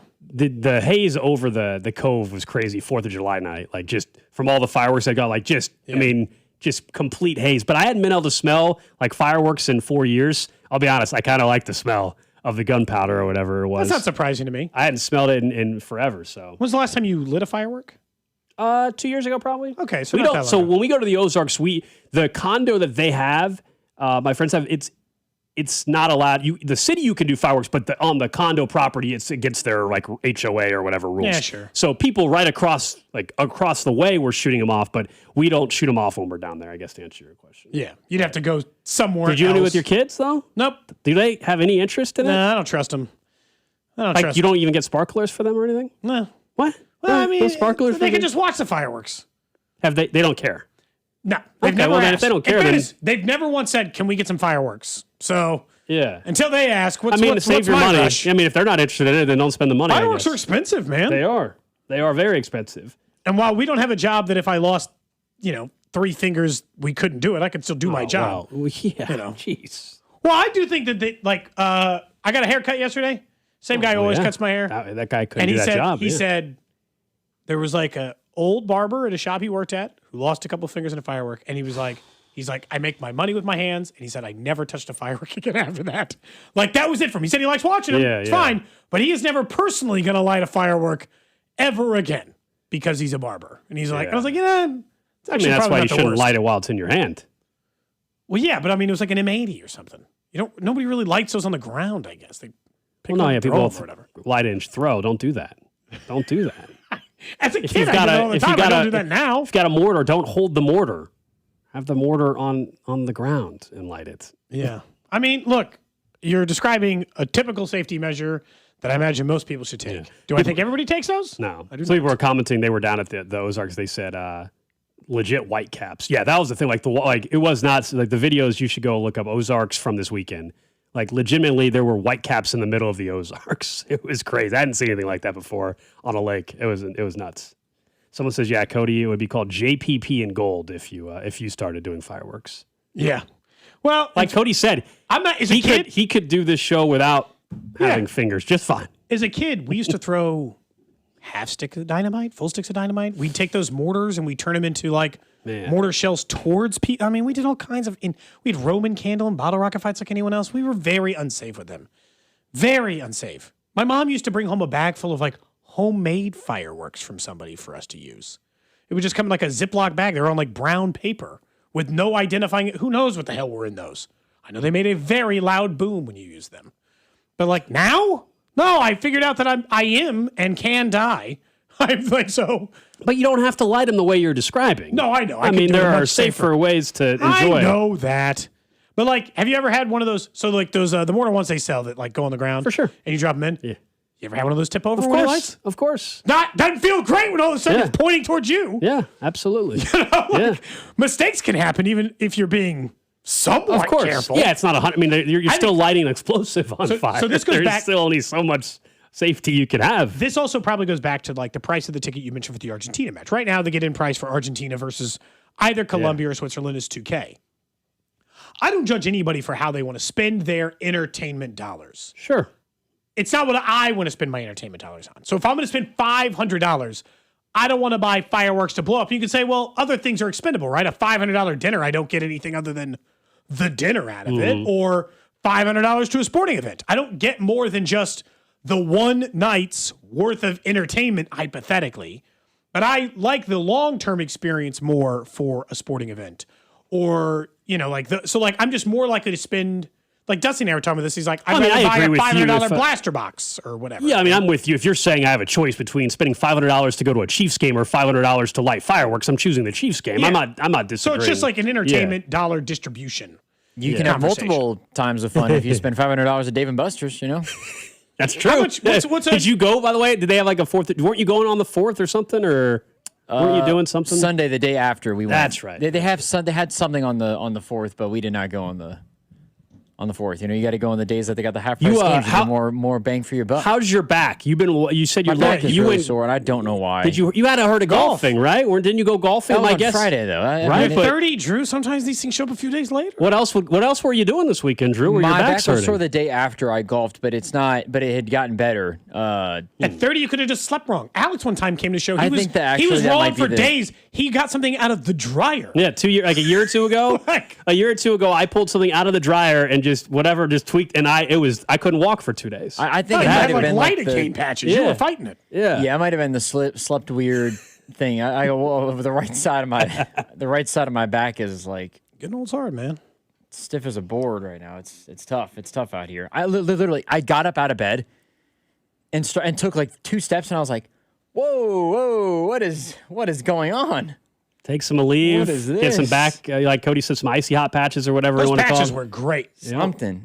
I'm gonna have to put the heating pad on. They have heating pad on for sure. Basically, the heating pad, like you can get the patches that are essentially heating pads. Nothing while makes you you're at feel work. older than sitting on the couch using a heating pad. Just feel like 1,000 years old, man. Just get the weighted blanket and just put it just put it directly on the spot on my back. Yeah. Yeah. All right, guys. Up next, let's get to what's trending, and then we'll talk a little Royals baseball. We had JJ Picollo, the Royals general manager, join us. We asked him about what the conversations have been like between him and John Sherman, where the status of this team is heading into the next couple weeks, and also a little bit about the draft, which is happening this Saturday. That's coming up here on 96.5 The Fan. This is Cody and Gold on your home for Kansas City sports. 96.5, The Fan. Brought to you by Heartland Men's Health, the leader in men's sexual health. Thousands of men have been successfully treated for low T, ED, and more, all with discretion and compassion. Make your appointment at heartlandmenshealth.com. We were just talking about on the show, sometimes you get older, things change in your body. Maybe you don't feel the same. Maybe your exercise isn't the same. Your sleep is bad. All these things can be a sign of low testosterone. And July is America's 250th birthday. That means Low T is celebrating 250 years of freedom with their 250 for 250 deal. So if you're tired of that, like, oh, I just feel worn down or my energy is not as good, why not find out whether or not that issue is low T? All month long, men who start testosterone therapy and stay with it for 90 days earn $250 back. So if you're over 40, like me, low energy, low sex drive, not feeling like yourself, it doesn't have to stay that way is what's important. And Low T Center can get you back on the path to feeling like yourself again. Because bringing back the energy and, that feeling of youth is worth celebrating. Offer in July 31st. Terms and conditions apply, but go to fixmylowt.com to find out more. That's fixmylowt.com. Coverage varies by plan, view contracts and exclusions at endurancewarranty.com. Auto repair bills are through the roof. $3,000 to replace the transmission, $4,000 for a blown engine. And if your manufacturer's warranty is expired, you'll have to cover it all out of pocket. You need an Endurance Auto Protection Plan. No matter what the mileage, if your car is under 20 years old, Endurance can get you covered on the engine, electrical system, transmission, AC, drivetrain, and more. Endurance has plans for any budget. Repairs can be done at the certified mechanic of your choice, and they're paid directly with no middleman. Plans cover 24/7 roadside assistance, towing, battery jumps, fuel deliveries, tire changes, lockout services, and a 30-day money-back guarantee. Act now and get our elite benefits, including complete tire care and key fob replacement. A $2,000 value at no extra cost. With Endurance, you could never pay for covered auto repairs again, so call now for your free quote. Call 800-453-2609. 800-453-2609. That's 800-453-2609. Getting a little older doesn't have to mean, well, getting older. This is Jeff for Heartland Men's Health, and if you're feeling low energy, can't sleep, can't lose weight, are struggling with brain fog, or your sex drive is off, it's time to change it up. At Heartland Men's Health, our advanced medical strategies featuring TRT, GH peptides, NAD+, GLP-1s, PDA, and more treat low T and other hormonal issues to help you shed pounds, have more energy, enhance your body composition, improve sleep, increase your sex drive, and so much more. Getting you back in the game again. So don't be older. Be stronger in the gym. Be sharper at work. Be better in the bedroom and be more confident in every part of your life. So call us today and find out how our advanced treatment strategies could change the game for you.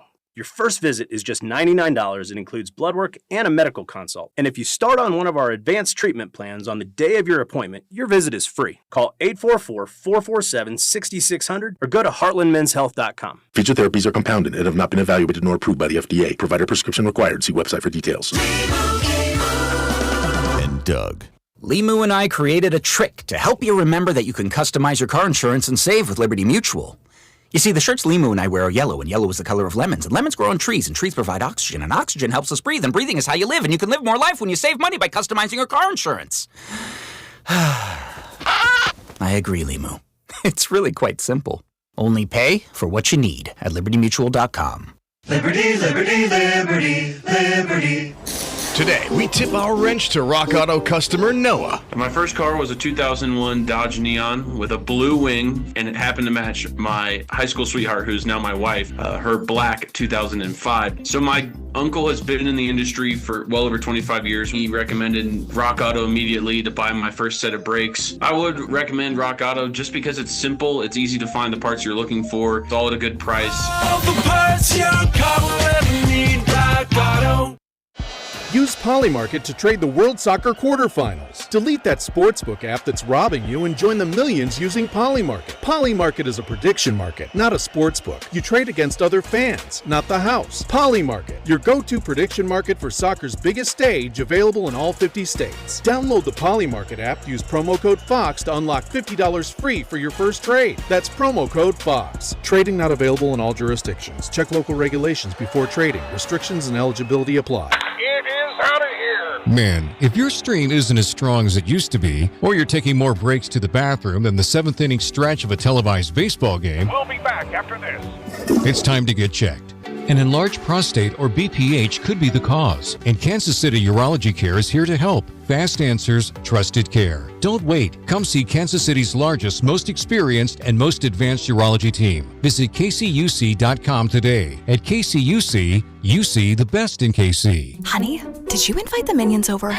Well, you know how we talked about getting Wi-Fi from Xfinity? Yeah. I ordered it this morning, was online in minutes, then they showed up. So they just came over to use the Wi-Fi? For what? Better not to know. Get online in minutes with same-day Wi-Fi from Xfinity. Plus, lock in your price for 5 years and see Minions and Monsters only in theaters. Xfinity. Imagine that. Restrictions apply. Not available in all areas. Learn more at xfinity.com/same-day Wi-Fi. Brought to you by Duke's Real Mayo. This is the Duke's Country Song. It's a song about good mayo, Duke's Mayo.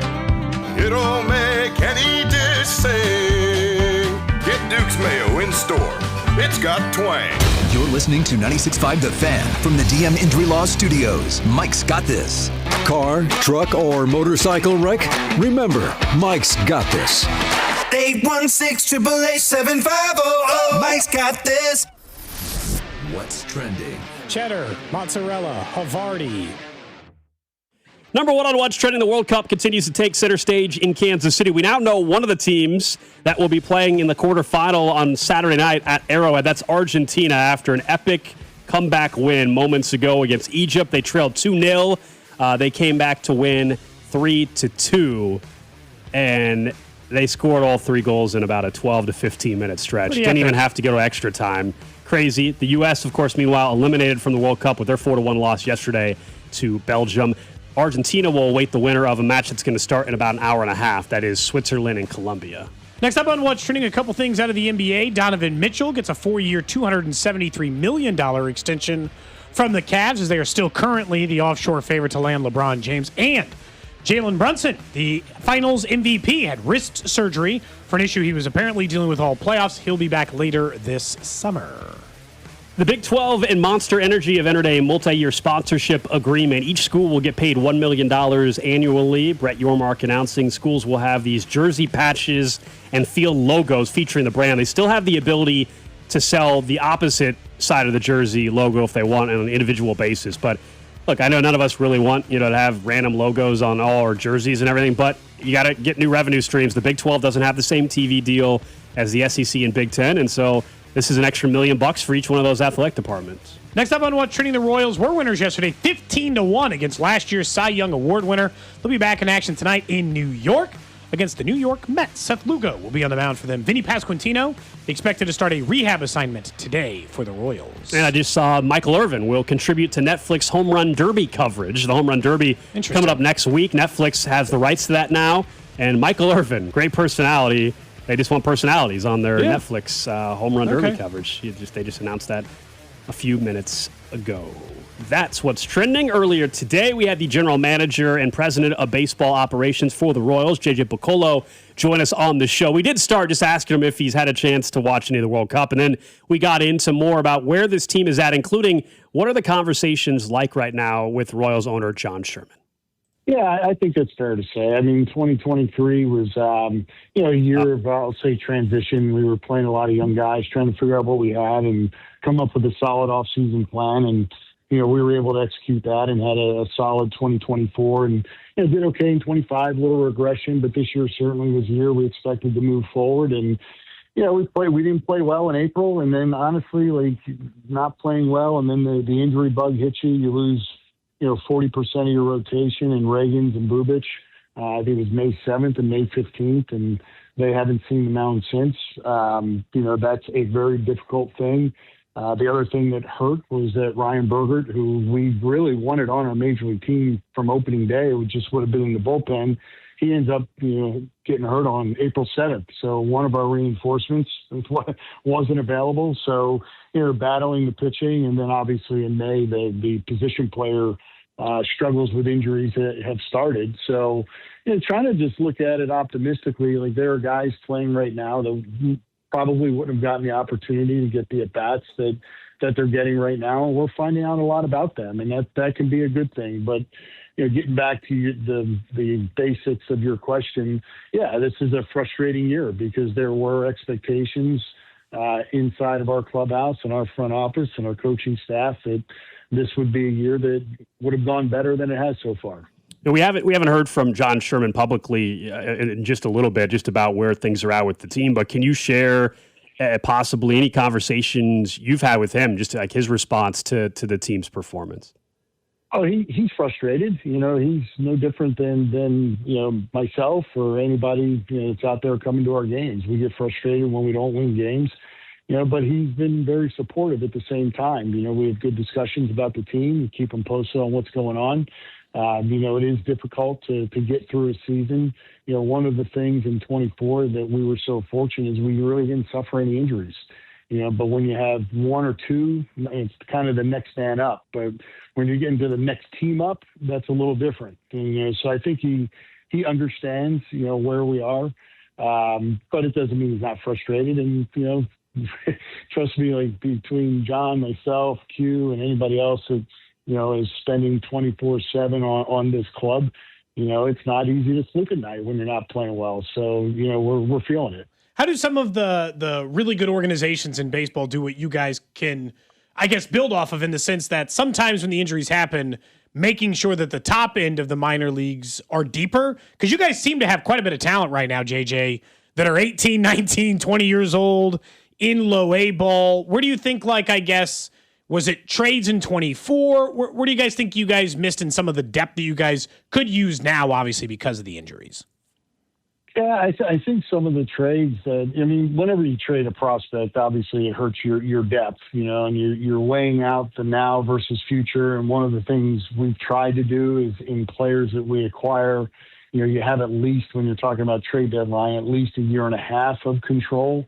So you're not just enjoying that happy year and then they move on to another team and, or somebody with a lot of control. And if you go back through our trades, most of the players, if not all, I'm going off the top of my head, if not all, have had more than half a year of control. So that's been, kind of a basic for us, given who we are. But to acquire guys with depth, or that takes away from your depth that ends up, hurting when you do need them. At the same time, you go back and look at, some of the players that we've traded. It's hard not to do this. But how are they doing? And right now I think there's, one or two that are doing fine. But, we made the move in the moment to help our team win in the moment, and I'd like to think that would be, what we exist for. When you have chances to win, you're going to make those moves. But sometimes, as we like to say, that the bill comes later, and sometimes when it's staring you in the face, it's going, all right, well, that trade was 2 years ago. We could have used so-and-so right now.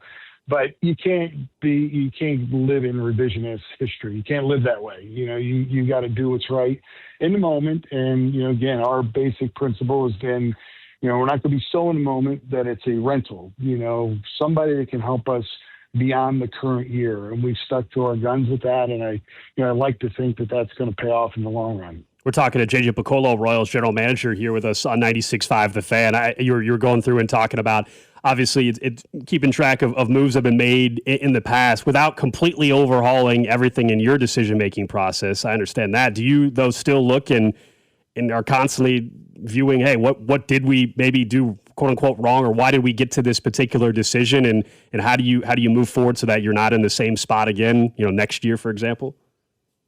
Yeah, you want to learn from the decisions you made that were good. So just because they were good, you don't want to you can't ignore what went into that process. And then you clearly have to look into the decisions that didn't work out. But if you're going to be a team that is willing to make trades and move guys and be a little more than the popular word or it's transactional. If you're going to be more transactional, you're going to have some regret down the road. That's a saying that actually John has shared and Q has shared from his Tampa days. You can break a few windows, but just don't burn the house down. And I don't think we burn the house down. We're trying to, if we make mistakes, we want to recognize them and be accountable for them. and then learn from them. What could we have done differently? So the thing that's really, really difficult for any team that's in our market size is to win in the major leagues and have incredible depth in AA and AAA. That's really, really difficult to do. There's only a couple teams in baseball that have the financial ability to do it. It doesn't take away from the great jobs they do in scouting, but they're able to have balance in the major leagues and a really stacked AAA team because of some of the disparities in the game. But that's not an excuse. Like, we know what the task is, and there are small market teams that are winning. So it's just a recognition when you get hit really hard, with injuries, and there's a few decisions that didn't quite work out the way you want. It kind of piles up, and it's hard to make up for it. But with all that being said, I am looking forward, we all are, to Vinny being back on the field and Kyle being back on the field, Isbell and Garcia being back on the field.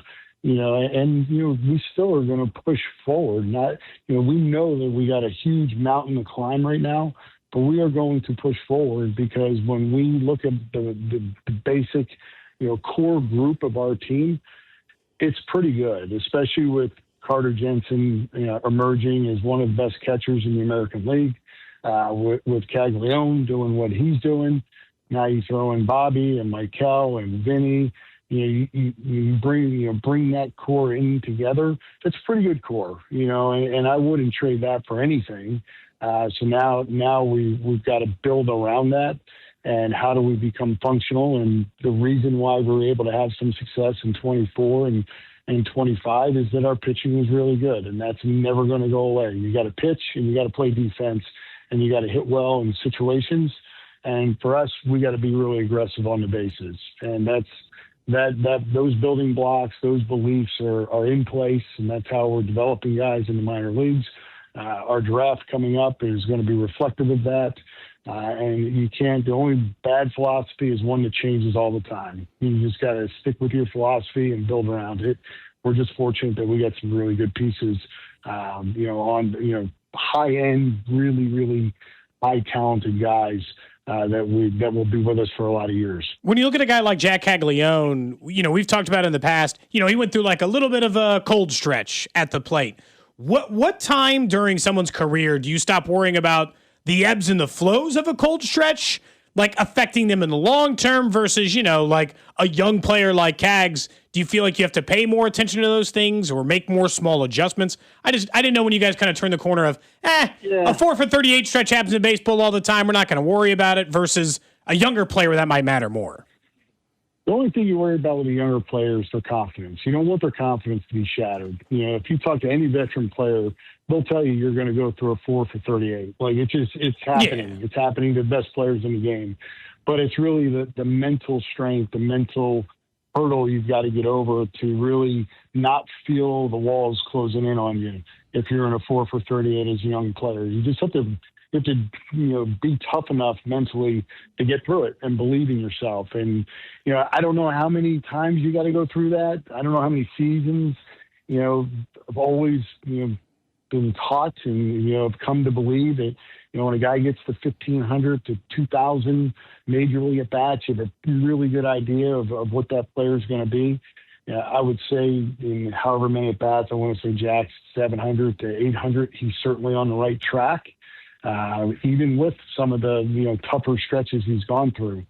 I think Carter went through a tougher stretch earlier this year, and he bounced out of it really well. And with Carter, it's a whole different animal because, you want him to hit, and that's always been part of his identity. But he's playing a really important position too. So he's got to be sharp on both ends. If the bat is, in a slump or extended stretch where it's not going great, the catching's got to be really good. And he's done an awesome job, not only like doing that, but improving as he does it. So that's a great sign for our future. We're talking to JJ Picollo, Royals general manager here on 96.5 The Fan. This is the last time we'll get to talk to you before the MLB draft, as you mentioned. That's coming up on Saturday. You guys have the 6th overall pick. Just in general with this draft, I guess, I don't know if you like doing comps, but where does this year's draft kind of stack up if fans are wondering in terms of the talent pool, maybe compared to last year or a couple years ago? How good of a draft do you guys think this is? Well, it's not 2024. I can tell you that. That's already proven to be that's proven to be an incredibly deep, first round. I mean, there's so many guys already in the major leagues out of the 24 draft. That's tracking like it might be Alex Gordon's draft, where there was so many guys in the first round that had long extended careers.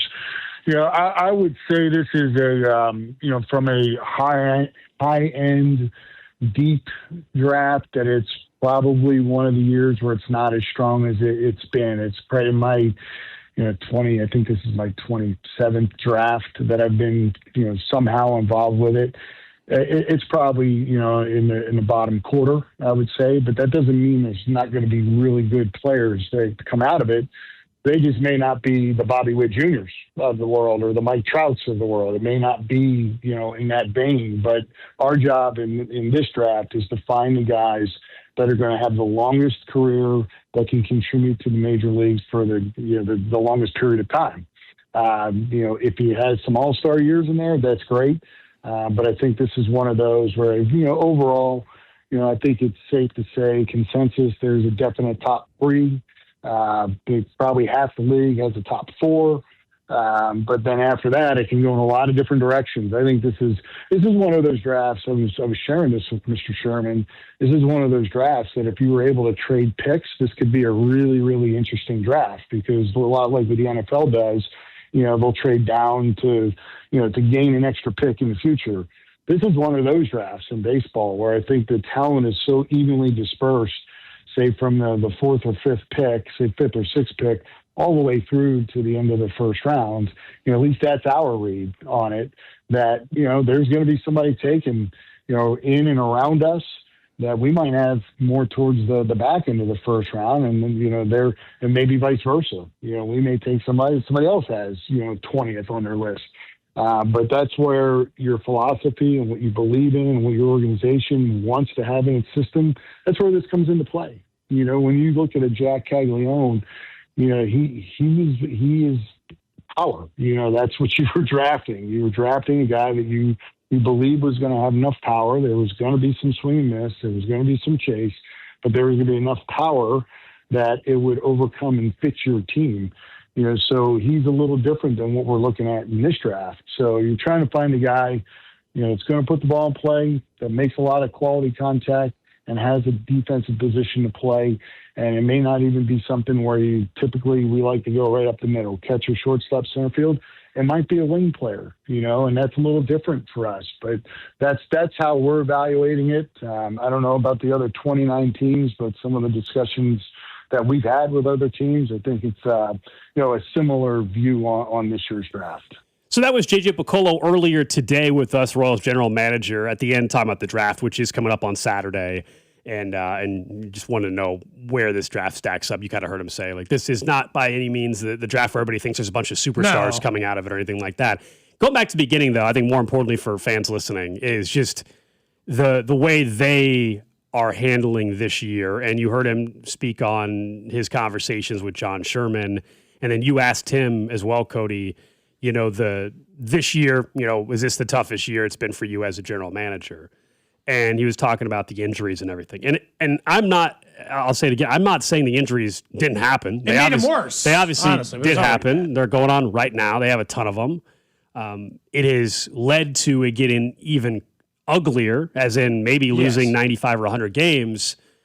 But I think it's important because we should do this with any sports team, Royals, Chiefs, whoever. The injuries are not the reason why this team is going to fail to meet expectations this year. Nope. That's not going to be the reason. It might be why they finish as the worst team in baseball. It might be why they lose 97 instead of lose 90. Right. But it's not going to be the reason why they missed the playoffs, didn't compete. 100% agreed. Look, there are very few sports, basketball being one, NFL. I get it. You lose your starting quarterback and you win 3 games, you can blame that on the reason why you stunk. But that would be like, to me, the injury's not quite as egregious, but it'd be like the Chiefs saying, well, we would have made the playoffs if Patrick Mahomes didn't get hurt. Like, you were 6-8. No, they were going to win 9 games, maybe. You stunk before he got hurt. He was only a portion. Now, you were awful towards that. The Royals situation's gotten worse since they lost Michael Garcia, since they lost Vinny Pasquantino, since they lost Cole Reagans and Bubic.